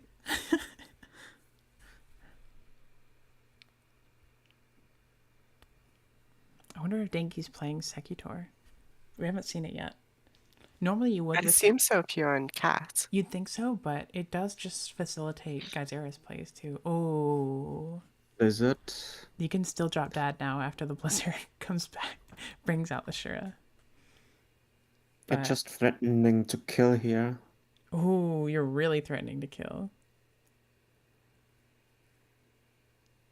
So Prio bounce 2 and have a wave. Vayu, that is so lethal. That is omega Yeah, it lethal. makes sense.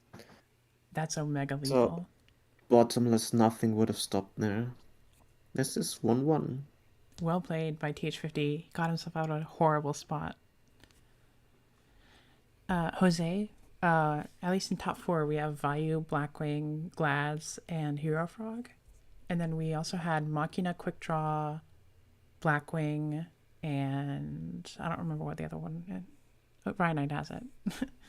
Quick Draw didn't get top 8. Quick Draw got eliminated in the top 12 That's right. stage. Yeah. There are 2 Hero Frogs in top 8.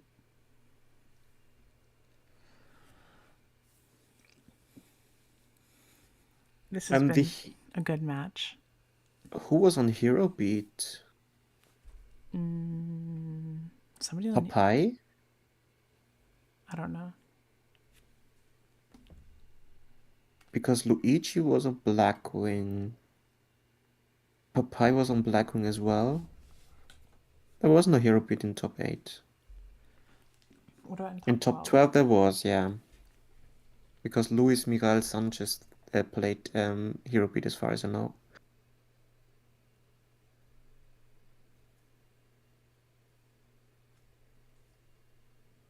But Ryan Knight is right here probably. Yeah, seems right to me. Fairy, that's Okay. right. Fairy made it. Not top 8 though, unfortunately. But Fairy versus Vayu is pretty tough.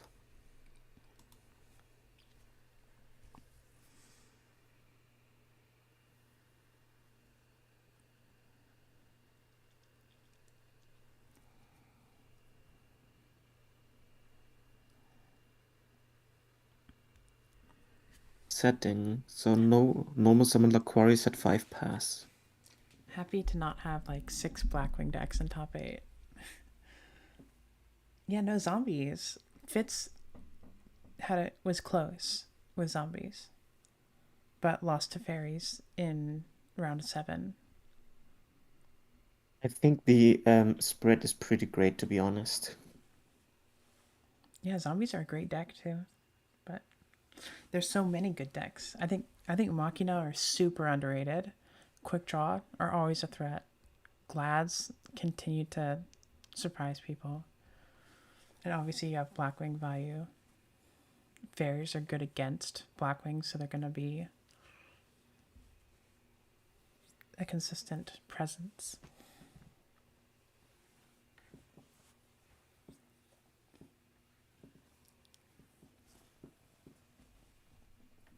And then, of course, frogs. Frogs are just Ooh, bad. just Never that. side for frogs. I can't believe that walked.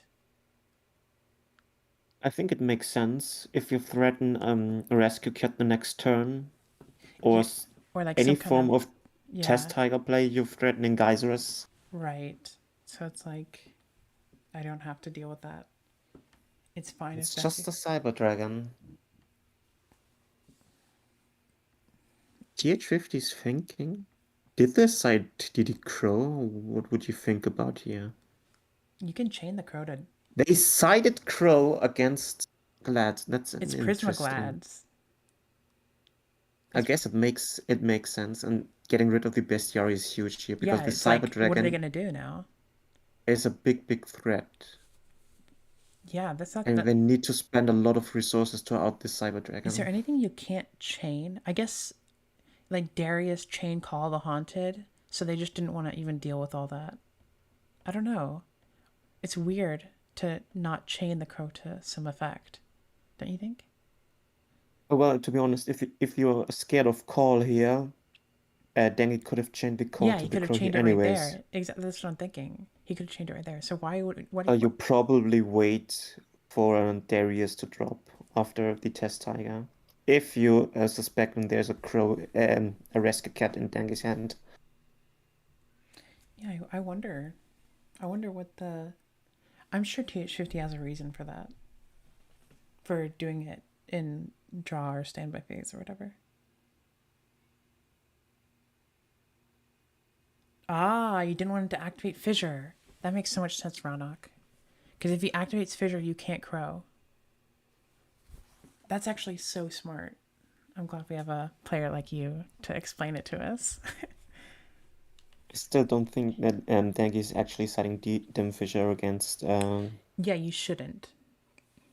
You shouldn't be siding, I don't think, Fissure. You're just going to leave the Murmillo on the field. Take 8. That's fine. Oh. Yeah, you shouldn't be bringing in Fissure, but it does make sense. Okay. Well, it definitely wasn't a bad play to preemptively crow here. No, and wait, with the bestie gone. Oh, Kalut. There's a Time. Soroka. There's got to be a war chariot back there. If that. Yep, you need double Kalut to play around the chariot. You have to do 1 in damage. Ooh. Now you don't need Kalut. They have to chariot. Still a war chariot still blocks the play. Well, if you have Gale and Kalut, then yeah. Or you could just synchro. Just immediately synchro into like Stardust. Oh. Okay. So there's no chariot. Yeah, that does tell me that there's no chariot.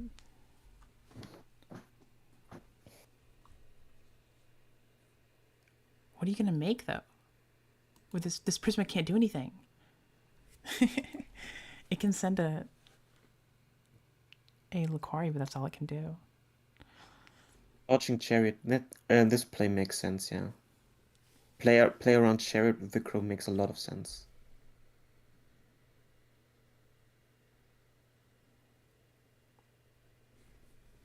Dodging Chariot. Oh, because there's no Glad on the field. Another smart observation. Yeah, I don't... Glads are definitely a deck that if you want to play optimally against them, you gotta have more experience than I do, clearly.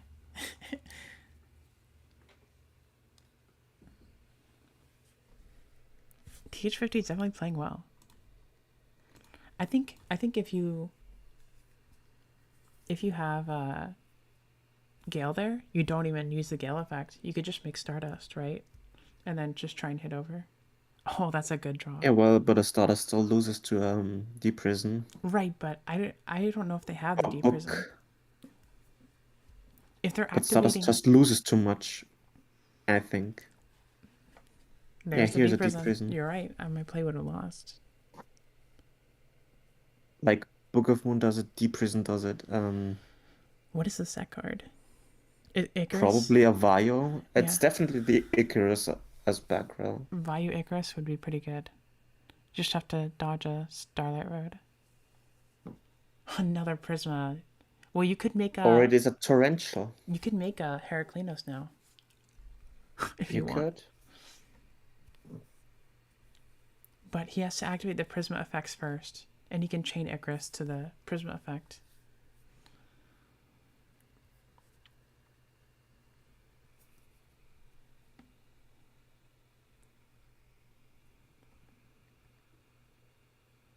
Or even let him send to Laquari and then on resolution before you enter an open game state.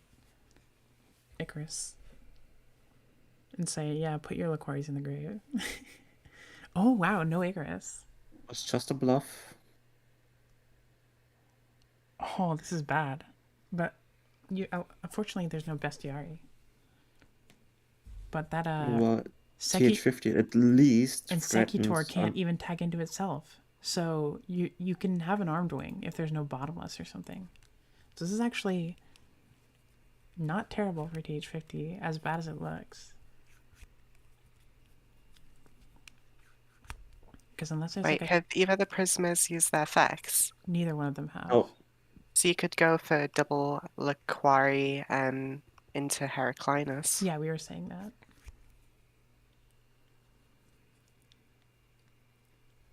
you know what?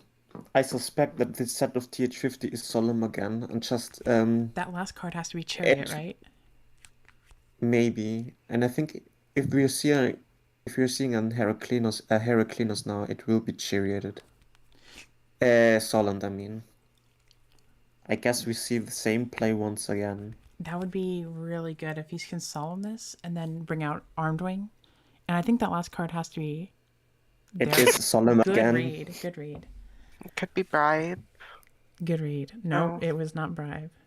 Okay, that better be like a Bottomless or something. Guardian 10-footer in game 3. This one's in game 3. It's very funny. I have no idea why I'm always doing so poorly when I play. Because my reads tend to be very accurate when I'm watching games. Oh, there's the prison. Oh, the life points are so low for TH50. Probably setting. Oh, took it back. Oh, never mind. Gonna set. What is happening here? I don't know. Sorry, serious misclick. Yeah. Bringing it back, I guess. Oppression set. No. Oh, Oppression would have been more insane than Solemn. Oh, Upstart's not good, yeah.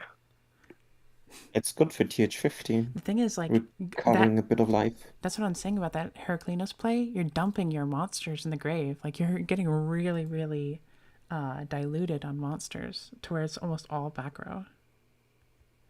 Yeah, no problem, Rihanna fan. It's okay, Viking goats. You can you can catch the VOD when it comes back. Raunik, that makes a lot of sense. Maybe an illegal Sirocco Snowman set. Eater. This was the spicy side deck card, by the way, I have And been he talking didn't. He about. could, if he had activated the Prisma effect first, he might have been able to War Chariot that too. That's so funny. But now it's free tag fodder. You, Snowman Eater was the spicy tag card I was so talking about in I the feel side like you deck want to get that off TH50. the field because you're letting him tag now. Yeah, if you have a Sirocco in hand, Oh, you can Blizzard, synchro into Catastor if you need. there's no target in grave, unfortunately, Yeah, I for think him. he's just getting it off the field to make Catastor.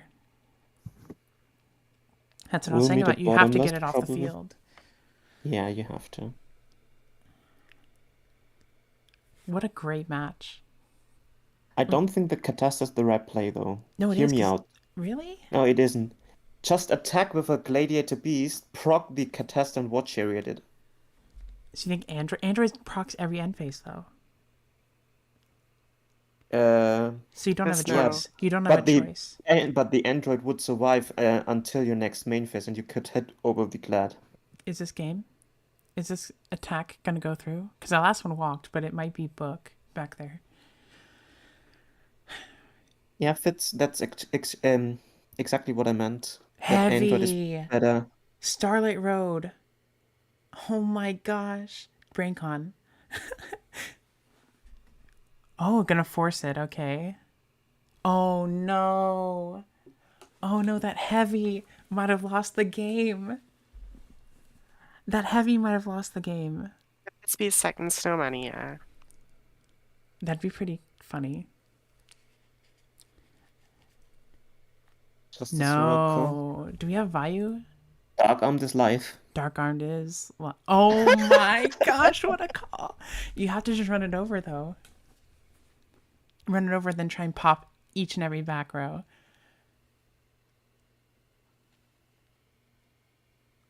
No, he's in battle phase. What are you talking about? There's no prio. Oh my gosh, it's a bottomless.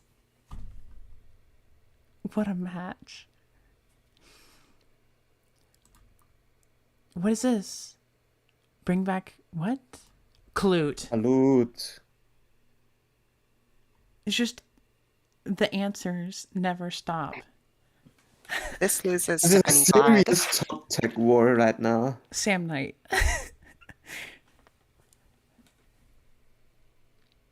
This is one hell of a game. What a game. It's just top decking at this point, but it's still very exciting to watch.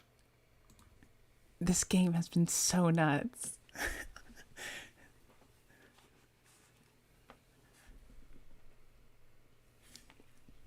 Dangy is in a bit of trouble, but Oh, just setting. It's got to be Test Tiger, that's a right? Momillo. Oh, it could be Murmillo or Test Tiger, I guess.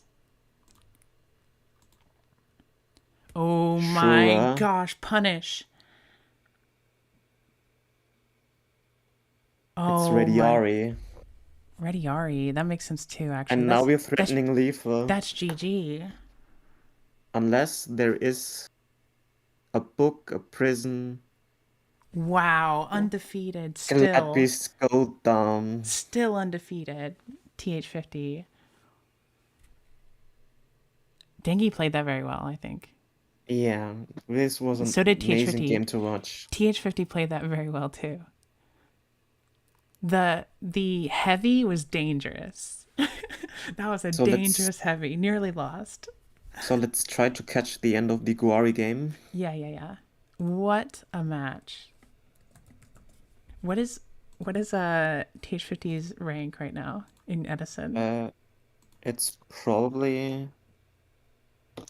They are behind 10 foot right now, but Dengi hasn't reported yet, so we don't know. True. We have to wait for that. Guari seems in a bit of trouble, but a Monarch bails him out. And 10 foot found 2 rocks in game 3, which help a lot, obviously, against frogs. I love watching Murray's reactions to everything. Ooh, that's a big Caius. The prison. Man, this tournament has been so good. All the games have been so exciting so far. I'm gonna jinx it and make the next games be boring. This is the second last game of the tournament. Just finals left after this.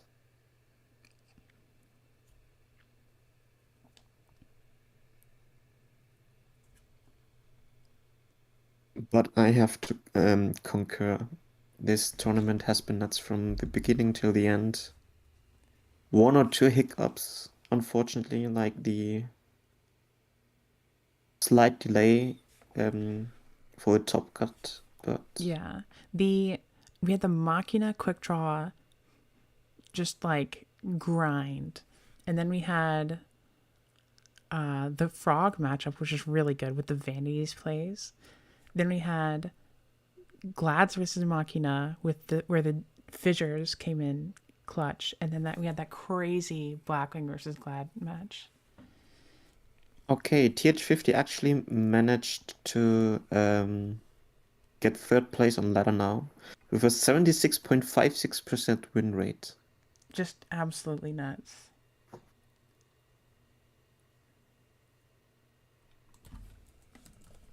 Do you know the... So it's a 21 game win streak for TH50 right now. No, it's a 20 game win streak. So it would be 21 games if they managed to win finals as well. Excuse me. Which is pretty amazing. Not many. Snack, could you actually check 10FD's grave for the chat on YouTube? Yeah, sorry. He's got 2 Raikos, Gale, 2 Rugs, 2 Prison, and 1 Bottomless. And Caius and Grapha are banished. He's right behind. So it's Silchus, James Ark, TH50, 10 foot, and then J4 Ragnak.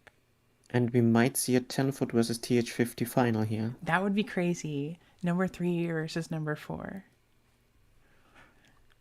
Vi versus Blackwing. It would be WoW versus Blackwing, yeah. I'm rooting for Guari here. I'm completely impartial. I just want to see Even though frogs. I predicted frogs to win this tournament The like malicious an hour edge. ago. Melissa. I can't speak it. You know, the Evil Hero Earth 2600. Malicious Edge. That is a based card. So we're specialing Prodigy. Oh, to get a hero? Oh no, we had Stratos. What's the oh? It's so to you don't play lose to around Crow. Diddy Crow. Yeah, so you yeah. play around Crow. That's another good reason why to play Prodigy. Is because you just get to play around Crow without wasting a normal.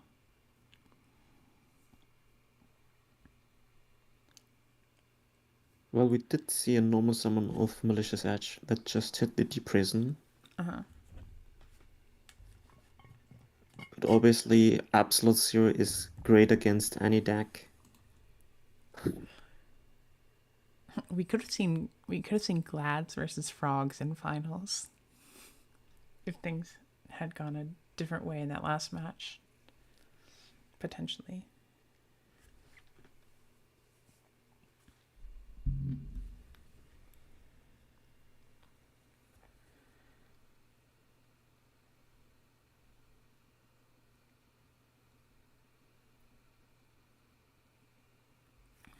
The bracket. Yeah, I'll just show it real quick. This is the bracket for top at the current time. You can pause it on YouTube to look at that.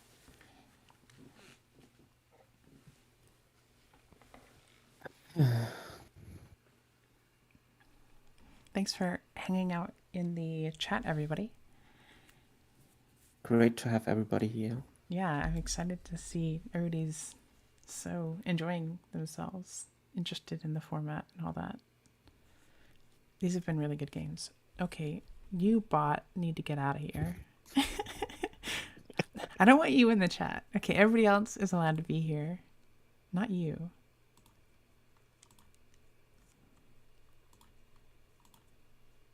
No, it's a single elimination top cut, Raunik.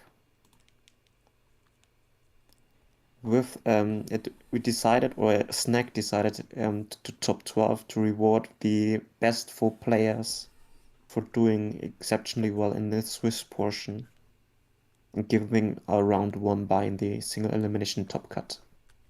Yeah, what Aris said.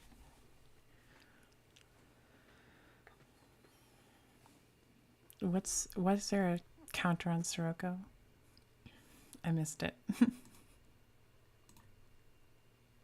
Doesn't make sense because there hasn't been a Blackwing summoned yet. Yeah, I have no idea.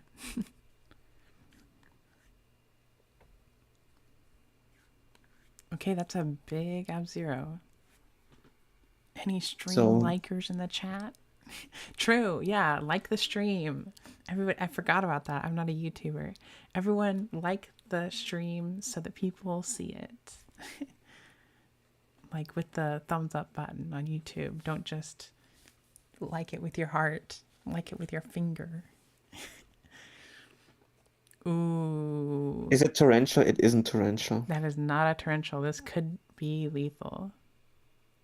Misclick. MC, sorry, I misclicked. Did he mean to hit the back row?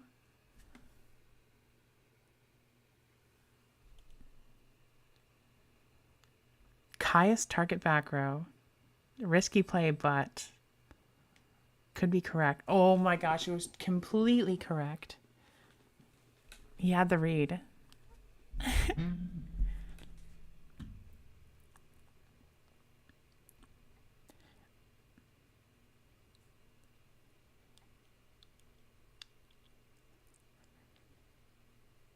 Brentford is in a lot of trouble.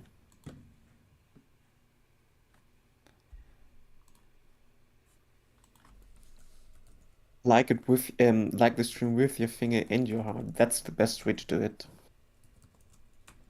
Support the Crow's Nest YouTube channel and Snack's efforts.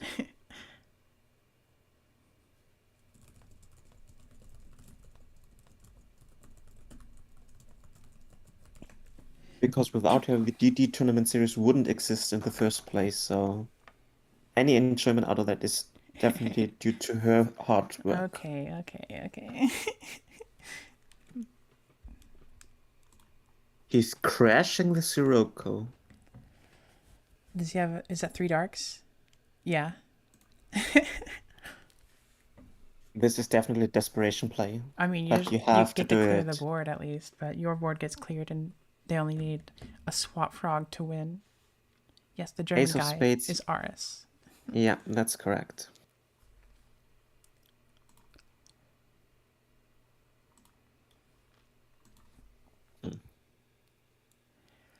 Ab-Zero is just so insane. I don't think that 10-foot is winning this game. Oh, yeah, I really don't think he's winning with this game with the MST there. Oh, there's the torrential. Where was it when you needed it? On the Kaya summon. 1 turn too late. What is this? Vanities? It's over. Oh my god. Dark Dust. Wow. So it's Frogs versus Blackwing in the finals. Frog Hero versus Frogs. What? Oh, sorry. Frog Hero versus Blackwings. Okay. My bad. Okay, I will catch a quick bathroom break to be ready for grand finals. Frog mirror. Yeah, exciting stuff. Okay. So I'll be right back. So we had, I don't know what Pai was on. I don't know what these people were on. This was Quick Draw versus Machina. Fairies versus Vayu. Frogs versus Blackwing, I think. Frogs versus Frogs. Blackwing versus Vayu. Or no, Vayu versus Vayu, I think. Glads versus Machina. That was a Blackwing mirror. So true, Ronok. Frogs are terrible. They're only getting second or better in this tournament.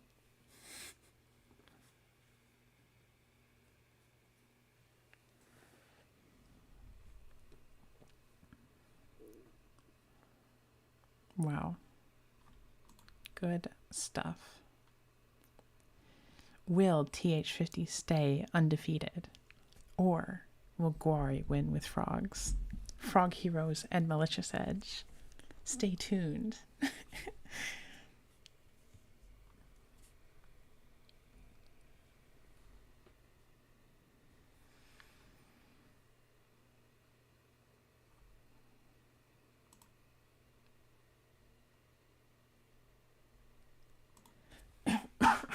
Excuse me.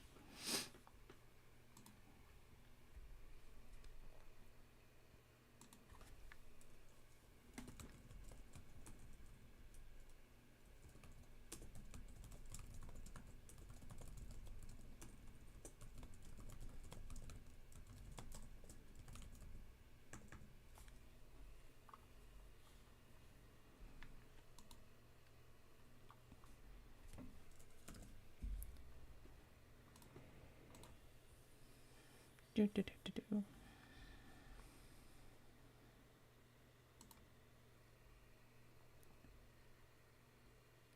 Yeah. Yeah, the Top Cut has been so much fun.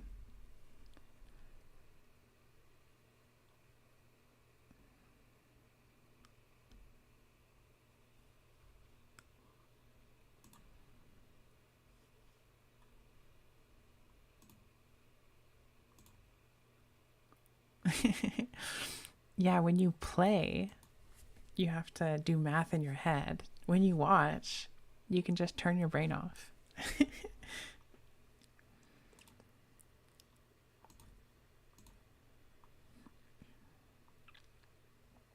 Let's see.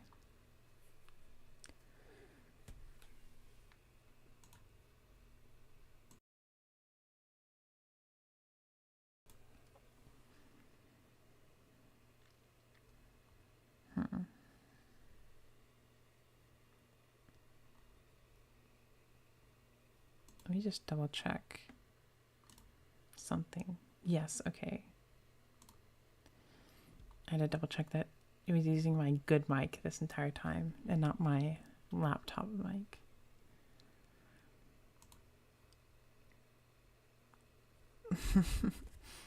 Let's see. Well, if ours is right, TH50 plays GOAT. And he's in the finals. Everybody here, lots of ×2 I've seen around in Edison a lot. Sunny, I know, plays a lot of Edison. He's on my team. 10-foot, obviously. Top 4 Edison player. Kampachi I've seen around. Gwari I've definitely seen around. He's topped several times. Yokman has topped an RBET. Luigi I've seen around. I think he has played like the last few tournaments. Thinking about his name, it sounds familiar. And then TH50 has been playing a lot of ladder. So lots of Edison players, but yeah, nobody I recognize as like a GOAT regular. Like in the online GOAT tourneys, that is.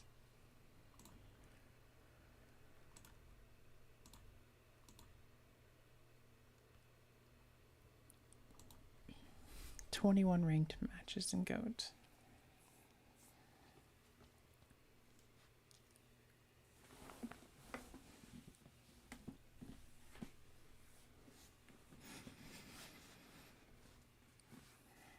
He's always talking about warriors when he talks about Edison decks, so it's like, this deck is like warriors.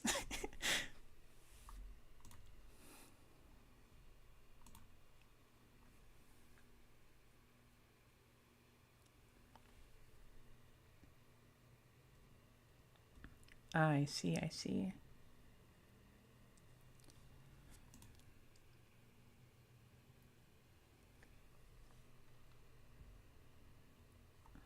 I'm gonna message them and let them know to contact me.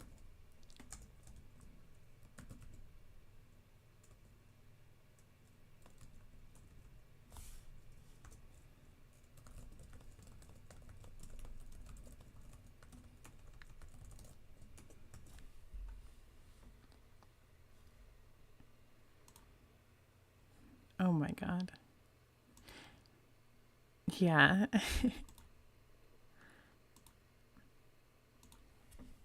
Black Wings and Warriors.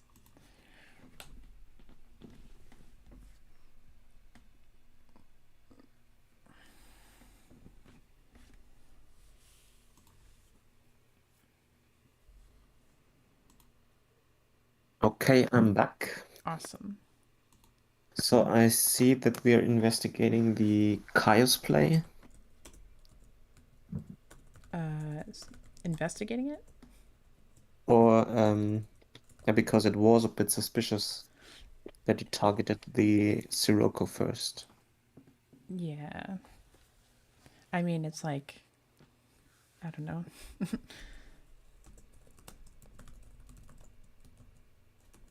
So we are waiting on Guari. Guari and T50 to start, yeah.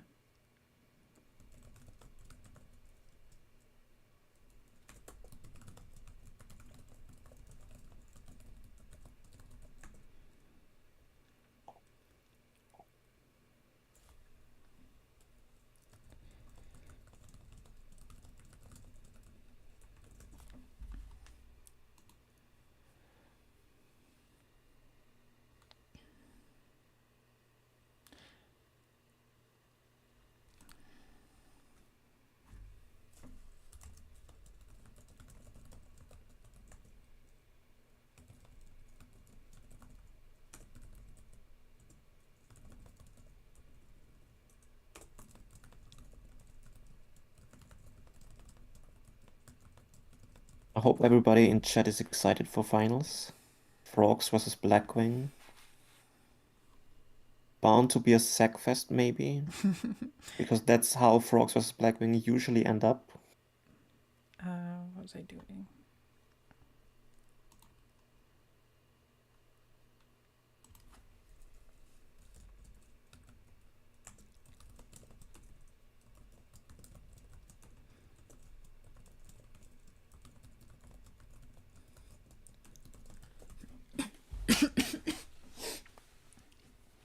Excuse me.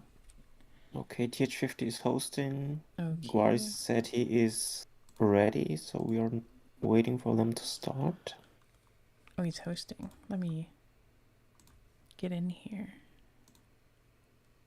It's very, very difficult to say who has the upper hand, Ace of Spades, because it just usually depends on who gets the faster start in this matchup. Like if Blackwing starts with a Whirlwind and can just clock you real fast, you're in a lot of trouble. But Blackwing doesn't deal very well with Monarchs on subsequent turns, and Icarus attack usually ends up not being that good against Frogs. Yeah. Because if you actually watched the semi-final of Guari here... Wait. Oh, wait. I have to tell him to wait. Because Shadow has to step away.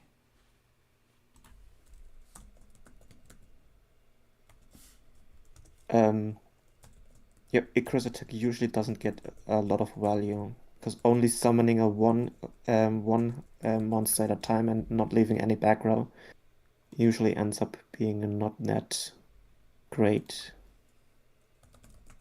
I think it's 50-50. And Blackwing can always blow you out.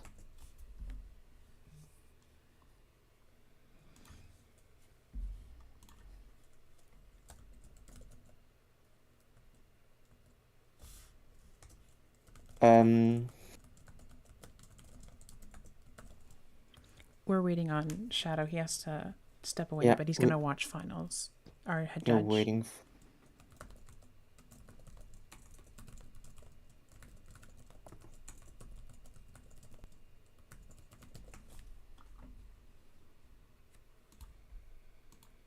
Okay.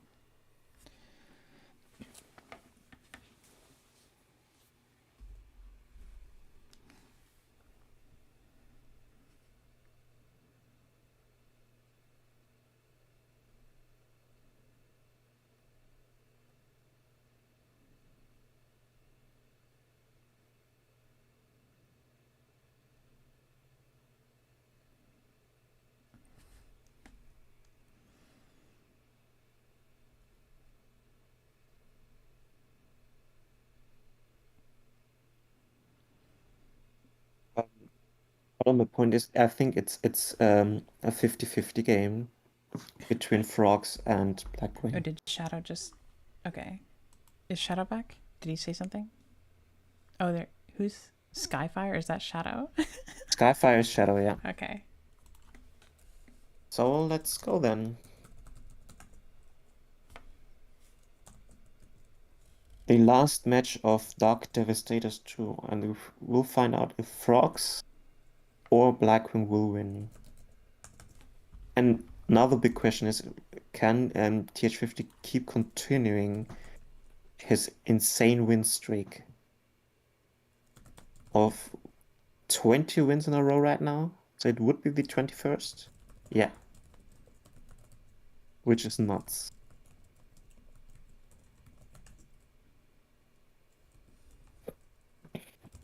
And there is a Kalut on the Dupe Frog. Wait, what? It's not going on my screen. I think you have to refresh. I will refresh. Because we saw set Dupe Frog from Glory and a special Cyber Dragon and a normal summon Shura from TH50, and the Shura killed the Dupe Frog with a Kalut. What the heck? I'm missing it. So it's audio only right now. It is audio. You're narrating it for us. Vario attacks directly and connects, and Sidra does as well, dealing 2,900 damage to Glory, and there's no Gauze or Track being dropped. And we know there's a Swap Frog in hand for Glory because of the Dupe Frog, and the Sidra and the Vario sinking into a Goyo Guardian. And Snack has managed to get a picture. So I'm back in here, yeah.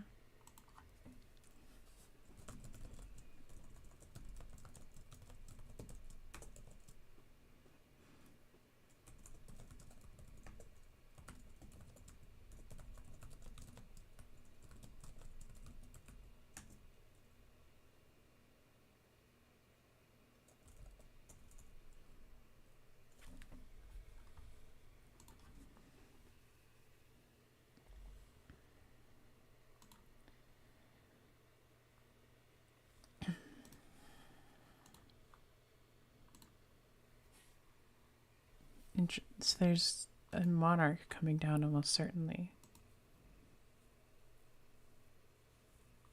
I guess he could just be... No. What is...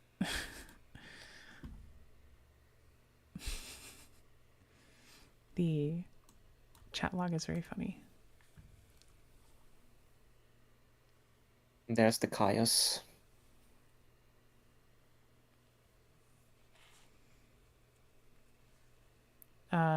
Did you forget to take 1,000? Oh no, there it is. It's not showing up on my screen. They lost 1,000. Oh, Yeah, there's an and it's showing upstart. up on your stream. There was an upstart. Upstart. Sirocco and Boron. This is what I meant by sacking. You have to clock frogs pretty fast with Blackwings. It's basically your only way of winning. And pray they don't hit you with Monarch and Monarch and Monarch over and over again. And Miracle Fusion as well in Guari's case, because he's on Heroes. If he's got rugs in the side, that... Ooh. Well, Molly Edge. I think Isn't that great? That's fine for TH50, honestly. Like, yeah. That's like the best. You have to kill the Sirocco here. Yeah. Because anything plus Sirocco is going to hit over it. And Kalut kills anyway. Right. Even on a Bora. Or Gale. That too. Let's see. I feel like TH50 has a ton of ways to kill here. Okay, well, never mind. There's a Miracle Fusion. That's going to be a lot harder to kill through. There are ways. Like a Sirocco in hand, and there's a threatening unarmed wing. If there's any way to get another Blackwing on the field, pump Sirocco big enough to kill through the Up-Zero.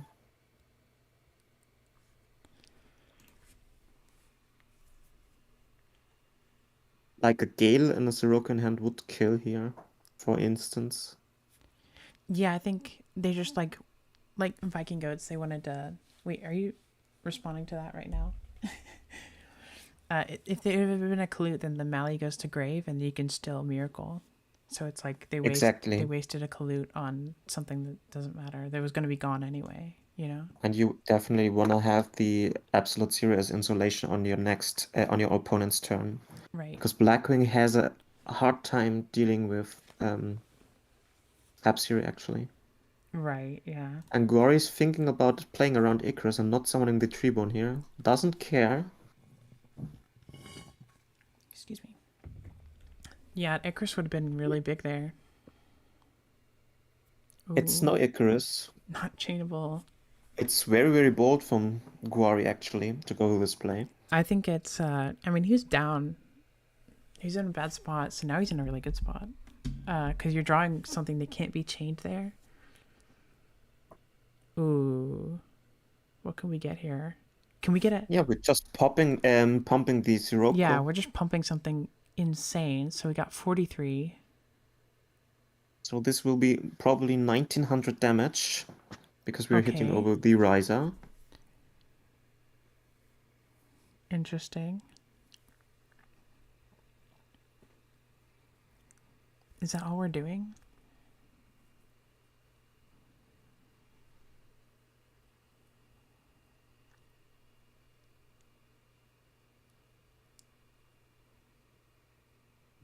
Ooh. Wait, how many darks will that put in grave? 4. Interesting. There's maybe a Blizzard in hand. Still a dangerous play, I'd say. It's very strange to me. I don't know what's in TH50's hand.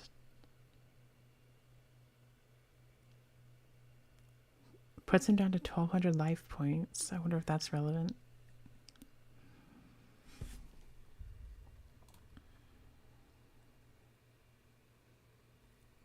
What do we think that back row is? Dust Tornado?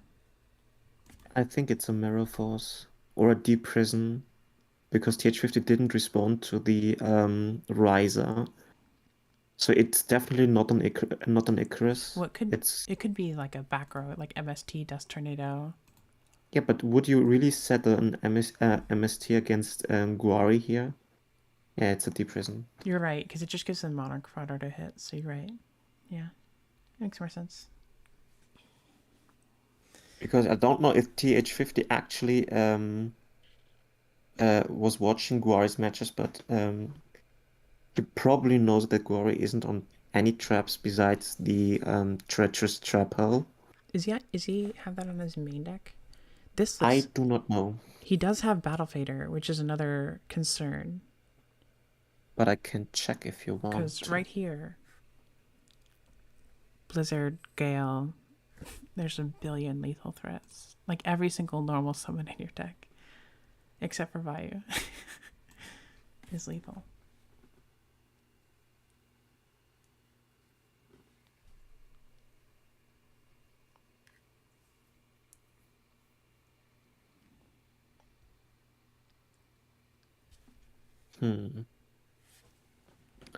No, he isn't on any traps.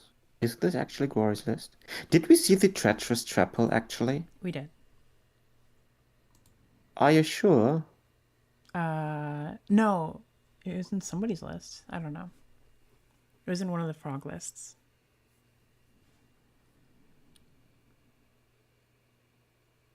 Never mind, I just have the wrong Wait, deck there's in two hand. Mally. There's two Mally edges. I didn't realize that. Wow. I would have never thought that. Somebody would play two. Really interesting plays going on. It's okay, Viking Goats. You'll be able to... You'll be able to catch it. Oh my gosh, they're just draw passing with everything in hand. Still game 1, yeah.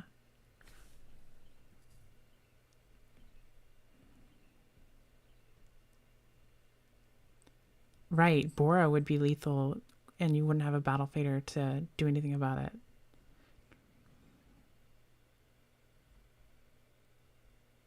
Yeah, the Treacherous Trap Hole is in the main deck, and there are actually 3 melee edges in deck. 3? In the main deck.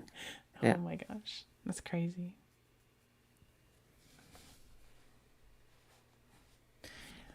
One of the biggest things about playing Frogs correctly is knowing when and when not to summon Treeborn. It's not just an automatic bring it back every turn. There's lots of times where it's like super wrong to summon it. Ooh. Yeah, but we can probably guess here that Gory definitely has a fader in hand. Yes, this is finals Diego. I feel like almost guaranteed has a fader in hand. Wait, does he not have anything to search? Oh, he's just checking. He's just checking what he's got engraved.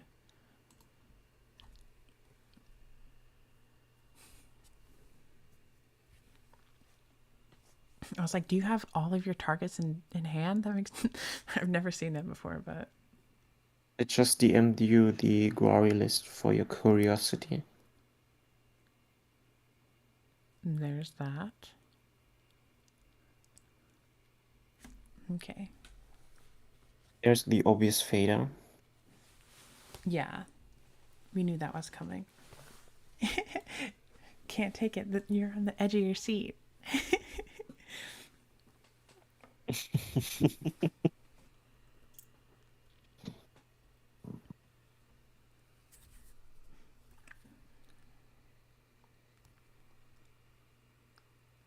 He's gonna attribute something.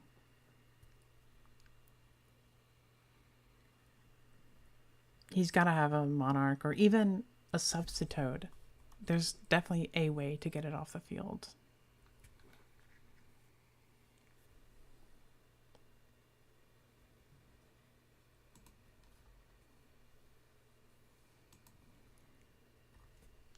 There's a monarch. There's the third one. The Okay, third malicious edge. And now the Miracle Fusions are alive if he has more. Wow. I'm actually surprised this goes through. Yeah, me too. I thought there'd be a battle trap or something. What was the Search of Whirlwind? I missed that. Bora.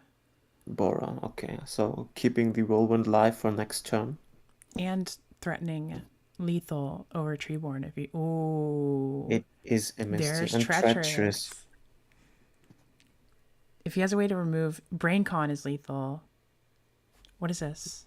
Dark Eruption, Collude. searching Collude. Yeah, this is Search game. the other Bora Collude. search the other Collude Yeah. and hitting over the Mali edge. Dark Eruption, such a good card. Imagine Dark Eruption would actually be salvaged for dogs. Yeah, if it brought back 2, oh my god, Yu-Gi-Oh! Would be over. And now the side deck hate comes in for Frogs.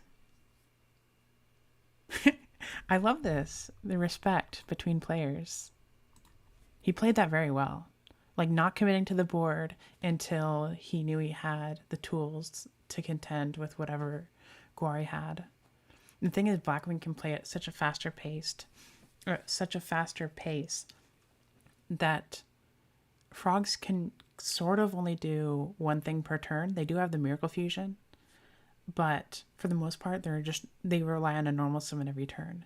Whereas if Blackwings get to replenish their hand, they can play their entire hand all in one turn and like overwhelm the Frog player. So it's very smart to just wait and accumulate your cards so that Gwari couldn't stop everything.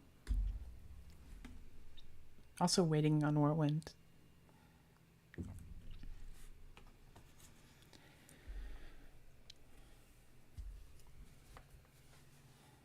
Do we know, by the way, if this is the first tournament TH50 actually played in?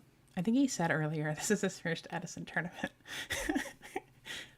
Makes it even more impressive. Yeah, 100% win rate, potentially.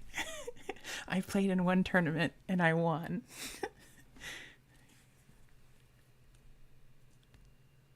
That's what Xeris did, isn't it? Didn't Xeris play in one tournament, went 8-0, Ever again. and then dipped?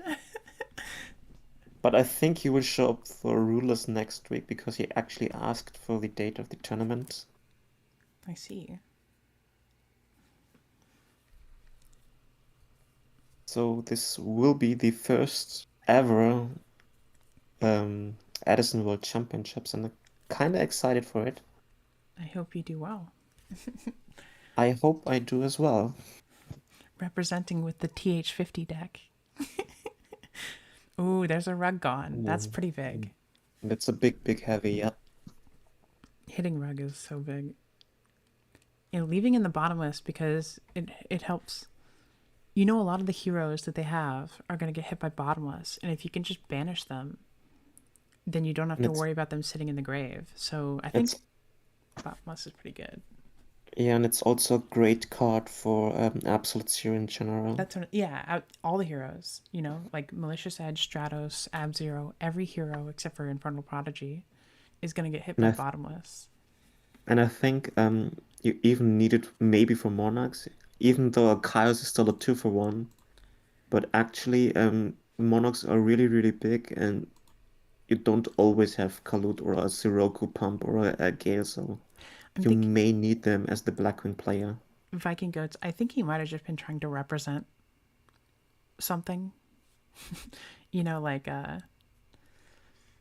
either he just wanted to say, if you tribute, I stop that, then you miracle, I stop that, or something. But I think in general he's just trying to represent that he had stops, kind of like how in Warriors you might set your whole hand without Solemn, you know. Just to say, just to kind of bluff. But with Blackwings you often want to do the same thing. Well, Rock stops a Monarch and Bottomless stops the Molly Edge, so... And if he has duplicates, like if he has another Rug or another Bottomless, now he gets to set the rest of them. And, you know. And you can't always play around heavy. Depending on the hand, it's very difficult for us to gauge that actually, because we don't know TH50's hand or any on the back row. Yeah. I mean, if you only have one monster in all back row, you have to set 2. It'd be kind of weird to just set the 1. Deep Prison on Swap Frog. This is actually not great.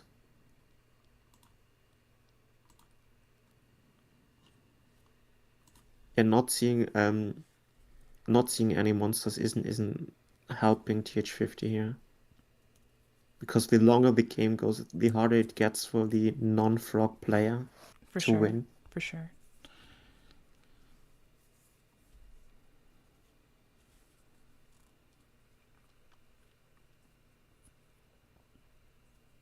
And this could get really bad if none of those back row do anything, and he's just gonna start drawing it again. Ooh. So no rug. Ooh, no rug, no bottomless. Deep Prison, maybe? No. This is really, really dire for TH50.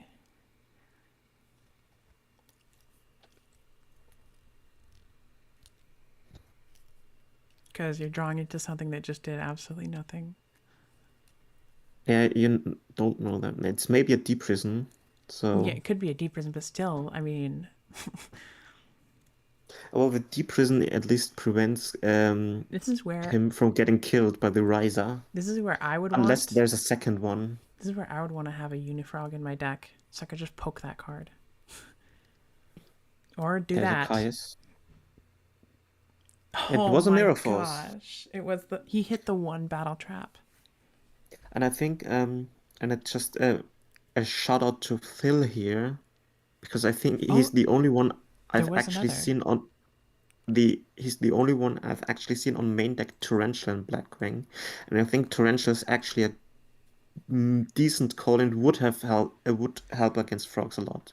Imagine you would have Torrential here, making dupes mistiming and Torrential for 5. Would have been big. Yeah. And I don't see how TH50 is breaking this sub dupe lock here. So Molly Edge will go. What's the rest? We don't know.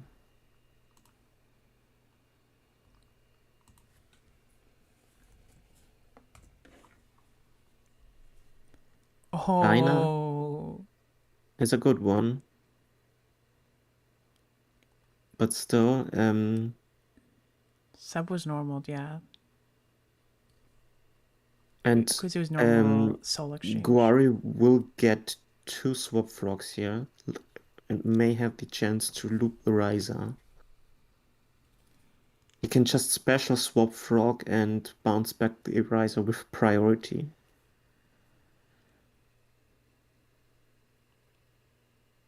Oh, so only one dupe goes with that. We need to pay more attention to these kind of things. I'm doing all kinds of stuff.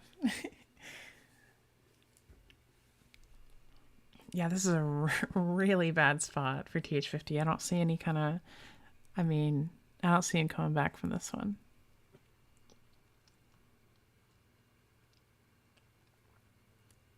Yeah. Well, it's funny that Guari didn't normal this turn, and it's surprising that he didn't normal summon the swap and prior bounce back the Riser here. Yeah, Dinah, the fact that we just learned that TH50 plays Dinah, if he's able to start hitting through the faders with Dinah, that could be nasty. Yeah, and that's a big thing, and actually that's a big thing Raunik mentioned here, that Dinah is already a really strong card against frogs, The and good thus thing you wanna is have the outs, and he's got Guari soul not release. playing, yeah, TH50? No, A soul exchange, you mean? yeah, soul exchange. Yeah.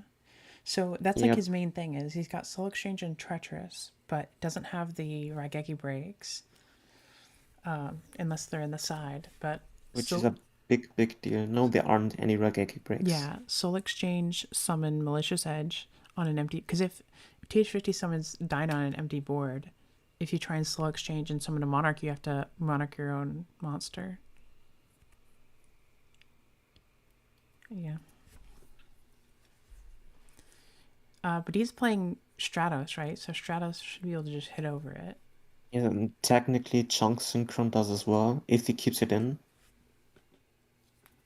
Junk Synchron can hit over it as long as it's an attack. The Dinah, Yeah. that is. And still isn't a great play. Just Yeah, 'cause- normal Chunk, right. kill the Dinah. Because you're losing the junk effect. Ocean? Is he on Ocean? No, he's on double Prodigy and triple Molly Edge. Ocean would be a good one, though.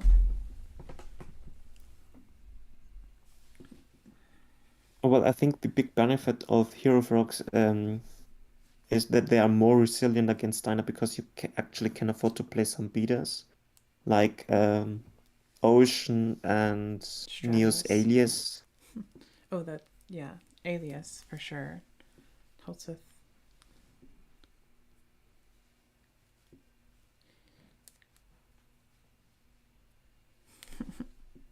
But So I this is guess game 3 we're heading into. Recap. the decks of top 12 will be released pretty shortly after the tournament has ended. Look, we got James watching. Lots of big names.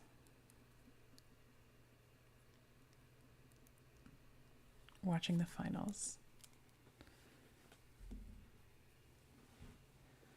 They should watch the stream instead.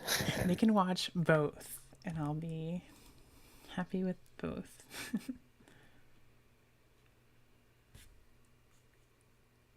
Which side do you go? Oh, so TH50 is 717 ELO.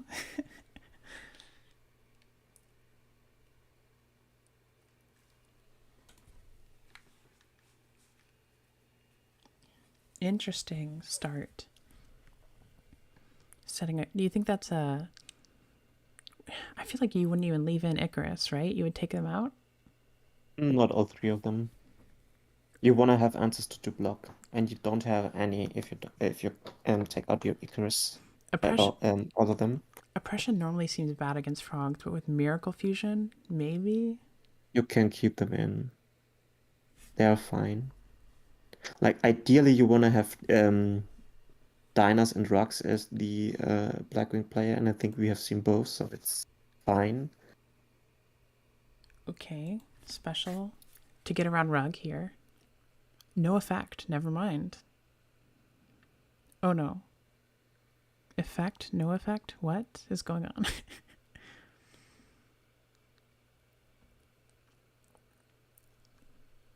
And also so you can summon. That's so huge. Because it keeps a hero out of the grave. Oh, set the Shura. What a wild play. What a wild play. That's so interesting.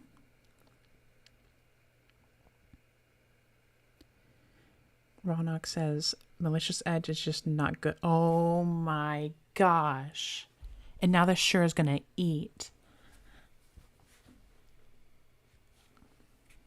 That was a good solemn. That was a really good solemn, yeah. I have no idea why this set Shura. That was just, I don't know, he's bluffing something. Icarus and Vayu combination.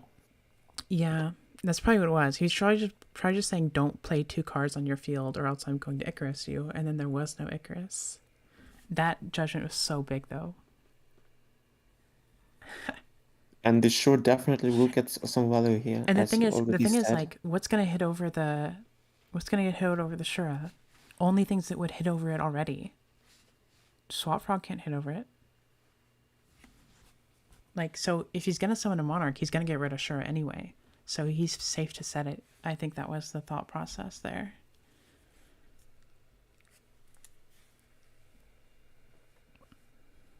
Well, and there aren't many normal summons that can hit over defense position sure anyway on Goris and Yeah, like, just like Stratos, I Strat guess.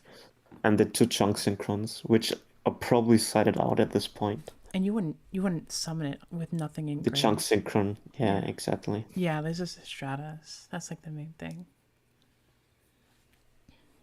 But you don't play around a 1 or 2 or 3 of, I guess, because of the E-call on the Rhoda. Actually, I don't know if the Guari is on emergency call. Now, here's the question. If you have Dyna, do you summon it here so that you can... Ooh. Because it would be able to get through Fader. But you wouldn't be able to do the Shura effect. Yeah, you can always go for a sync play here and then main 2 summon the Dyna. You don't have to attack. Yeah, but then they can summon the Fader here potentially. No Gores, no Fader. Wow.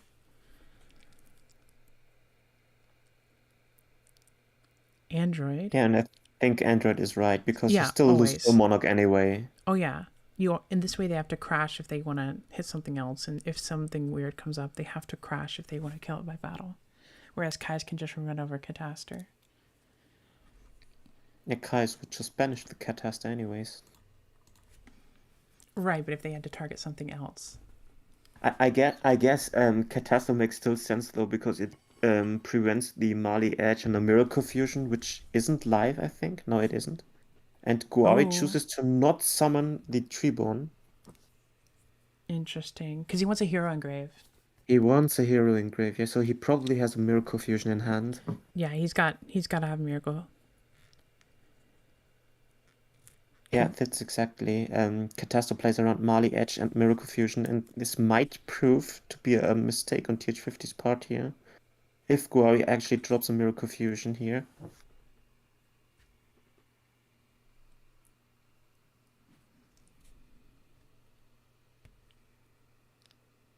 And like Android and Catastor usually both really, really, really bad against Monarchs. Who didn't gain 600? Did TH50?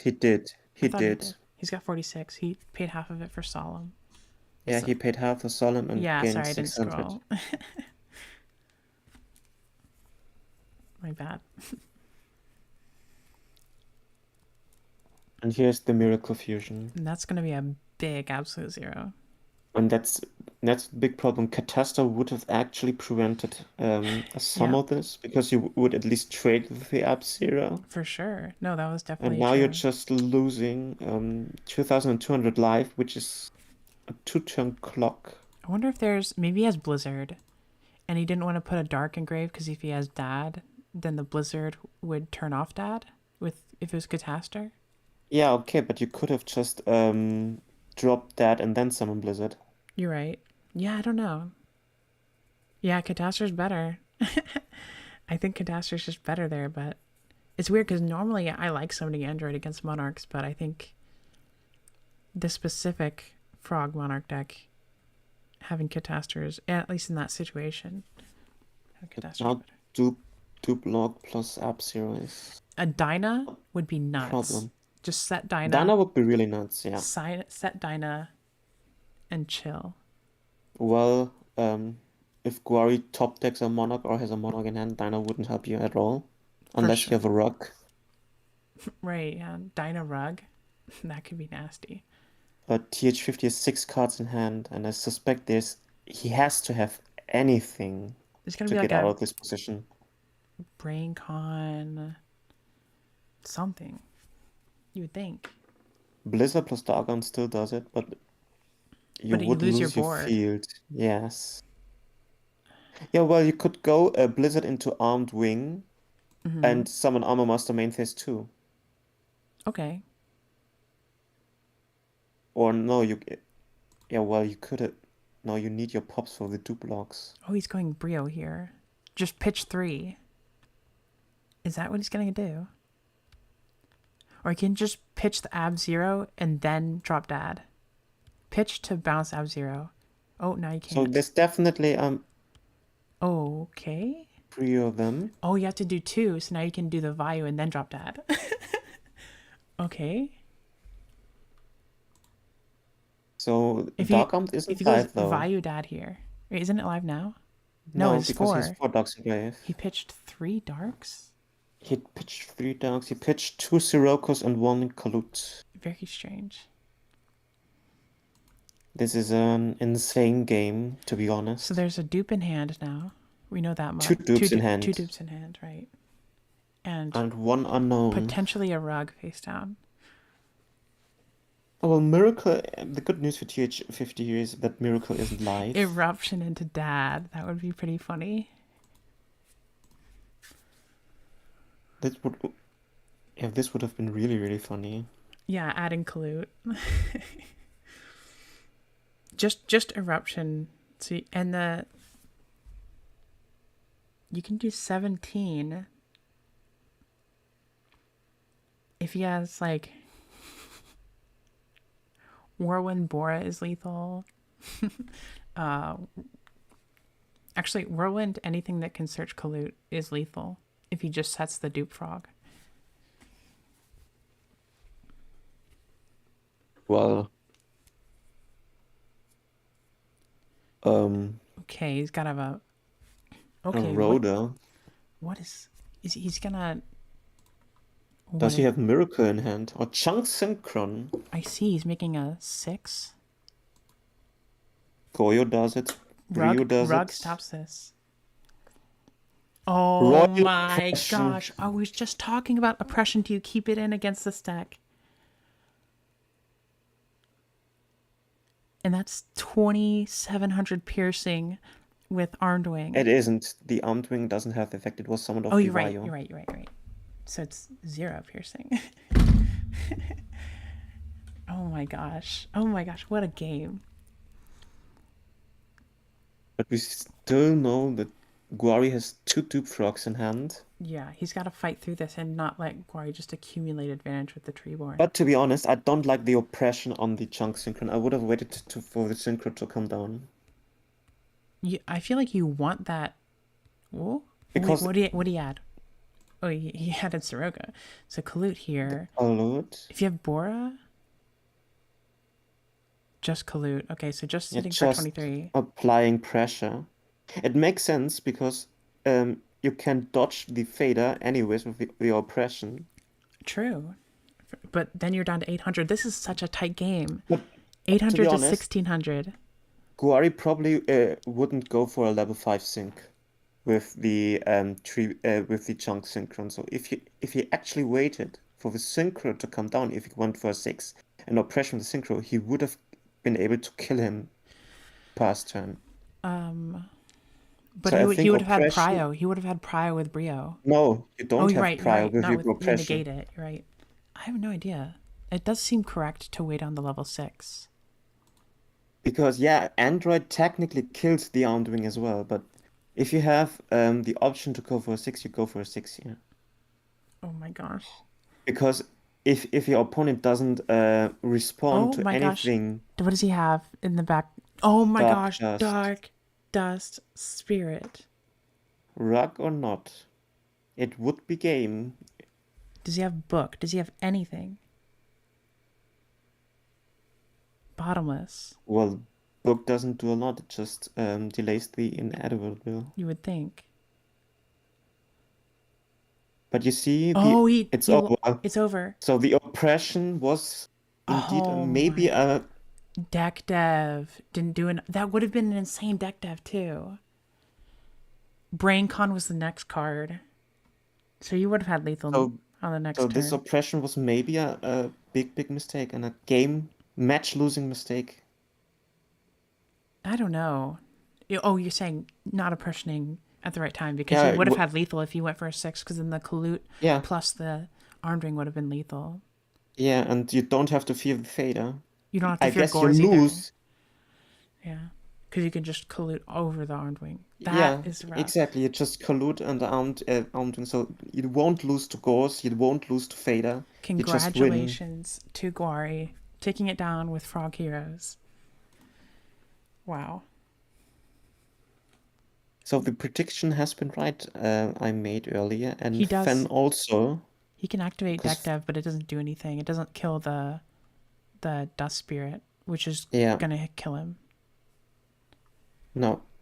You can't do it in yeah, if you do it in standby phase, you can just bring back the Tribune again, the same standby phase. So there was no DDV Yeah, Guari window has to actually prevent the Dark Dust Spirit from Guari coming down. has priority in main phase to like summon And Dark Dust Spirit. TH50 actually found out that oppressioning the synchro was the play. Is he saying that? Yeah, he says the exact same thing I mentioned. Since I could just oppression fader if you had it, yep. Can I post my Tengu plant Discord? I think you should ask Chappelle for My that. chat duel. Can I post my Tengu plant Discord in my chat duel? Oh, I see in here. Oh, in the duel chat? Sure. Yeah, this one, yeah. In the dueling book? Go for it.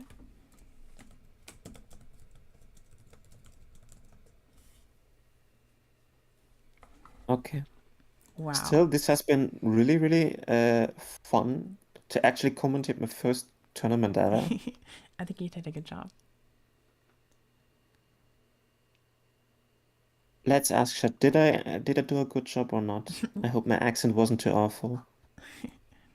At least you had some there were at least some jokes to be made. Guari is plugging the Tengu plant Discord if you're interested in Tengu plant format. This has been a really fun tournament. A bit stressful and a few hiccups today. The third but Raiko. Yeah, the third Raiko. All right, so final. Do we send this to Jazz, or does Jazz just have access to this? To the bracket. Jazz has access to the bracket. He knows it. Just maybe let him know. Right, that Ronok? the tournament is over. This frog deck, it's a fad. Yeah. Don't side for frogs. Don't ever side pulling the rug or Dinah. He had the You lose Dinas anyway. and pulling the rugs and lost anyway, yeah. That oppression on the synchro would have won the game. Yeah, it would have. We saw TH50 play insane, and then like the one mistake. Yeah, loses. but honestly. But I mean, they both played great. Yeah, no one can play perfectly all the time, so. But it's still heartbreaking to lose, and you know you could have won if you did something differently. I was really But proud you of learn the from that stuff. and the catastor in that one game was well, even it was in the game 3, wasn't it? If you'd make It was in catastor game instead 3, of yeah. Android. So that was another mistake. But yeah, I think I was really impressed with the level of play from everybody. It was amazing to watch. It was amazing to commentate. It was amazing to help actually organizing everything. Thank you for having me. Thanks for helping me so much through the night at 2 a.m. for you yesterday. At 2 a.m. Yeah, it was late. So, thank you for everybody for tuning in the stream. I don't know if Snack keeps streaming, but I will head out and maybe we see each other in the future or hear each other in the future. I hope so. So have a great day, night, or whatever, wherever you are in the world, and catch you all later. Yep. I'm going to head out, everyone. Thanks for sticking around. Adios.